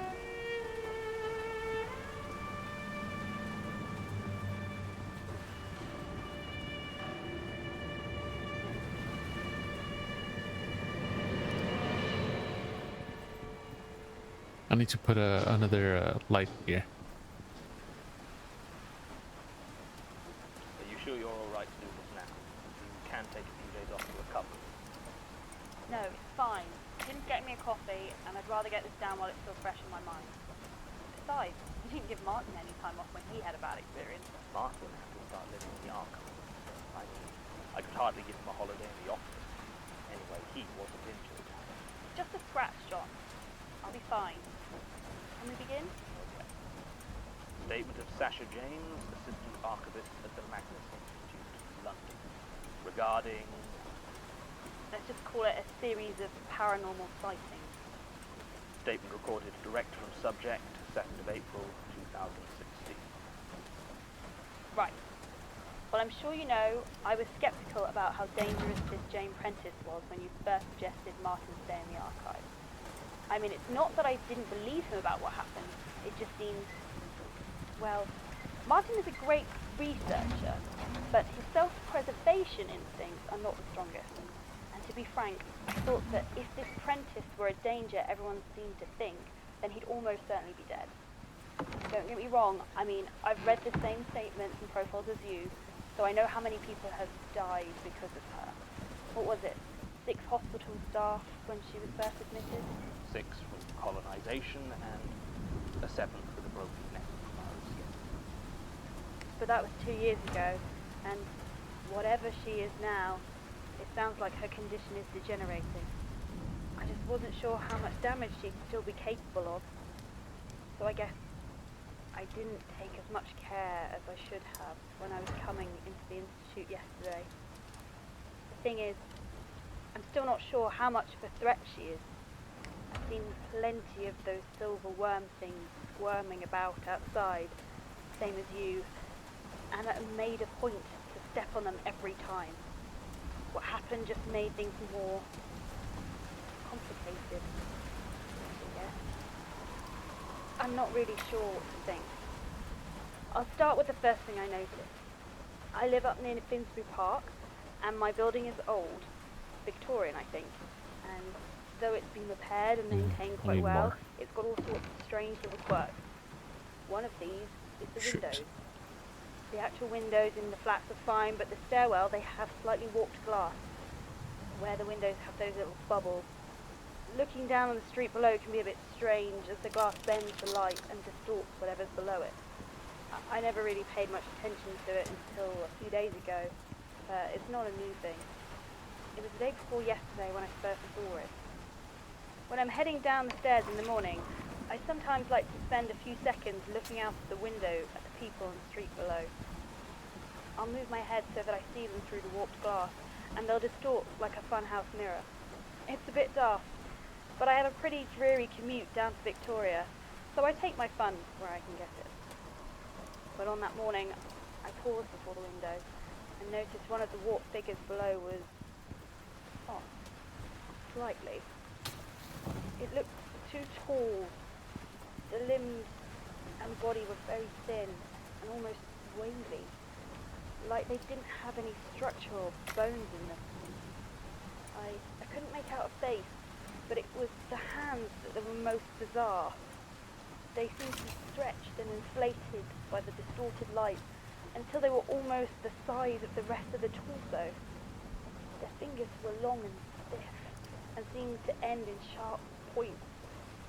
It stood completely motionless. I don't get anything back from them. And I could feel it staring at me. Moving my head to the side, I saw that the actual person I had been looking at was a large man with long blonde hair. He was neither stood still nor facing me, instead moving around the display of the flower shop opposite my building. Nothing about this guy seemed especially out of place, but I made a mental note to keep a lookout for him. I checked again through the bubble of the bended glass, and again I saw that tall figure with its limp arms and huge hands. Now, you know me, John. I'm not exactly the bravest person in the world. I generally avoid horror, and I tend to stay off roller coasters in the rare situation I have a chance to ride them. So I was surprised that this undeniably sinister figure wasn't causing me more distress. I mean, I was a bit nervous, sure.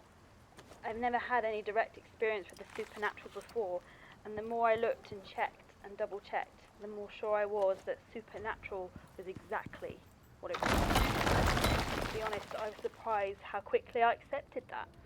I've always considered myself a bit of a skeptic, and until recently I'd have said working at the Institute only made me more so. Anyway, I watched it for about 10 minutes until the blonde man brought a small bunch of lilies and walked away. Once he was gone, the distorted figure with the long hands disappeared as well. I headed down into the street and over to the flower shop.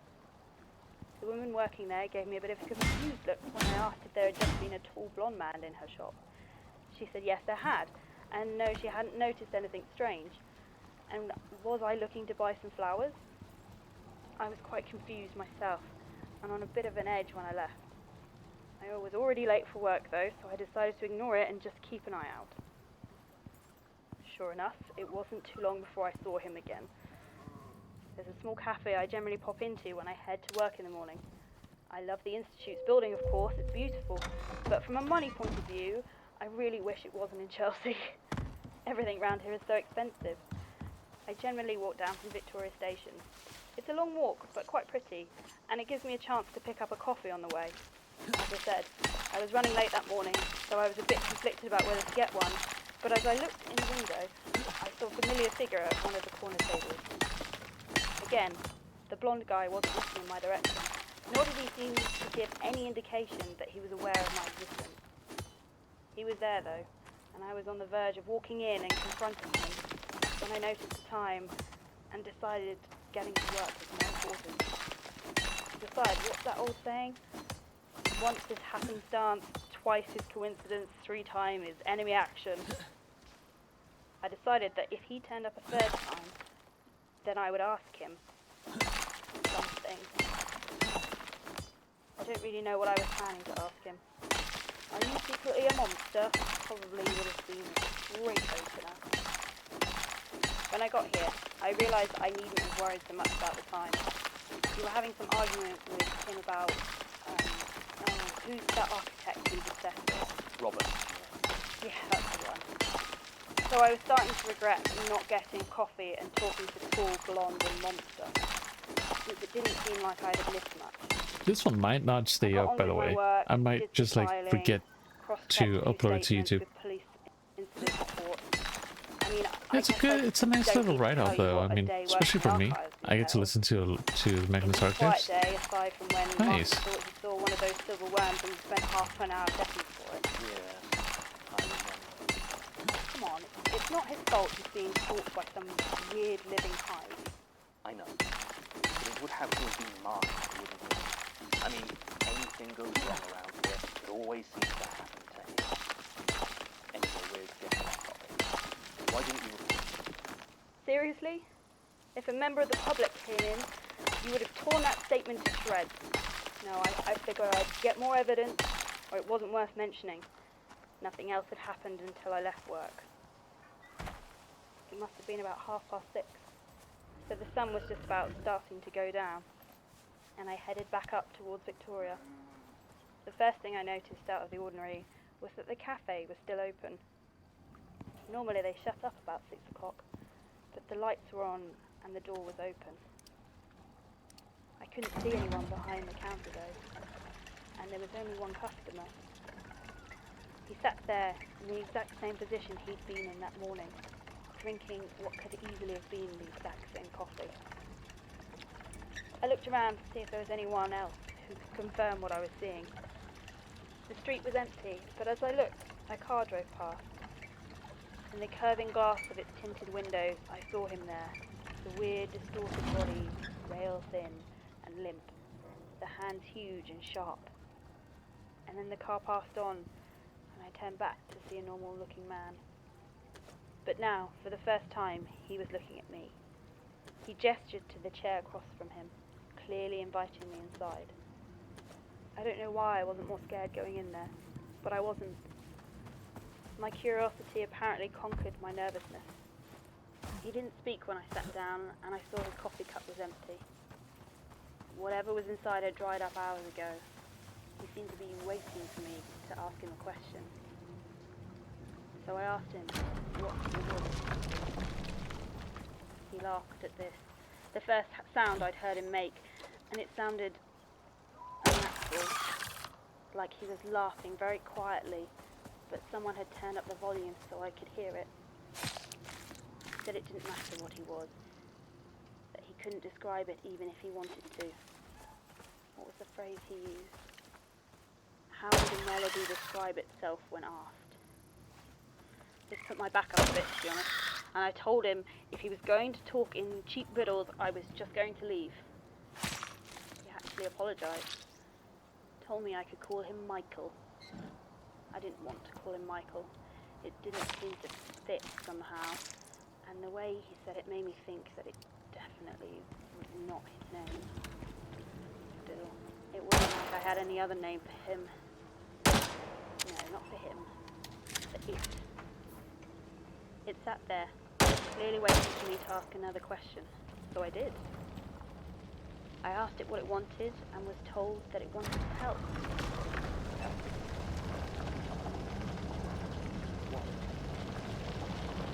That's what I said.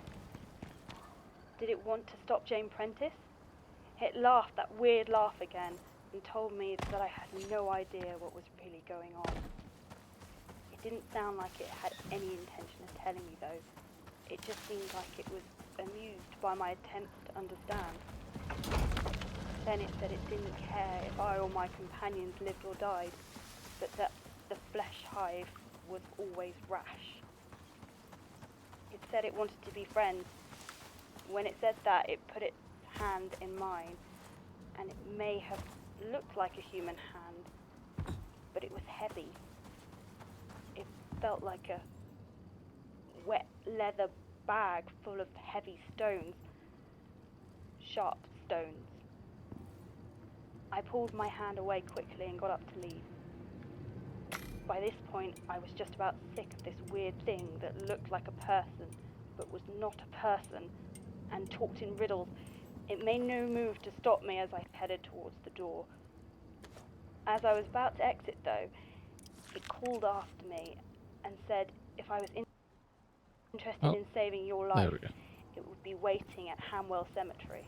Sorry, saving my life? Yeah, it called you by name. You and Martin and Tim. That's unsettling. It really was. At the time, I just tried to ignore it. I went home and I got as much sleep as I could. I don't know if you noticed how tired I was yesterday, what with Tim's April Fool's joke and everything. Don't remind me. Well, I was a bit of a mess.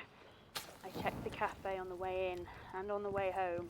I even went down there on my lunch, but Michael wasn't there. Part of me wanted to tell you about it immediately, to make a statement, but even if you believe me, I knew you'd try and talk me out of going to Hamwell Cemetery, and I just about made my mind up to go. I didn't know if what Michael had said was a threat or a warning or just a lie, but I decided I couldn't take the chance, so I went to the cemetery. The sun was starting to go down when I got there, and the gates of the graveyard were lit with a bright orange of the dying light. It had been raining earlier that day, and the pools of water reflected the vivid colours of the sky, as well as the old cemetery. And past the walls I could see the weathered old gravestones standing silent. As it turned out, I didn't have to go inside. Michael was waiting for me next to the tall iron gates when I arrived. I caught a glimpse of its reflection in one of the deep pools of rainwater, and shuddered as I saw it again. The warped body and the swollen, bony hands. He didn't say anything when I arrived, just nodded at me to follow. I have no idea how long it stood there waiting for me. I expected to go into the graveyard, but instead, Michael started walking down the road towards a nearby row of houses. The sign on the road said, Azalea Close. Most of the buildings were in good repair, but there was one at the end that looked abandoned. It might have been a pub at one point, but now all the windows were boarded with metal sheets and covered with dirt and graffiti. The door, however, was open and swinging gently. Michael went inside, clearly expecting me to follow. So I did. Inside was dark and dusty. I was annoyed with myself that I hadn't thought to bring a torch, but just enough of the setting sun came through the door for me to see by. It clearly had once been a pub, and the bar appeared to be intact, though riddled with woodworm. Sitting on top of it was what looked like a builder's kit with a toolbox and a small fire extinguisher. I was just about to ask Michael why we were here when I heard it. A low, wet groan coming from the far end of the room, where the light didn't reach. It sounded like someone in a great deal of pain. I walked towards the noise. As I got closer, my eyes began to adjust, and I saw the floor was covered in pale, writhing shapes. I listened to Martin's statement after he recorded it, so I knew what to expect. Hearing about something close to seeing it, to smelling it. I expected to see what Martin described, a squirming mass that was once Jane Prentice, but the figure slumped against the wall looked like it was the worms wriggled in and out from the holes of his skin. The flesh hive, Michael had called it, and the silver things formed just as not where his eyes used to be. I couldn't help it. I gasped. a loud sound, and given how sick the whole situation made me feel, I think I actually was quite composed. It was loud enough, though. The head snapped around to face me, dislodging a small cascade of twisting shapes. The mouth opened as he tried to scream, but that wasn't what came out of his mouth. The worms also seemed to have taken notice and began to move towards me at an alarming speed. I backed away, but slipped on a piece of loose wood and fell into the bar. I glanced desperately at Michael, but it just watched me, its face unreadable. I started to try and stamp on the worms as they approached, but there was just too many of them. Staggering to my feet, I felt my hand come to rest on something cold and metal, the fire extinguisher. Without thinking, I pulled the pin out and squeezed the handle. A cloud of gas shot out, and to my surprise, the silver worms began to shudder and recoil, shriveling and dying. I began to walk forward, catching every last one in the jet of gas. Finally, I found myself standing over the mass of pitted and hollow skin that was once a man. He shuddered violently as the gas engulfed him, and then lay still. I was breathing heavily, and the CO2 from the fire extinguisher was making me feel lightheaded. For some reason, I felt like I should check his pockets. They were empty except for a wallet. It was stained with blood and other substances, but the name on the driver's license was still readable. Timothy Hodge. As I stood there, staring at the wallet, I felt a sharp pain in my right arm. I looked up to see Michael reaching into my shoulder. Its fingers were long and distorted as they reached through my skin, cutting it like paper. I screamed. After a few seconds, it withdrew its hand. Held there was a single silver worm, wriggling pathetically in his grip.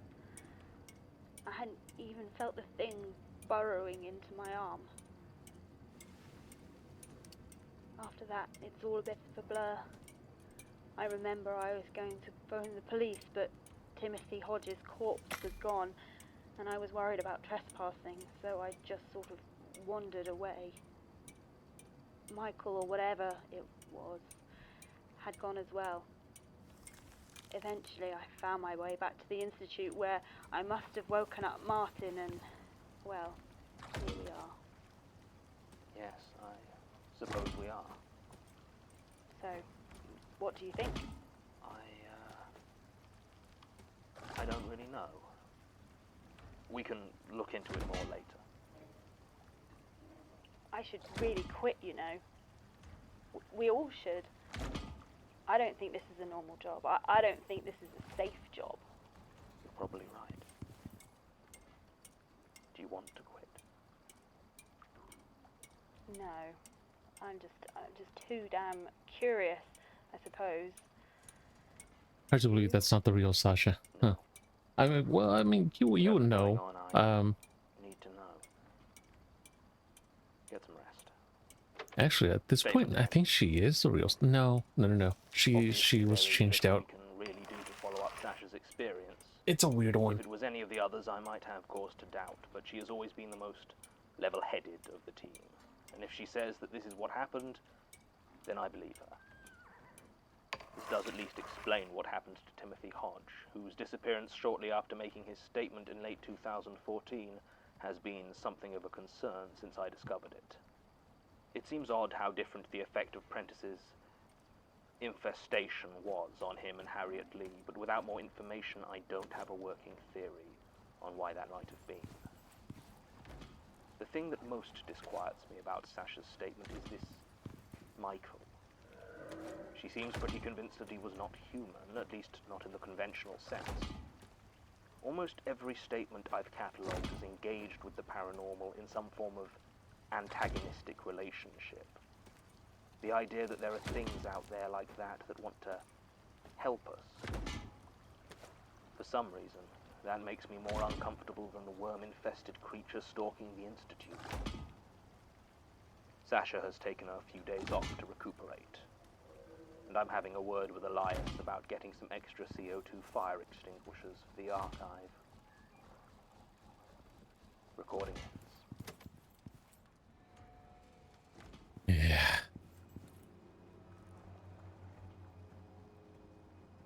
The Magnus Archives is a podcast distributed by rustyquill.com and licensed under a Creative Commons Attribution Non-Commercial Share-alike International License. Today's episode was written and performed by Jonathan Sims. It was produced by Alexander J. Newell, Mike LeBeau, and Murray Porter, and directed by Alexander J. Newell. To comment on episodes, make donations, and view links, images, videos, and show notes, visit rustyquill.com. Rate and review us on iTunes, visit us on Facebook, tweet us on Twitter @TheRustyQuill. Yeah, we're gonna go ahead and end it there. You guys have a good rest of your night. I know I said Valorant as well, but I mean, that kind of just took us over. It's fine. Honestly, it's fine. We could lose like hours to Icarus as well, which apparently we did. About almost 4 hours? Nope, 4.5 hours. Oh boy.